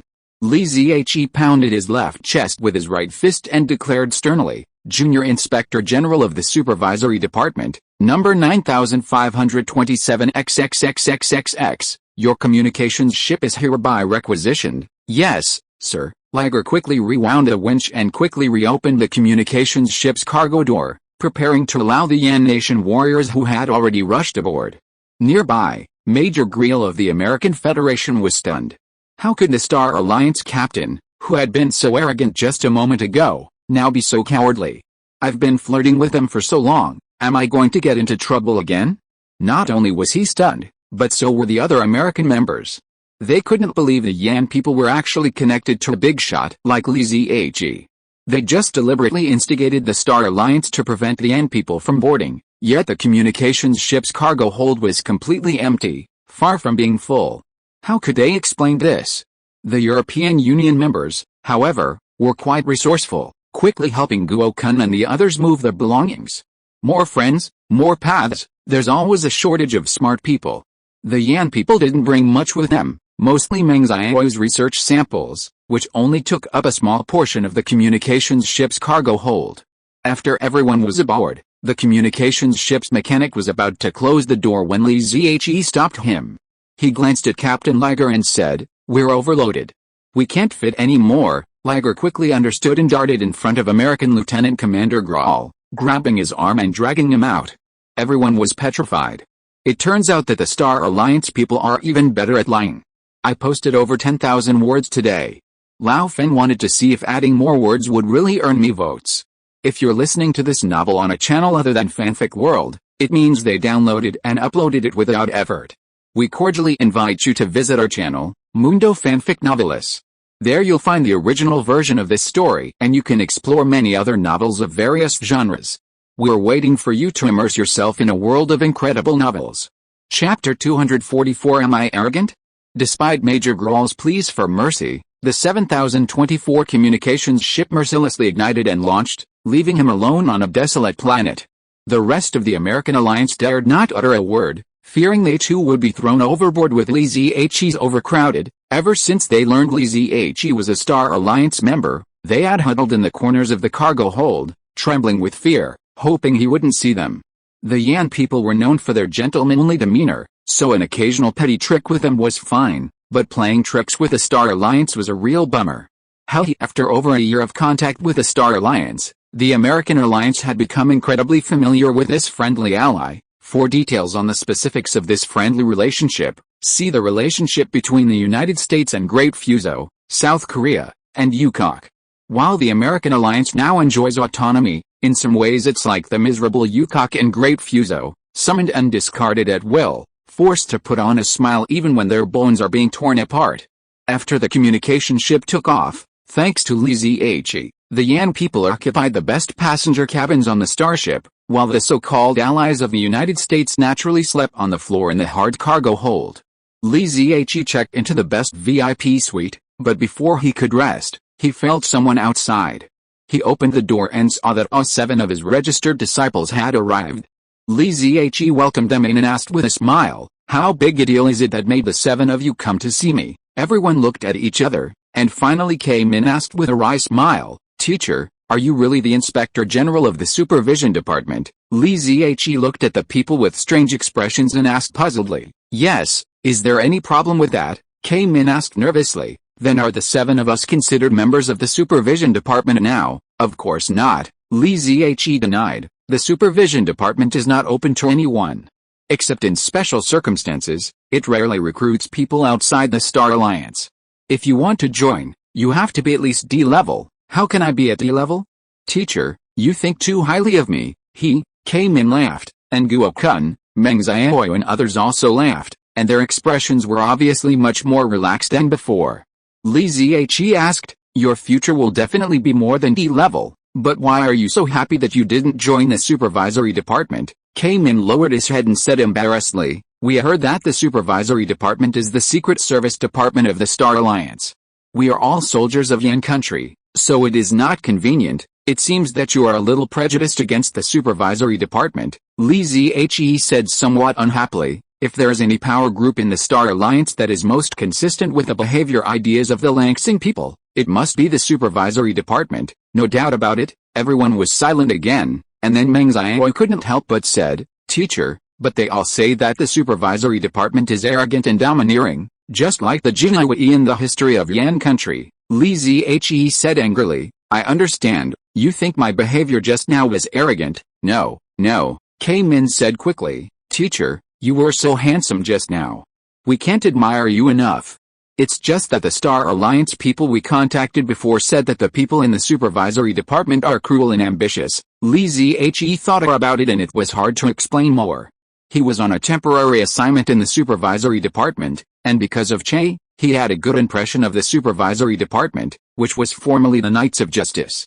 But if you say he is extremely ambitious, it really cannot be denied. But which federal force does not have ambition? Or who does not have ambition? Even Brother Xiaowan from Causeway Bay has the ambition to be the boss, right? I don't want to explain anything to you, and I will not force you to do anything, but every newcomer to the supervisory department will recite a passage from the creed of the Knights of Justice: fairness, justice, eradication of evil, and protection of the weak. Li Zhe was reciting the Knight's Creed of the supervisory department, and Meng Xiaoyu next to him had a strange expression on her face. After Li Zhe finished reciting, she asked, "Teacher, isn't this the creed of the Knights Templar? When you were leading us to perceive superpowers, I obtained a related memory." Li Zhe said, "Yes, the predecessor of the supervisory department is the Knights of Justice. Don't you know this?" Everyone shook their heads, indicating that they didn't know. "I'll help you experience the power of source energy and familiarize you with its utilization. It's the supervisory department's chant of justice." You certainly didn't know this, did you? Then did you know that most naturally awakened superpowers in the Federation carry the genetic bloodline of the Knights of Justice, allowing them to harness and evolve source energy through the genetic memories of their ancestors? And did you know that several powerful families within the Federation exploit the people far more ruthlessly than the supervisory department? Everyone shook their heads again, like geese lined up by a pond. Li Zhe was speechless. He'd felt pretty good when 7 people had come up to him and called him teacher, but now it seemed like he was going to be a bit tired. They were going to teach from elementary school to high school. "Bah, go study on your own." Meng Xiaoyu said apologetically, "Teacher, we Yan people came into contact with superpowers relatively late. Although some Yan people awakened the genetic memory of our ancestors in outer space and came into contact with a world of superpowers, our understanding of superpowers is far from perfect. Because of the information blockade by the Star Alliance, we couldn't get more information and equipment related to superpowers. It was only after the construction of Yinghua City that we exchanged some much-needed information and equipment through merchants from the Star Alliance and the Blood Clan. We only know now that it will be easier to obtain superpowers and awaken the genetic memory of our ancestors outside the Kuiper Belt, but as we cross the Kuiper Belt and enter the solar system, the super energy environment will quickly weaken, and the possibility of acquiring superpowers will quickly decrease. After crossing the asteroid belt between Jupiter and Mars, there is almost no possibility of awakening. The Star Alliance and the Blood Clan have superpower gene potion technology, so the Americans and Europeans can obtain superpowers on Langsing. The reason I study insects is that I hope to develop our own superpower gene potion for the Yan people." As Meng Xiaoyu spoke, her emotions grew, and she expressed her concern for the Yan people's current backwardness. But she didn't realize that in her unknowing outburst, she had blurred Li Zhe's identity, treating him as one of her own rather than a member of the Star Alliance. "I haven't studied genetic potions, but I can offer some ideas." Li Zhe had worked as a trapper for a while, and those mutant beasts were the auxiliary materials for genetic potions. In worlds with excessively high energy concentrations, it's difficult to produce genetically modified ingredients suitable for humans. Take insects, for example. If you injected insect genes into a human, they'd essentially explode and die, and in worlds with low energy, the genetic mutation levels of animals aren't high enough, so the improvement for humans is very limited. Since you've already explored energy environments from the Kuiper Belt all the way to Mars, why not find areas with moderate energy concentrations and try breeding mutant species yourself to experiment with genetically modified ingredients? Meng Xiaoyu's eyes lit up, and she quickly asked, "Teacher, are the beasts of the Star Alliance related to those of Langsing?" "Yes, because many of Langsing's beasts share the same origins as the Star Alliance. Having been passed down from the sanctuary, Li Zhe listed dozens of major mutant beasts that could be used to create genetically modified ingredients, telling her to research them later. "Okay, now you know I'm not a spy. Go back and get some rest." Seeing Cayman and the others showing interest, Li Zhe dismissed them. "You actually suspect me of being a dog spy? I'll show you what it means to be a dog licker." Cayman and the others left reluctantly. They had been mesmerized by what Li Zhe had just said. The information he had shared was absolutely packed with valuable insights. Before leaving, Meng Xiaoyu lingered and asked Li Zihe, "Teacher, where are you going?" After arriving at Kuiper Fortress, Li Zihe casually replied, "I'm going to Langsing." Meng Xiaoyu's face lit up. "Then can I continue to ask you for advice later?" "Let's talk later." Li Zihe mercilessly closed the door, locking out the eager Meng Xiaoyu. Meng Xiaoyu sighed and turned to leave. She used to be responsive to requests, but who could have imagined she'd encountered such a cold and heartless person? Returning to their cabin, Guo-kun addressed her, "Meng Xiaoyu, I believe what the teacher just said should be classified as confidential information. Do you agree?" Meng Xiaoyu replied sternly, "Of course. From now on, everything he says or does must be classified as confidential information and must not be shared with anyone." 2 days later, communications ship 7024 docked at Kuiper Fortress. Li Zihe disembarked and found it resembled a large spaceport, with a constant stream of starships outside and a bustling crowd of people inside. Li Zihe sighed, "Is the communication between the Star Alliance and Langsing so lively these days?" Meng Xiaoyu replied from behind, "Teacher, we Langsing people aren't allowed to access the Star Alliance's military zone. This is a civilian spacecraft parking area, and many Langsing people use it to explore the stars, so it's a bit chaotic." Li Zihe paused in the docking tunnel, watching the crowded lines of Langsing people, his brows gradually furrowed. These Langsing people all looked happy, their faces filled with longing and hope for the future, their steps brisk and filled with confidence as they strode towards a better life. However, the Federation personnel responsible for receiving them, while appearing welcoming, concealed a falsehood that Li Zihe could not fail to see. "Are they all researchers?" Li Zihe noticed something was amiss and asked Meng Xiaoyu beside him. "No, teacher. The Star Alliance has opened up its interstellar immigration policy to Langsing. Many Star Alliance consortiums are recruiting Langsing people to work for the Star Alliance. While the requirements are stringent, the pay is very generous." "That's impossible," Li Zihe said flatly. "The consortiums aren't that kind. How much would it cost to ship from here to the Star Alliance? How could they possibly hire Langsing people to work for the Star Alliance?" Li Zihe knew the technological level of the Interstellar Federation. With the average working ability of Langsing people, they couldn't possibly be qualified for those well-paid jobs. If the genes of these Langsing people were extremely stable, allowing them to adapt to genetic modification to become superpowered warriors, then on Langsing, they could use injections to screen for superpowered people, rather than the current situation where they looked like ordinary people. "Teacher, the higher-ups have considered certain potential adverse events, which is why we in Yan country have been keeping a tight lid on interstellar immigration. But if we completely block it, we'll never get to know the true inner workings of the Star Alliance." Li Zihe understood that the nations of Langsing must have their own think tanks targeting the Star Alliance and the Blood Clan, and he suspected that the treatment these Langsing people would receive after entering the interstellar sky would likely be anything but favorable. However, if they completely closed themselves off and banned immigration, the Langsing people would never learn about the world beneath the stars, forever being on the defensive. Among these Langsing immigrants, there must be numerous hidden spies, braving unknown dangers to enter the interstellar sky, risking their lives to discover the information and technology the Langsing people desperately need. "Let's go." Li Zihe headed towards Kuiper Fortress, followed silently by Guo-kun and the others. In the crowded connecting passage, their small group was like salmon swimming upstream, returning home. "Mom, look! It's our Yan Nation army." Li Zihe and his companions, marching silently, heard a sweet child's voice and spotted a young woman holding 2 little girls in the line. The girls waved excitedly at the side of Li Zihe and his companions. Guo-kun came in, and their companions' uniforms were adorned with red flags. Seeing them thousands of miles from home, the 2 girls were thrilled. But their mother, however, was a bit alarmed. She pulled the 2 children to her side and walked along the connecting passage, her head lowered, not wanting to meet Guo-kun's gaze. Li Zihe pouted, stopped her and asked if the children are hers. Came in immediately stepped forward and stopped the young woman with the children. "Who are these children to you?" Tell the truth. It must be said that came in, a woman with a sweet and savage personality, could be fierce and fierce, giving the young woman a fright. "They're my children, twin girls." Li Zihe carefully observed the young woman's eyes and subtle expressions, concluding that she was not lying. He walked up and asked coldly, "Why did you leave Langsing alone with your children?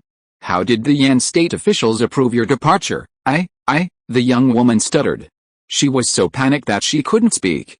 She just hid the two children behind her, and the two little girls also clung to their mother's clothes tightly, looking at the handsome Li Zihe timidly. Meng Xiaowan walked over and said coldly, "Did you use the identity of another country to smuggle the children with you, eh? Woo woo woo. The father of the child owed gambling debts, and we really couldn't make ends meet. The Star Alliance was willing to recruit me and gave me a resettlement allowance to pay off my husband's gambling debts, but I want to take the children to start a new life." Came in and Meng Xiaowan were stunned, and then looked at Li Zihe helplessly. Li Zihe felt the woman wasn't lying, but he still advised, "Even if you make it to the Star Alliance, it'll be difficult to live with two children. The Star Alliance isn't some paradise." Sensing Li Zihe's demeanor softening, the young woman weakly defended herself, "But they say I have excellent talent and can become a movie star in the Federation." Li Zihe looked at the still attractive young woman, speechless. "What are you doing? What are you doing?" Because of Li Zihe and the others' actions, the connecting passage was jammed. Several Federation men squeezed in from a distance, shouting harshly from afar. Seeing the Federation men, the young woman hurriedly pulled her child aside to explain a few things to them, her attitude extremely humble.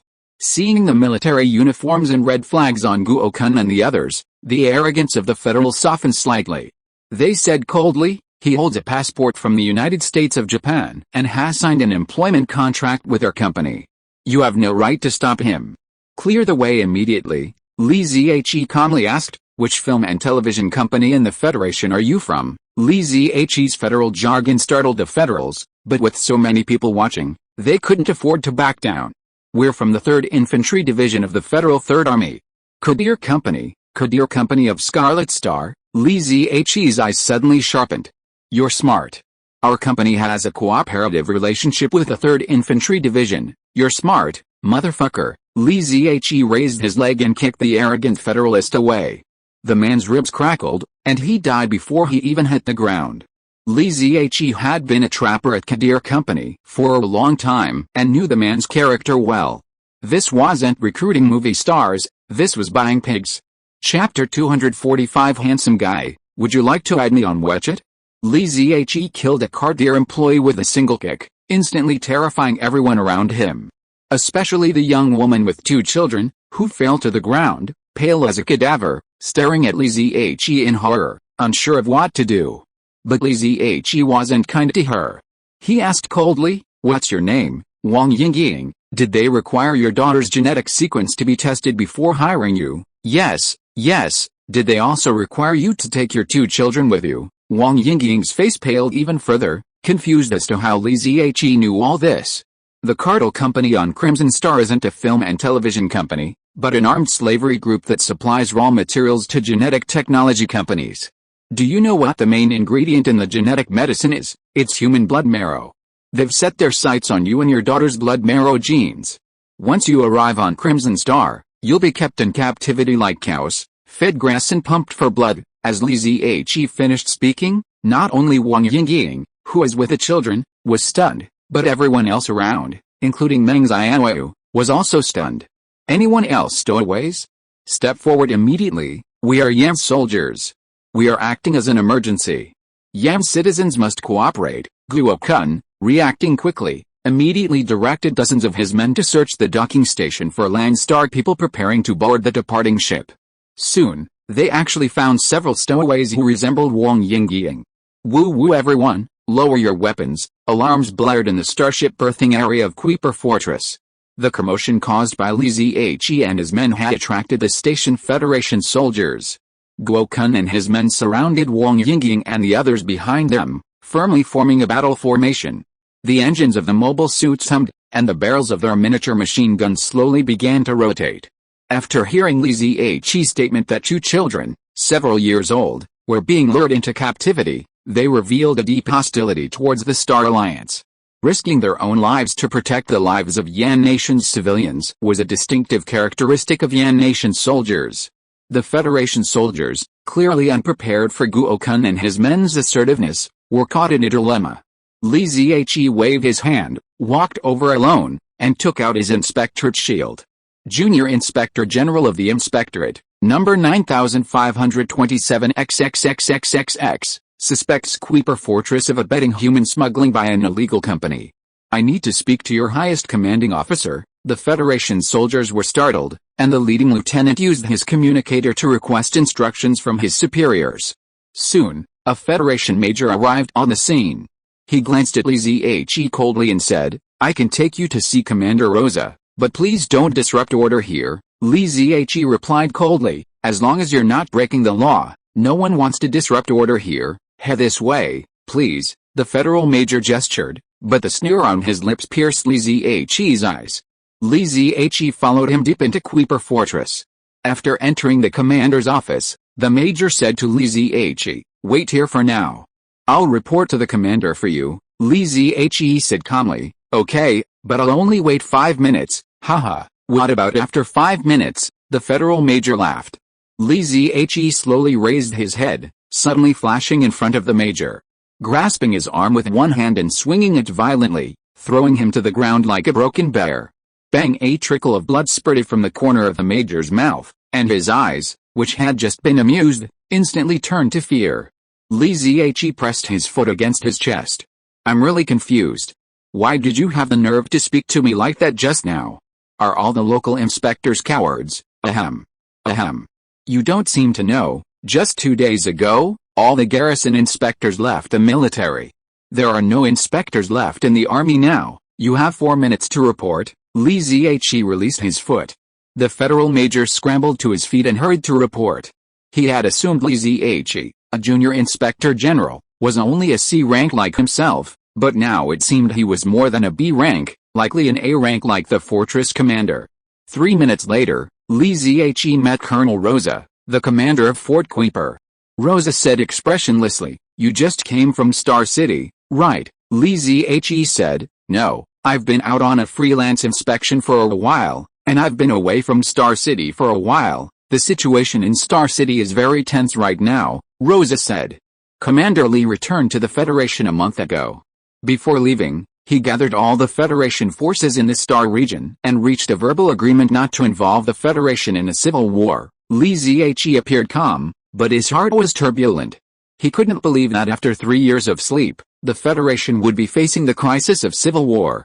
Li Xiaowan had indeed come to Langsing, but now she had left. Rosa continued, "The Langsing people are a treasure to our Federation. The military has tried to use restraint in their interactions with them. If the supervisory department is still not satisfied, they may violate the verbal agreement." Li Zihe raised an eyebrow in displeasure and asked, "You mean Li Xiaowan agreed to let you sell the Langsing people to those genetic pharmaceutical companies, although it was the Cartier company that recruited Wang Yingying and others?" Li Zihe would never believe that the military didn't profit from it. Rosa shook his head. The Gene Company's case is a minority issue, after all. Most interstellar immigrants will be incorporated into the military or chaebols. With so many factions in the Federation, I believe Commander Li's ability to maintain the current peace has been incredibly difficult. Li Zihe had to admit Rosa's words made sense. Li Xiaowan was only the commander of the First Army, and the Li family was just one of the Federation's wealthy families. They certainly couldn't dominate everything. Judging from the degree to which Guo Kun and the others were compatible with source energy, Li Zihe knew the Land Star population possessed a deep reservoir of superpowered talent. With civil war looming in the Federation, the desire of various factions to claim Land Star would inevitably grow. The Land Star population still had to rely on themselves. "I have no intention of altering the balance of power in this star region, but I'm taking those people from the Cartel Company with me." Li Zihe stood up and laid out his final line. "Yes, I respect your strength." Rosa also stood up and shook Li Zihe's hand with a smile. Li Zihe turned to leave, and Rosa's smile slowly faded. "Send an encrypted military communication to headquarters, announcing the appearance of a troublemaker. Yan's Engineering Corps participated in the construction of the Kuiper Fortress, so there is an area within the fortress that is exclusively assigned to Yan." Li Zihe met up with Guo Kun and others, and explained to Meng Xiaoyu the purpose of several employees of the Cartier Company. Cartier Company is a small company, so the technical staff are multi-skilled. There must be their technical researchers on Langsing.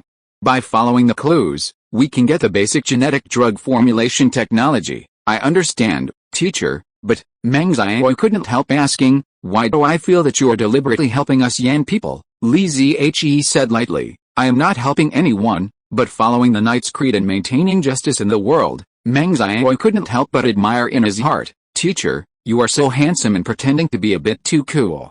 Meng Xiaowan applied for the fastest return spacecraft to enter the Kuiper Transit Channel, citing significant research discoveries. A few days later, he finally arrived at Mars, adjacent to Langsing. A large city had been built on the barren land of Mars. The enclosed, transparent dome covered hundreds of square kilometers, offering stable air pressure and a moderate oxygen ratio, capable of supporting hundreds of thousands of people. Teacher, All-Star Alliance members and Blood Clan members intending to travel to Langsing must apply in Yinghuo City. We will provide you with guarantees, and you should be allowed to travel to Langsing soon. I'm a Yan countryman, do I need to apply to go home? Li Zhe was a little annoyed, but there was no way to explain this kind of thing. The more he explained, the more trouble he'd have. And judging by Meng Xiaowan's attitude, he knew he might end up getting annoyed by Yan's research department. Okay, go ahead and apply. I'll go down and take a look. Okay, teacher. Yinghuo City is Langsing's window to the outside world. It has many local specialties and delicious food. Feel free to visit. The application process will take at least a few days. Li Zhe disembarked the Yan Kingdom spaceship and, without even leaving the spaceport, turned a corner and wandered over to a nearly full ship. He couldn't wait any longer. He was already at home, and he had to wait a few more days? How ridiculous. Li Zhe carefully observed the spaceship and confirmed that it was bound for the Asian Eastern Federation because he saw the familiar Yan Kingdom flight attendant. Li Zhe calmly approached the flight attendant entering the gate. Hello, please show me your ticket, entry application, and quarantine certificate. Li Zhe stared into her eyes and said gently, I am from Yan Kingdom. The beautiful flight attendant immediately fell into a state of confusion, which lasted for 5 or 6 seconds. Chen Tong had taught Li Zhe his mental skills, and although he hadn't studied them very hard, he could still easily deal with a few ordinary people. And 5 or 6 seconds was enough time for Li Zhe to board the spaceship. After entering the spaceship, Li Zhe calmly walked through the passenger cabin and into the lower cargo hold, finding a corner to hide. With Li Zhe's current powerful stealth capabilities, even an A-class fighter wouldn't likely find him. The spaceship took off smoothly, Li Zhe's small movements causing no trouble. The spaceship quickly began to accelerate and then transitioned to a smooth, zero-gravity flight. The distance between Mars and Langsing is not constant. The difference between the farthest opposition and conjunction is hundreds of millions of kilometers. However, for Li Zhe's Federation-built fast spacecraft, the journey would only take a day or two at most, without even requiring space jump technology. It seems the Federation has become wary of Yan country's technological advancements, selling us this advanced fast passenger spacecraft. Yan country's starship manufacturing technology is 2 generations behind the Federation's, but now the Federation has sold them a more advanced civilian fast spacecraft. Will the Yan country continue to invest heavily in researching these outdated technologies? If a country becomes accustomed to buying is worse than making, it is not far from falling behind. We'll arrive at our destination in half an hour. Slowing down will begin in 5 minutes. Passengers, please fasten your seatbelts. From his sleep, Li Zhe heard the sounds of the upper cabin, a mechanical electronic voice repeating safety instructions in Chinese and several Star Alliance jargons, with a Chinese voice at the forefront. Fortunately, the Yan people still had their confidence. The fast spacecraft approached the spaceport above Langsing, and everyone disembarked, heading to the shuttle base corresponding to their respective countries and regions. Langsing wasn't as desolate as Mars. The Asia Alliance alone boasted countless cities and populations, resulting in multiple shuttle takeoff and landing points. This shuttle landed in Kaiyongshao. Li Zhe found the shuttle bound for Yan country, blended in at the back of the crowd, and repeated his old tricks, once again deceiving several flight attendants. The shuttle descended, stopped, and opened its doors, revealing a bright, sunny, blue sky. Li Zhe finally set foot on the land of his homeland. The unique gravity felt deeply familiar. He took a deep breath, feeling the long-lost fresh air, and a faint, intoxicated smile appeared on his face. Hi, handsome guy, can you add me on WeChat? Listen, what a familiar voice. The cold-faced school idol of number 13 middle school is back again. I've only written a little over 8,000 words so far today. I originally wanted to split it into 3 chapters to trick them into adding more chapters, but then I thought better of it. One should be honest and sincere when pretending to be cool. My ability doesn't allow it. I have no choice. Sorry. Chapter 246. Did you rent my parking space? Please take off your makeup. Li Zhe looked at the wipes the security guy handed him, feeling a little annoyed. The woman in front of him had put on makeup to look like a prostitute and was fine, yet he was asking me to remove my natural makeup? But when Li Zhe noticed the naked jealousy in her eyes, he understood why. Getting increasingly handsome, almost to the point of being criminally handsome, is a different kind of trouble. Are you wearing makeup? No way, a surprised voice called from behind Li Zhe. Ever since Li Zhe entered the Xiaowan Airlines lobby, a woman with a model-like figure had been asking for his wretched ID. Li Zhe refused, but she kept clinging to him, and now she was causing him trouble. The security guy, clearly jealous of beautiful women chasing handsome men while he himself was unattractive, had picked on Li Zhe. Li Zhe took the wipes and rubbed them across his face. His concealment talent activated, and his features adjusted slightly, returning him to the look of 4 or 5 years ago. His perfect face was reduced to just 9.5 points. Of course, his aura remained unchanged. At this moment, Li Zhe wore a clown-like face, yet his demeanor and movements possessed a unique charm. Wow, you're actually wearing makeup. Actually, you can go without, the beautiful woman exclaimed, drawing everyone's attention. Please don't deliberately alter your appearance drastically, as this will cause unnecessary trouble for our security checks. The security officer handed Li Zhe back his ID and plane ticket. This seemingly formal admonition was laced with deep malice. Li Zhe smiled coldly and handed the wipe back to the officer. However, as their palms touched, a flash of source energy flashed into him.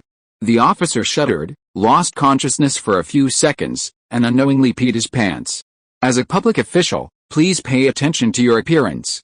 Remember to change your pants if you wet them. The dozens of eyes that had been directed at Li Zhe now focused on the officer's crotch.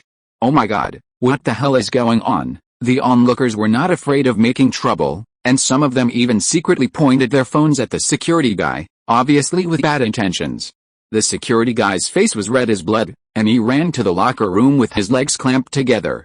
But the more he ran, the more wet he became, and what made him even more panicked was that he couldn't feel that part of his body. Li Zhe took his ID, passed the security check, and boarded the plane to Linjiang. As for the security guy, he would probably lose a few years of his happy life. Li Zhe is no good man now, and he will definitely take revenge. Hi, my name is Lin Yangsu, add me on WeChat. We can discuss makeup techniques. The gorgeous woman caught up and continued to stick to Li Zhe. I'm really sorry, I really don't like the smell of you. My smell? Don't you like Chanel? No, I don't like the smell of 2 men's body fluids mixed together. Li Zhe was actually quite troubled by his own keen perception. He could see through other people's privacy at a glance, which always felt a bit immoral. At the entrance of Linjiang No. 13 Middle School, his uncle was packing up the tables and chairs, preparing to close the shop early. Today was Saturday, and most students were not in school, so the bun shop didn't have much business. Closing early and making a few deliveries could also supplement the family income. His son was going to college, and he couldn't let him be without money. Without money, he wouldn't even be able to find a girlfriend in college. If he left a huge gap in his life, he would definitely blame his incompetent father in the future. Clatter! The half-closed roller shutter was suddenly pulled up, and a figure walked into the bun shop. Uncle Wu hurriedly said in a friendly manner, "Sorry. We're closed," but the visitor sat down. "Uncle Wu, give me some steamed buns and porridge." "No, the buns are cold." "Huh?" Uncle Wu was stunned. He squinted his eyes and walked over to take a closer look. His lips trembled a few times, and he looked very funny, wanting to laugh but unable to. "Xiaowan, what are you doing?" Uncle Wu's nose was sore and he couldn't continue. Li Zhe smiled and nodded. "Uncle Wu, I'm back." "Oh, it's good to be back. Xiaowan has suffered a lot in the past few years when you were away." Li Zhe's heart tightened, and he asked nervously, "Uncle Wu, I haven't contacted Xiaowan recently. Do you know what happened?" "I know," Uncle Wu said quickly. For some reason, Xiaowan suddenly transferred from Nanjing University to Lake Heart University last year. It's the newly built school on the small island in the center of Xuanwu Lake. That Lake Heart University is not very famous, but the management is very strict. Usually, no contact with the outside world is allowed. You can only go home one day off a week. She came to see me last week. Li Zhe's heart, which had been hanging for days, finally settled down. As long as Xiaowan was fine, it didn't matter whether she was from Nanjing University or Lake Heart University. Uncle Wu, make me a basket of buns. I've been craving it for years. Okay, wait, I'll steam some hot buns for you. Uncle Wu sniffed, wiped his hands, turned back to the refrigerator to get out a meat-filling and leavened dough, and while he was busy with his hands and feet, he opened his mouth to chat. Xiaowan is a sensible girl. She's also very motivated. She's good at studying and has a good personality, but she's lost a lot of weight this year. I don't know what kind of school that Lake Heart University is. The food in the cafeteria might not be good, and those relatives of your family, Uncle Wu is an outsider, and I shouldn't say much, but some of them are really bad people. But it's good that you're back. With a man at home, Xiaowan won't be bullied in the future. Looking at the steam coming out of the steamer and listening to Uncle Wu's chatter, Li Zhe smiled and was a little distracted. At his level of strength, many trivial matters no longer caused any fluctuations in his mood, but every little bit of what Uncle Wu said resonated in his heart without missing a word. Well, first meet Xiaowan, then contact Chen Tong, Mu Yu and the others, and then live a peaceful life for a while. Li Suwen, let's go shopping. I finally have a day off. No, I need to go home. You always go home on your day off. Are you a housekeeper? How boring. Li Suwen declined her classmate's invitation and habitually boarded the bus. Just like on her dozens of days off, she went home alone and in silence. She went home every week, and with little to do, she often spent the entire day on the sofa. But if she didn't go home for a week, Li Suwen felt like she had lost something, a hollow, uncomfortable feeling. She knew it was the longing for home. A house without people is just a house. A home is a home when people are in it. Li Suwen's home was in Jinjiang Royal Garden, at the southwest corner of Xuanwu Lake. It was only a few stops from the lake's small island, and it took just over 10 minutes to get home. If she didn't have only one day off a week, Li Suwen would go home every day. She got off the bus, entered the residential complex, and walked all the way to building B16. As expected, she chancedly bumped into her next-door neighbor, Sister May. Sister May, dressed brightly and holding a small brown teddy dog, blocked Li Suwen's way. Oh, Xiaowan, you're home again. You're getting more and more beautiful as you grow older, but as an old neighbor, I can say a few words to you. Since you're in college, you should focus on studying. You go home every week, wasting so much time on studying. Even if you don't want to study, you can go out to work. Oh, your family's situation is really pitiful. You don't have any regular income, and going to college is so expensive. I used to be very close to your mother. I'll give you an idea, Sister May, don't worry. We don't rent out our house. Li Suwen squeezed impatiently, pushed Sister May aside, and reached into her bag to take out the key. Undeterred, Sister May said, Xiaowan, listen to me. I've already agreed with him. 500 yuan per room. You only live in a 3-bedroom, 2-living-room apartment. If you rent out 2 rooms, that's 1,000 yuan a month. Li Suwen turned back angrily. I told you, I don't rent out my house. Also, shouldn't you pay me for the parking fees? You've been using my parking space for 2 years. Oh, we're such good neighbors. Your parking space isn't used, but we're still paying for it when we park there? Have you ever considered that if my car is parked in yours, people will think I'm protecting you, while you, a lonely girl, are all alone? Woof woof woof. Sister May, clearly experienced in dealing with Li Suwen's rogue ways, began to pester her with a bark, more deceptive than some spiritual mentors, acting like she was doing this entirely for your own good. Sister May's little teddy bear also got excited and barked at Li Suwen. A distant relative is not as good as a close neighbor. Xiaowan, look at your uncles and aunts. They don't care about you as much as I do. Sister May was spitting saliva when she suddenly shut her mouth and opened her eyes wide. The door behind Li Suwen suddenly opened. Who are you calling lonely? The cold words were like a cold wind, scraping Sister May's face and piercing her heart, making her feel cold all over. Are you taking up our parking space? I rented it. Sister May wanted to use her eloquence to gain advantage, but the cold murderous aura like a knife made her fearless. Rented? Where's the money? Here, scan the code. Li Suwen stood in the stairwell, staring blankly at Li Zihe in front of her, suddenly unsure whether she was in a dream or reality. In her dreams, she had dreamed of Li Zihe coming home countless times, sometimes covered in blood, sometimes missing limbs. Sometimes he was blind and disfigured, sometimes he was so gray-haired that he was unrecognizable. Countless times when she woke up from her dreams, Li Xiaowan cried silently and prayed silently. No matter what her brother became, as long as he could come back, she would support him for the rest of his life. But in these more than 1,000 days and nights, Li Xiaowan couldn't even get through a phone call. Let alone seeing him, even hearing his voice became an unattainable luxury. So suddenly, a handsome guy who was more handsome, cooler and more handsome than before, wearing an apron and holding a spatula, suddenly stood in front of Li Xiaowan. She suddenly felt so unreal. Li Xiaowan moved her feet with difficulty, and her small palm grasped Li Zihe's hand. Feeling the real warmth, her misty eyes suddenly became full of tears. "Brother, is it really you?" Li Zihe blinked and forced a mist back. "Yes." Li Xiaowan was stunned for a long time, and suddenly raised her foot and stepped hard on Li Zihe's foot, just like the reaction when Li Zihe annoyed her many years ago. "Ouch, it hurts so much." Li Zihe cooperated very well and jumped on one leg, shouting loudly in pain. "No need to guess, I'm not dreaming." Li Xiaowan smiled, and tears flowed down her thin cheeks into her mouth. "Sweet. Thanks to the book friend Zufang77 for the reward. Thanks to the book friend Shui 28322 for the reward. Thanks to the book friend Yang Bjerxiu for the reward. Thank you all, brothers. Thanks." Chapter 247 Complaint of Domestic Violence. Li Xiaowan reclined on the sofa, barefoot, her arms raised and waving, shouting and swearing, like a patriot shouting slogans on a TV show. "I want soy sauce fried rice, don't worry, it's on the way. I want pressed duck, braised in soy sauce, okay, I just happen to have some radishes. I want stinky tofu, no, that stuff is stinking. You're a little girl, and your mouth reeks of shit. What's the point of saying that? I protest. Protesting is useless. You've been spoiled. I want Boston lobster, okay, tomorrow. I didn't buy any today, eat it for a month, you're rebelling.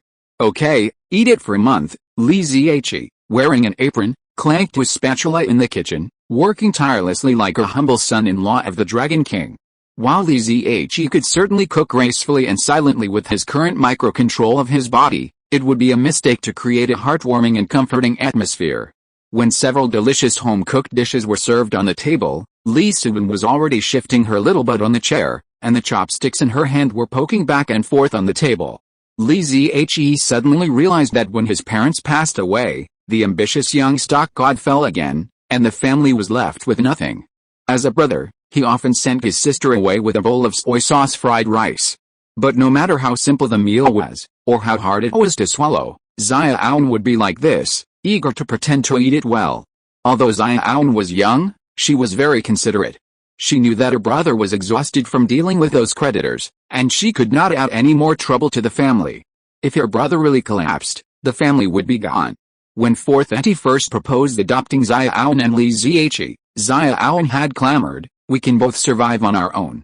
Don't even think about taking over our house for free. It's for my brother to marry. No one else can." In some cases, Xiaowan saw things more clearly than Li Zihe.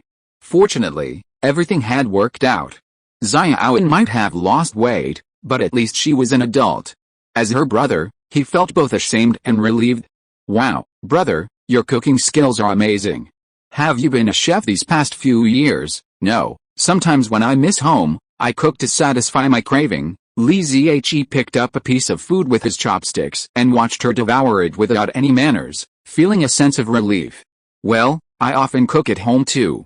I'll make it for you tomorrow." Li Xiaowan pushed her plate towards Li Zihe, signaling him to start eating quickly, otherwise she'd finish it all. "You cook?" "Sure." Li Zihe smiled and said nothing more, fearing that Xiaowan would feel uncomfortable if he spoke too much. He found several 3D drawings by Xiaowan at home. Xiaowan had used these to deceive him, claiming she was eating and drinking well at home and that Li Zihe didn't need to worry. It was undeniable that the little girl had a remarkable talent for drawing. Her level of skill was already very professional, and a painting major wasn't out of the question. But looking at her frail frame, it was easy to guess what she ate all day at home. The two siblings devoured the entire meal, and Xiaowan lay comfortably on the sofa, burping. She was clearly a beautiful girl with bright eyes and white teeth, but she had to sit with her belly exposed.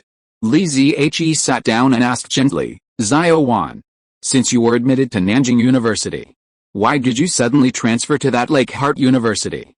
Isn't Nanjing University good? Xiaowan arched towards Li Zhe and said with her eyes closed, don't ask. If you ask, it will be a state secret. Xiaowan didn't hear Li Zhe speak for a long time. She opened her eyes and looked at him, and whispered, your sister is now an important scientific research talent trained by the country. She has the rank of second lieutenant before graduation. She has a bright future. Don't worry, don't ask, it must be related to alien technology. Xiaowan is still too young. Once you enter the army, it will be like entering a deep sea. You will be tied up for life. Okay. Huxin University isn't bad either. I'll try to stay after graduation. We're home here. Don't run around. Yeah, I told my advisor a while ago that I want to stay in Linjiang. Li Suwen suddenly came to her senses, rolled over and sat up, looking at Li Zhe. Brother, where have you been all these years? Did you really go to Africa to deliver packages? That's confidential. Li Suwen's face darkened, like a kitten about to show off its power. Okay. Brother, I went on a tour of the stars, narrowly escaped death, mastered my magical skills, my hands were covered in blood, and many beautiful bosses threw themselves at me. Stop bragging. Xiaowan kicked Li Zhe, knocking him off the sofa and onto his back. Chuckles. Li Zhe didn't rush to get up, but rolled over and lay flat on his back with a smile. Sister, I'm telling you the truth. If you don't believe me, don't blame me. After Xiaowan fell asleep, Li Zhe quietly turned on the computer and searched the internet for news about the Star Alliance, the Blood Clan, and even the Temple. On the way from Kuiper Fortress to Mars, Li Zhe had learned from Meng Xiaowu and others that Langsing now adopts an attitude of neither encouraging nor suppressing news about aliens. Many Star Alliance and Blood Clan companies have opened websites on the Langsing internet. Li Zhe opened Baidu and entered the search keyword Red Castle Family, but found nothing. What is the name of the Red Castle family's family company? Although Mu Yu repeatedly emphasized that the entire Red Castle family was Li Zhe's property, Li Zhe was just a young master at that time and didn't care about anything. As a result, he wanted to care about it now but had no clue. In desperation, Li Zhe entered a large-scale search characters such as Blood Clan, Star Alliance, etc., and the result was that a string of search results almost blinded him. The wealthy son-in-law dating agency. If you're 1 in 1,000 with excellent genes, the pinnacle of life is within your reach. The long life the Queen Immigration Group. Regardless of appearance or height, as long as you have excellent genes, you'll be offered a myriad of aristocratic husbands to choose from. Those with exceptional qualifications can also arrange one-to-many marriages. The Starry Sky Dream Art Group, an artistic haven for handsome men and beautiful women, recruiting talents including, but not limited to, singing, playing, dancing, and acrobatics. Prepaid relocation allowance, including boat tickets. What kind of crap is this? Li Zhe turned off his computer and helplessly sent a message to Bai Fan. Do you know the contact information for the Blood Clan's representative on Langsing? Bai Fan quickly replied, Blood Clan members are much more secretive than Star Alliance members. They don't usually appear.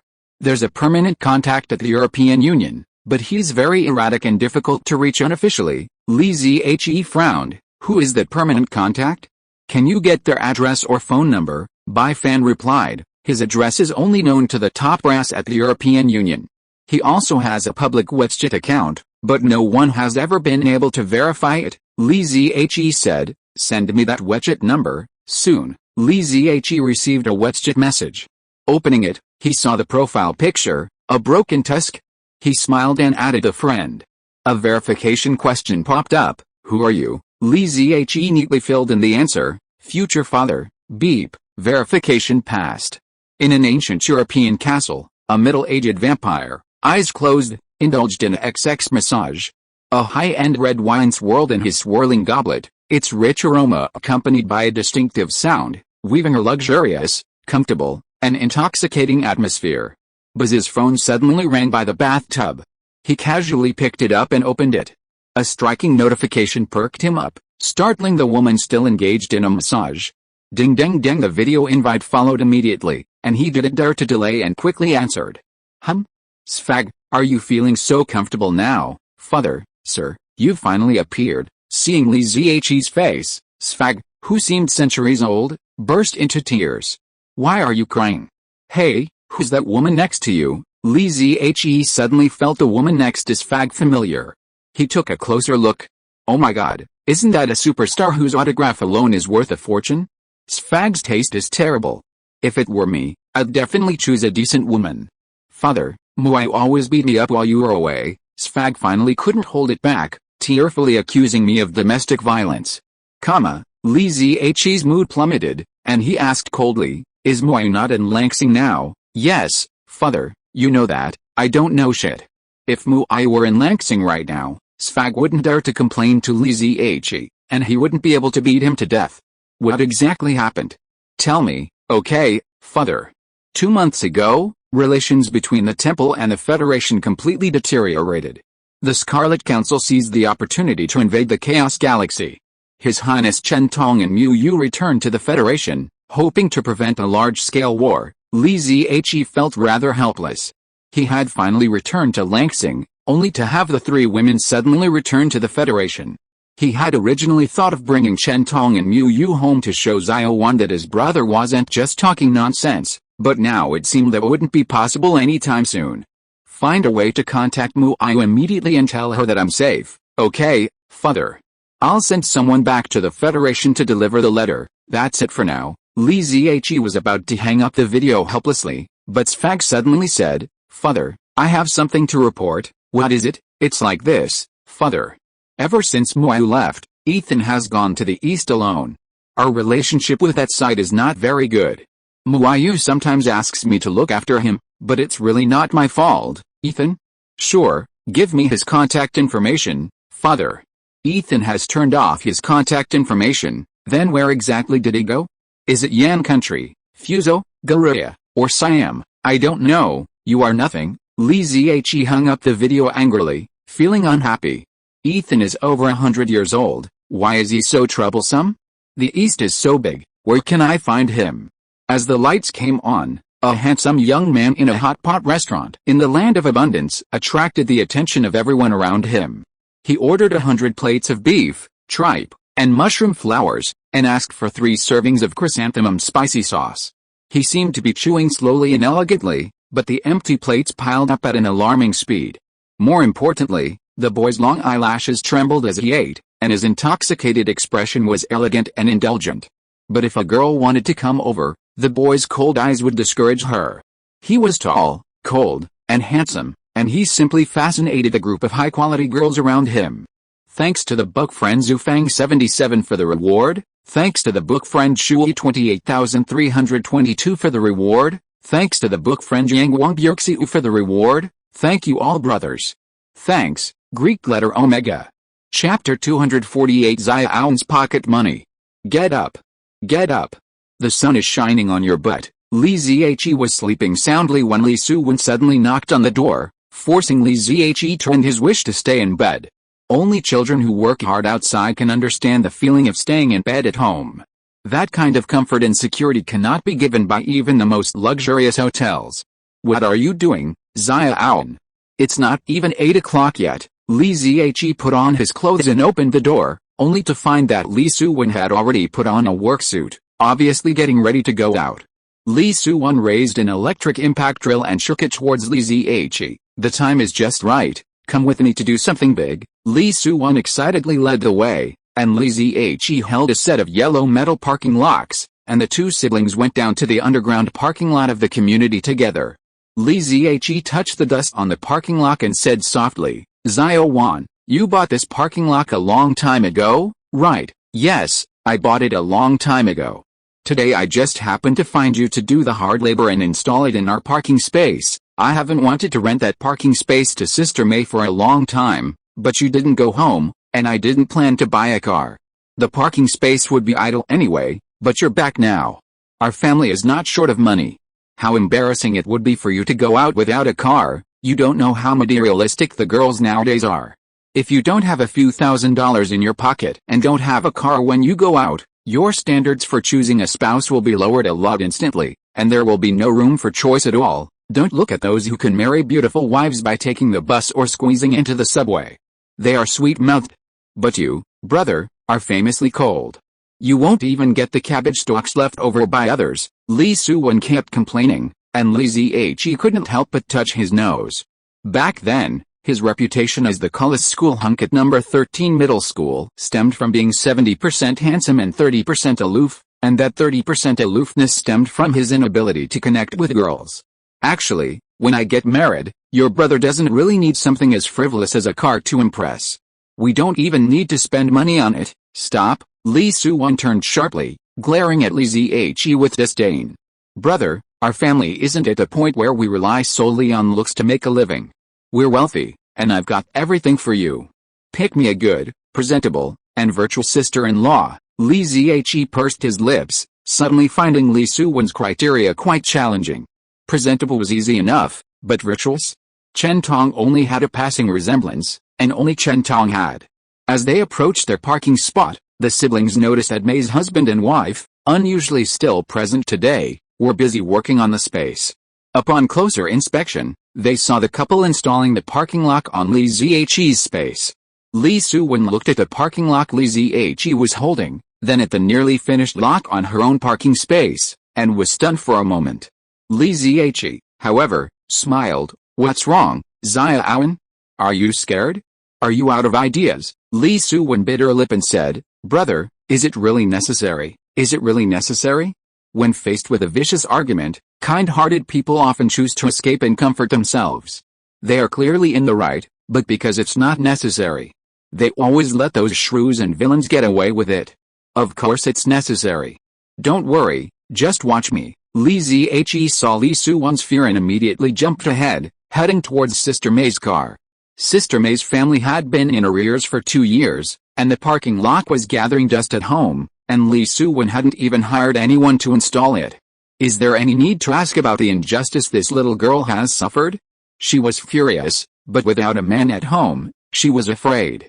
If you don't believe me, just look at the children of single parents around you. How many of them have strong personalities? Not to mention orphans. Just how powerful is Sister May's tongue? Everyone in the neighborhood knows it. Her husband, nicknamed Brother Hu, is 190 centimeters tall, weighs over 200 pounds, and comes from a working-class background. How could a well-behaved girl like Xiaowan handle that kind of intimidating aura? Unfortunately, today they ran into Li Zhe, a man with countless lives on his hands. What caused you to install the parking lock in the wrong place? Are your eyesight failing because of your age? Hearing Li Zhe's words, Sister May and Brother Hu looked up, just in time to see Li Zhe clutching the parking lock. They immediately understood who the criticism was directed at. Brother Hu was immediately displeased, his face fierce. How can you talk like that? Xiao's, whose eyesight are failing? Li Zhe replied coldly. I said you have poor eyesight. Say that again, and see. Brother Hu strode forward, his massive frame coming within 5 centimeters of Li Zhe before stopping. This was a seasoned man of society. He wouldn't touch you, but close physical pressure was a key tactic they used to bully others. Seeing Hu Ji's aggression, Xiaowan couldn't be bothered anymore and rushed over to help. What are you doing? This is our parking space. What gives you the right to install a parking lock? Your parking space. Didn't we pay the rent yesterday?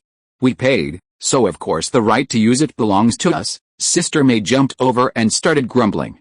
She had inexplicably given the rent to Li Zhe yesterday, and it had left her awake all night. Today, she and Hu Jie had bought a parking lot at dawn, intending to seize the space. You're illegally occupying other people's property. Li Zhe reached out to stop the anxious Xiaowan and dragged her behind him. Then, staring at Hu Jie, Li Zhe said, I told you your eyesight isn't working well, and your brain isn't working well either. Do you understand? Hu Jie was stunned. Suddenly, he felt a palpitation. His heartbeat accelerated uncontrollably, and adrenaline began to flow. This was something Hu Jie hadn't expected. After all his years in society, he'd rarely seen someone as thin as Li Zhe dare challenge him.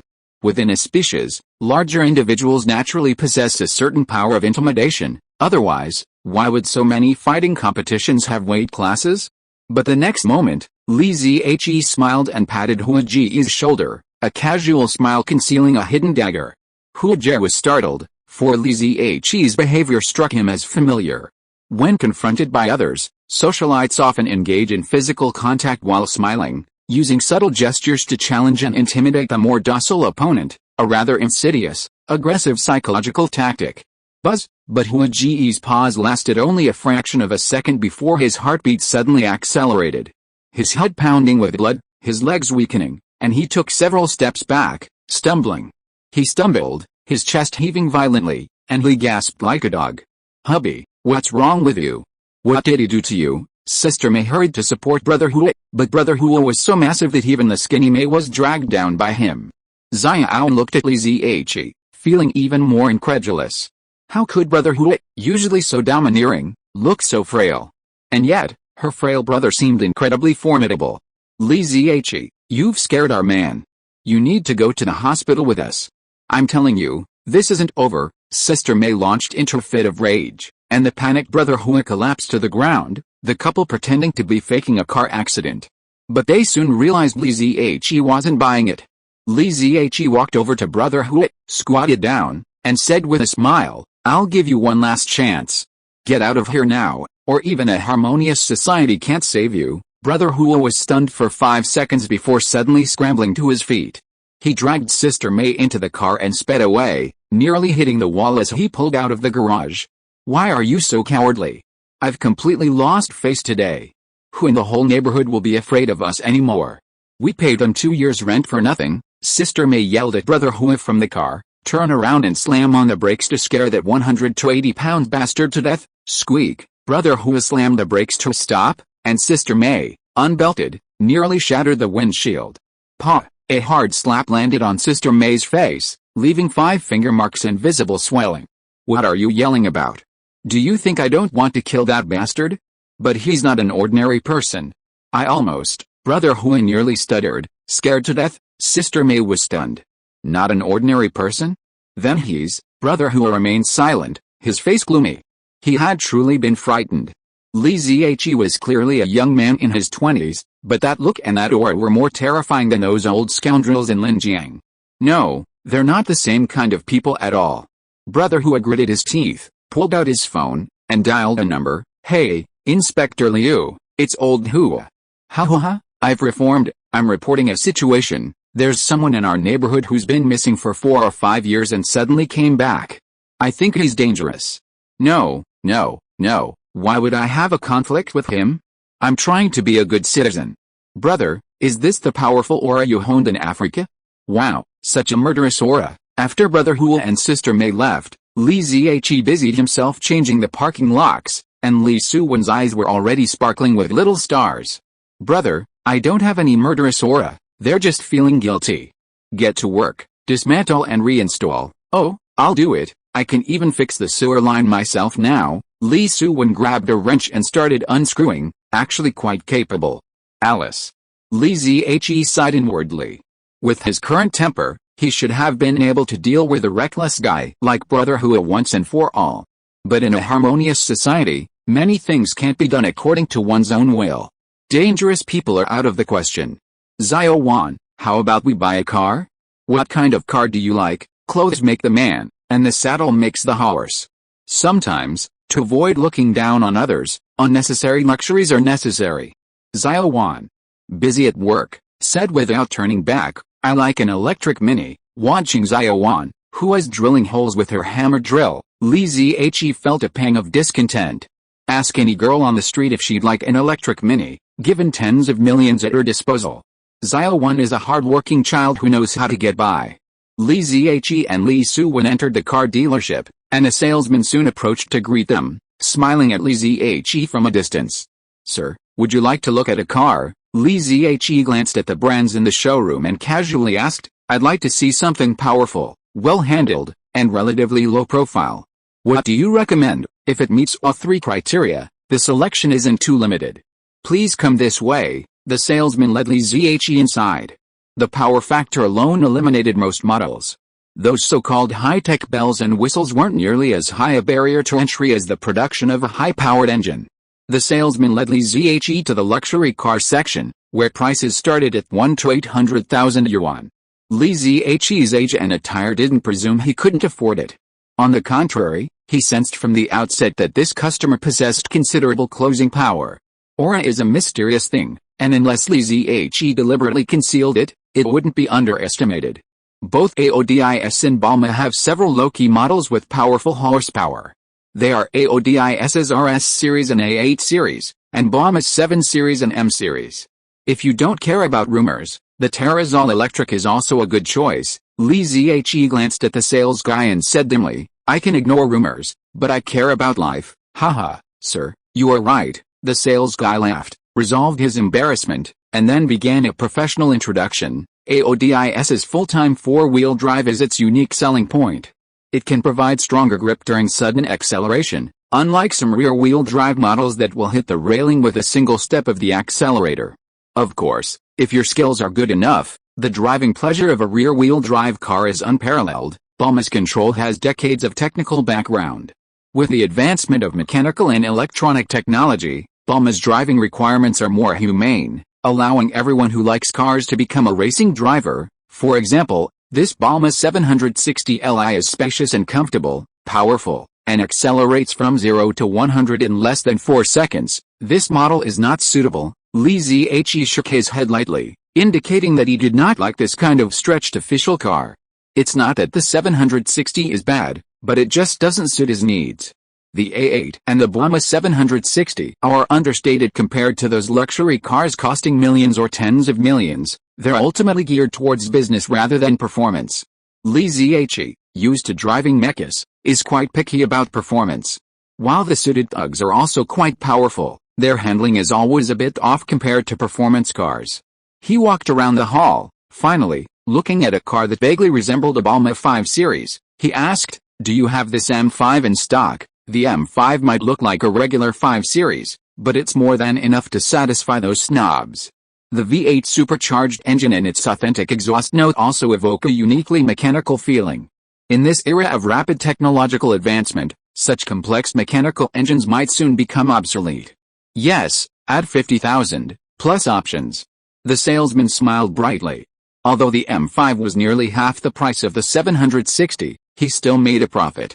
The price increase and options on niche models accounted for the bulk of the profit. I've installed it all for you in advance. You have to add it or not. Just pay the money, and it's done. Damn. Even in parallel worlds, the paths of development often intersect. The 4 sons on both sides follow the same pattern.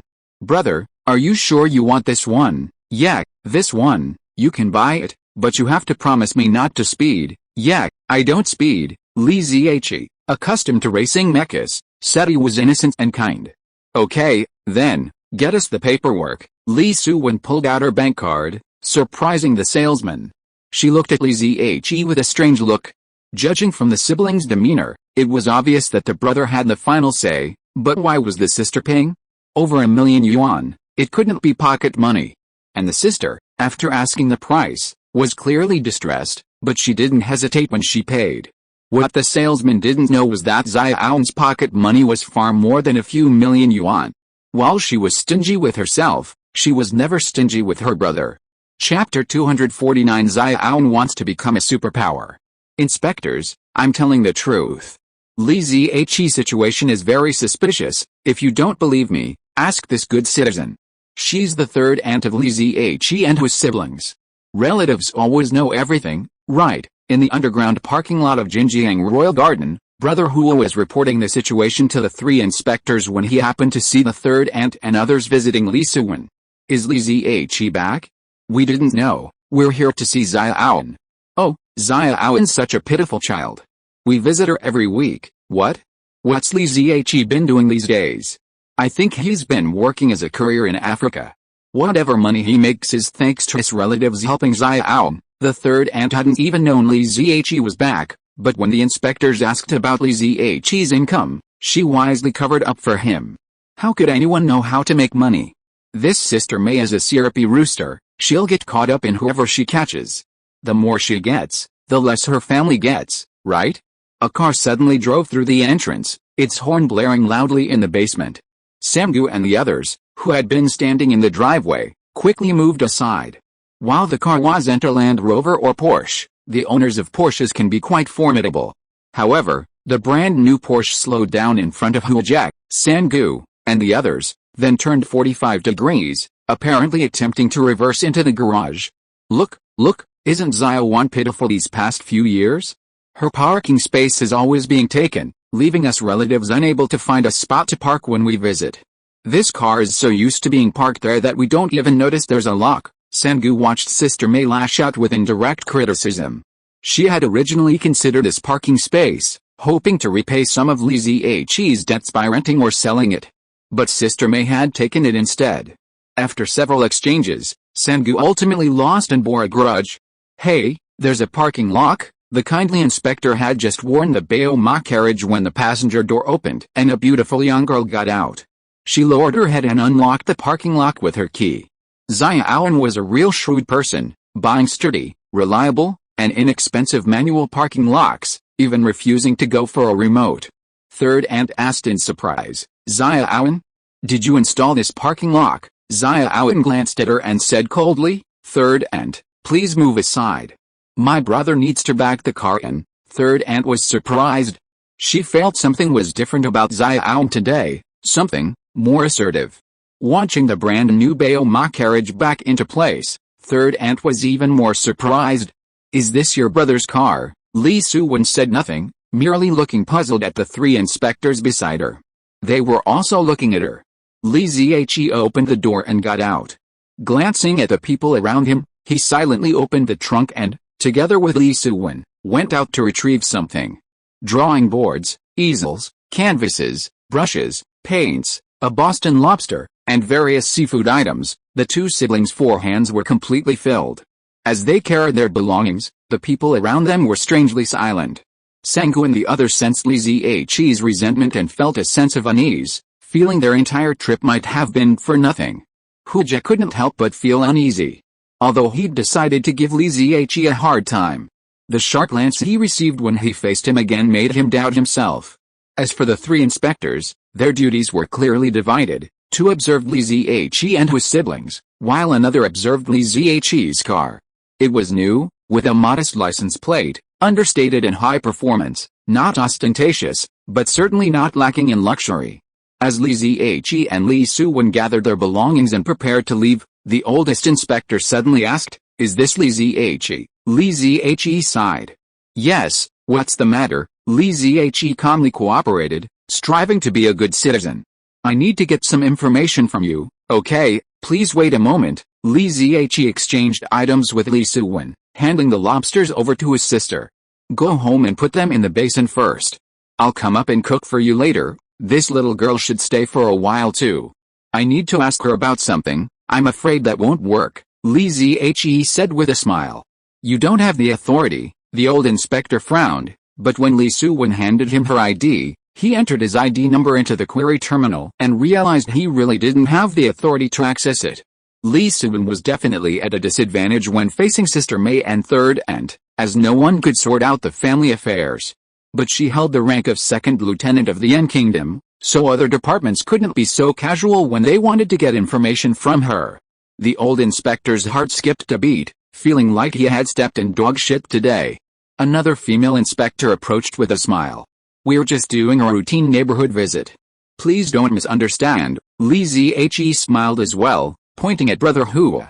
Did this grandson report it? This morning, this grandson tried to install his own parking lock in our parking space, and we got into an argument. I've been away for a few years, and this grandson has been occupying our parking space. Not only does he refuse to pay for it, he's even trying to rent out our house. My sister was underage at the time, and she's been bullied. Have you investigated these issues during your neighborhood visits? The old inspector stared at Brother Hua, his eyes bulging with murderous intent. His decades of grassroots experience weren't in vain. One look at Brother Hua's glint and he knew Li Ziyi was right. People in society should uphold moral principles. Bullying a little girl is truly despicable. The problem is, this time, Brother Hua was using the old inspector as a pawn, aiding and abetting the evil. Then why have you been away from home all these years? Your sister is so young, are you so relieved? The female inspector's tone was gentle, but there was also some blame in her voice. Li Zihe pointed at the third aunt and others and said, I took these relatives to trade stocks. When I made money, they called me the stock god. After I lost money, they asked me to pay compensation. I wrote the IOU in anger. I didn't dare to go home all these years, because if I did, they would force me to sell the house. This house was bought by my parents in my name. My sister has no right to sell it, so they can't succeed. We don't say anything. The third aunt and others beside them changed their faces drastically, turning red and white. They opened their mouths to defend themselves, but were frightened by the harsh rebuke of the female inspector. Just then, a third inspector approached and asked, So, what have you been doing for a living these past few years? Seeing as that new car you bought is over 1,000,000 yuan, you must have made a lot of money. Li Zihe replied coldly, I paint for people. I paint many of the masterpieces of great masters. I make a few thousand yuan per painting, and I average about one every 3 or 4 days. I also write novels for the studio, like The Dragon King's son-in-law and daughter living in the doghouse. I write 30,000 to 40,000 words a day. As Li Zihe spoke, the surrounding people, including third aunt and brother Hu, quickly calculated in their minds. A painting every 3 or 4 days, that's tens of millions a year. How much you've earned in 3 or 4 years is up to you. Li Zihe's words were half truth and half lie. It was true that he made money from his paintings, and it was also true that he averaged one every 3 or 4 days, but each painting wasn't just a few thousand, it was tens of millions. Buying a BMW M5, that's time to splash out some water. Okay, we understand the specific situation. You neighbors should pay attention to the harmony and don't ask us to solve the problem for a small matter. Several inspectors left in a hurry. Brother Hua quickly followed them and whispered, Inspector Liu, that Li Zihe is really dangerous. If he is a dangerous person, you're on your own. The old inspector cursed and got into the car. However, after getting in the car, the last inspector who asked questions said, that young man is not simple. He is calm and composed, with strong psychological quality. He doesn't look like those people who are engaged in literature and art at all. The female inspector was surprised and said, Then who do you think he is? I think what his relative said is reliable. The young man looks like a mercenary who has fought in Africa for several years. Okay, stop guessing, both of you, the old inspector said while driving. We have no right to access the girl's information. Maybe she is related to superpowered people. We will file it with the Super Management Bureau and then leave it alone. It's bad luck, that's right, it's bad luck. Hey, you, let's go to the sauna and wash our feet together. Get rid of the bad luck, go away. Do you have a Cadillac? You still have the nerve to ask me to go to a foot massage parlor. After the 3 inspectors left, Brother Hua and Sister Mei also slipped away, but the couple did not see the cold look of Li Zihe behind them. Li Zihe was really restrained this morning, but some people were really ignorant of their own safety. When the third aunt and others saw Li Zihe and his sister were about to leave, they quickly surrounded them, reaching out to help Li Zihe carry his things, and kept complaining. Zias, you shouldn't say that about us relatives. We are here to help you. That's right, those police officers just asked us about the situation, and we all said good things about you.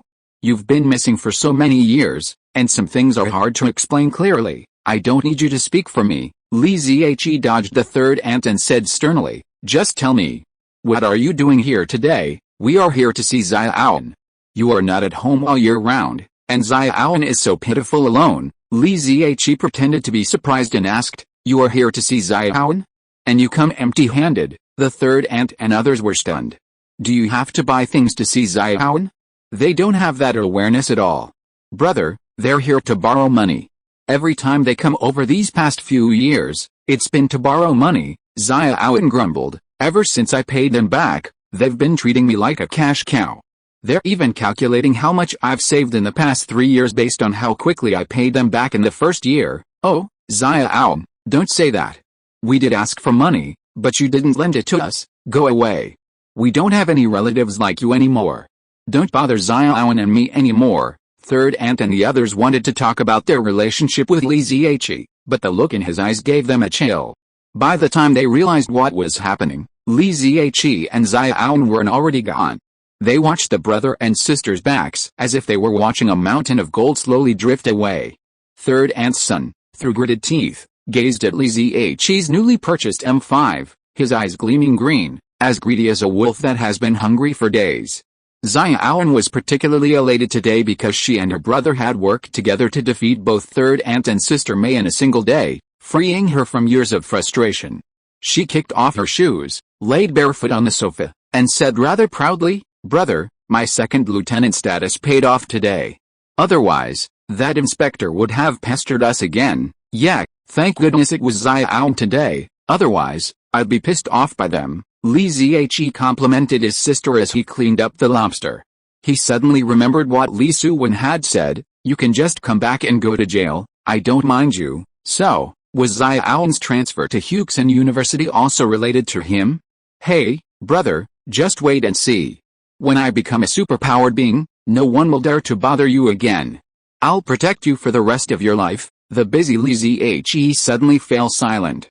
Xiaowan wanted to become a superpowered being? What should he do about it? Chapter 250. You are the head of the household and you have the final say. Xiaowan. What you just said just now reminded me of some rumors. You say, slurp, slurp. Li Suwen, engrossed in her lobster, didn't notice the look Li Ziyi gave her. I'm actually a bit of a psychic research enthusiast. Many online posts say that awakening superpowers through genetic agents is dangerous and can lead to disfigurement and monstrous appearances. So don't harbor any illusions about psychic powers, Li Suwen blinked, forced the crab meat down her throat, and looked at Li Ziyi with a strange look. Brother, do you know how arrogant the genetically modified superpowers in the US and European leagues are right now? They were showing off their might at this military world games, bringing back the old sayings of sick men of East Asia. As young people, we need to catch up and crush them, of course, but that's for later. Li Ziyi quickly scooped up a large piece of shrimp and stuffed it into Xiaowan's hand to stop her from waving her arms and chanting slogans again. According to my speculation, in the near future, a large number of superpowered people will appear in Yan country. However, in the process of increasing from a few to a large number, a lot of guinea pigs will definitely be needed. You just need to be careful. Well, don't worry, brother. I can't be used as a guinea pig, Li Suwen said confidently. But she changed the subject and asked Li Ziyi, "But brother, have you really been hiding in a deserted place as a wandering painter for more than 3 years?" Li Ziyi did not answer but asked, "Where do you think I went, brother? Don't you believe me when I said I went to the depths of the starry sky?" Li Suwen thought about it, and Conan began to analyze. "Brother, you left 4.5 years ago. During this period, we can use WX to contact normally. You must be on Langsing. You suddenly disappeared 3.5 years ago, but the Star Alliance arrived at Langsing more than 2 years ago. The timeline doesn't match, and," Li Suwen analyzed one by one, pushing the truth further and further away with reason and evidence. Finally, Li Suwen said firmly, "I don't believe your nonsense about going to the depths of the starry sky, but your money-making methods are truly suspicious. I can sell a painting for tens of thousands of yuan every 3 days, and I know how to paint, don't you believe it? I'll draw you a picture right now. You eat your lobster, and when you're done, give me an estimate." Li Ziyi was confident in his art. He immediately set up his easel and began sketching a figure. Li Suwen stood behind Li Ziyi, holding a lobster tail in each hand, watching as he ate. But after a while, she was so engrossed in watching that she forgot to eat. Li Suwen had a natural talent for drawing, otherwise, she wouldn't have been able to create a 3D recipe. But now, she knew what masterful painting looked like. Several pencils crisscrossed the white paper in Li Ziyi's hands, and Li Suwen's cheerful expression in her long dress visibly brightened. You haven't finished eating yet?" Li Ziyi feigned surprise, nudging Li Suwen, who stared blankly. "Well, looking at me so beautiful, the delicious lobster suddenly doesn't smell as good anymore." Li Suwen looked at herself, who seemed to leap out of the white paper, and she couldn't help but sigh narcissistically. "Okay, I'll draw you a colorful oil painting someday and hang it in your bedroom." "No," Li Suwen held up 2 fingers. "I want 2, life-size ones, then you'll have to wait. Drawing layer by layer takes too long. It'll take at least 2 weeks. I'm not in a hurry, but can you draw a family portrait first?" Xiaowan's eyes suddenly dimmed. "I miss my mom," Li Ziyi nodded, silently agreeing. A girl's heart is still much softer and more fragile than a boy's. The little girl was delighted to have her own personal car and attendant. She thoroughly enjoyed the experience, feeling it was the most comfortable day she'd had in years. The school was close to home, just a few bus stops away, and Li Zihe arrived without a single hitch. Li Xiaowan, leaping from the car, urged, "Brother, remember to eat those remaining lobsters these past 2 days. They won't be fresh by the weekend. We'll go buy some when I get back. We're not short of money." Li Zihe handed Li Xiaowan her backpack as she emerged from the car. "Okay, I'll see you this weekend. Remember what I said?" Yes, keep your voice down. You can't discuss this kind of thing casually. There's a rule." Li Xiaowan quickly signaled Li Zihe to be more careful and maintain confidentiality. Li Zihe grabbed Li Xiaowan's hand and said sternly, "You are not allowed to touch superpowers without my permission. Do you understand? As your guardian, I won't allow it." All right. You're the head of the household. You have the final say." Xiaowan hurriedly exited the car, carrying her small backpack, and headed towards the distant gate. Looking at his sister's thin back as she ran quickly, Li Zihe was a little hesitant. Based on the hidden vigilant eyes around him, Li Zihe could conclude that there were quite a few superpowers in this Lake Heart University. So, Xiaowan, a student who transferred here midway, must be a good seedling that has been genetically screened. But with the superpower awakening technology that Yan country currently possesses, good seedlings may not necessarily grow into big trees. They may be planted crookedly or even die. Meng Xiao had been tricked by Li Zihe. The success rate of superpower awakening in Yan country is pitifully low. Large numbers of outstanding talents are sent to the starry sky, and basically their lives depend on fate. Let others do the dangerous things. Xiaowan just needs to live a few hundred years in peace. As long as Li Zihe is there, Li Xiaowan will sooner or later become a superpower, so the opportunities that others are rushing to get are nothing to Li Xiaowan. But if Li Xiaowan were to master superpowers too early, given the current shortage of superpowered people in Yan country, she would inevitably be sent to a more dangerous place like Kaimin and Guokun.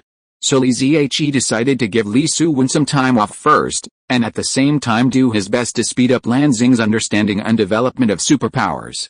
When superpowered people are no longer a scarce commodity, Li Xiaowan's becoming a superpowered person would not be so conspicuous. Li Zihe drove back to the residential complex, and when he was about to enter the underground garage, he suddenly slowed down. He saw Sister Mei. Sister Mei was holding a stack of information in her hand, and was talking to a young couple next to her. Sister Mei and brother who opened an agency, and it seemed that they were taking clients to see houses. Li Zihe rolled down the window and drove slowly, as if he heard words like "this house has good lighting, and that house is most suitable for young couples to live in." The man in the couple suddenly asked, "Why is the room you introduced to us last time, Building 16, no longer available? Their relatives are back and there's no room left. Then let's rent a house on the 5th floor of Building 16. Li Zihe gave the couple a cold look and drove away silently.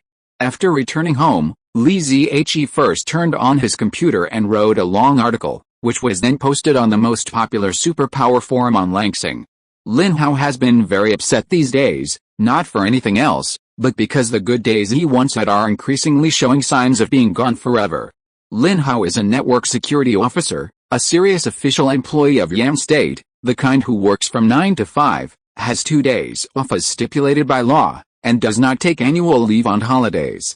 This lucrative job doesn't look like lavish wealth, but it comes with all-inclusive benefits from the moment you start working until you're buried. You can easily get your hands on a girl you meet on a blind date after just 3 meetings, and your social status is incredibly high. You can play honor of kings at work, and as long as you don't mind your boss's occasional grumpiness, your life is incredibly comfortable. But a little over a year ago, Lin Hao was transferred to the Superpower Management Bureau, and the nature of his work changed completely. Gone were the 9 to 5 days with 2 days off, becoming a 996 schedule.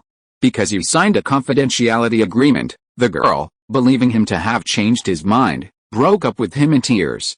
He even gave up his beloved honor of kings. His boss watched them from the surveillance room all day, watching over them like a bunch of miserable bastards.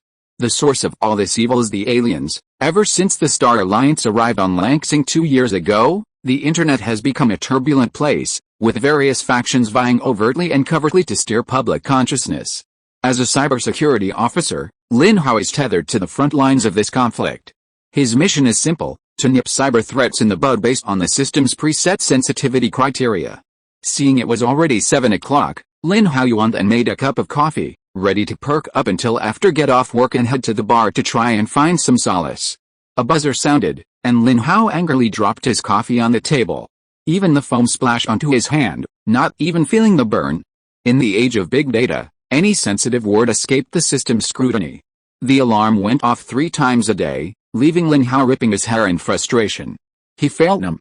Over the past 2 years, he'd noticed his hairline rising noticeably, his handsome features aging rapidly, and he was no longer as popular at the bar. He clicked on a sensitive web page that had been filtered out by the system and found a post written in Yankuyu, a letter to the people of Langsing, the nature of the path to superpowers, a harshly restricted, double-edged sword. The first sentence of the post read, "The Star Alliance is a secondary civilization built on ruins. Genetic distortion is severe, and less than 30% of humans have normal genes. All of this stems from the erosion of human genes by the chaotic energy in the starry sky, as well as the over-exploitation of human genes by the Star Alliance people." Lin Hao immediately cursed. "Are you interrupting my coffee time because of such sensational hypothetical conjectures? Can you be more intelligent? Does a member of the 985 dating website need me to personally identify this kind of garbage post? Only genuine silicone and high-grade sutures are worth my time, okay?" End of this chapter. Thank you very much for reaching the end. Don't forget to like. Looking for more exclusive content and immediate access? Subscribe to our Patreon. Remember, every like, subscription, or donation encourages us to continue. Thanks to everyone. See you in the next video.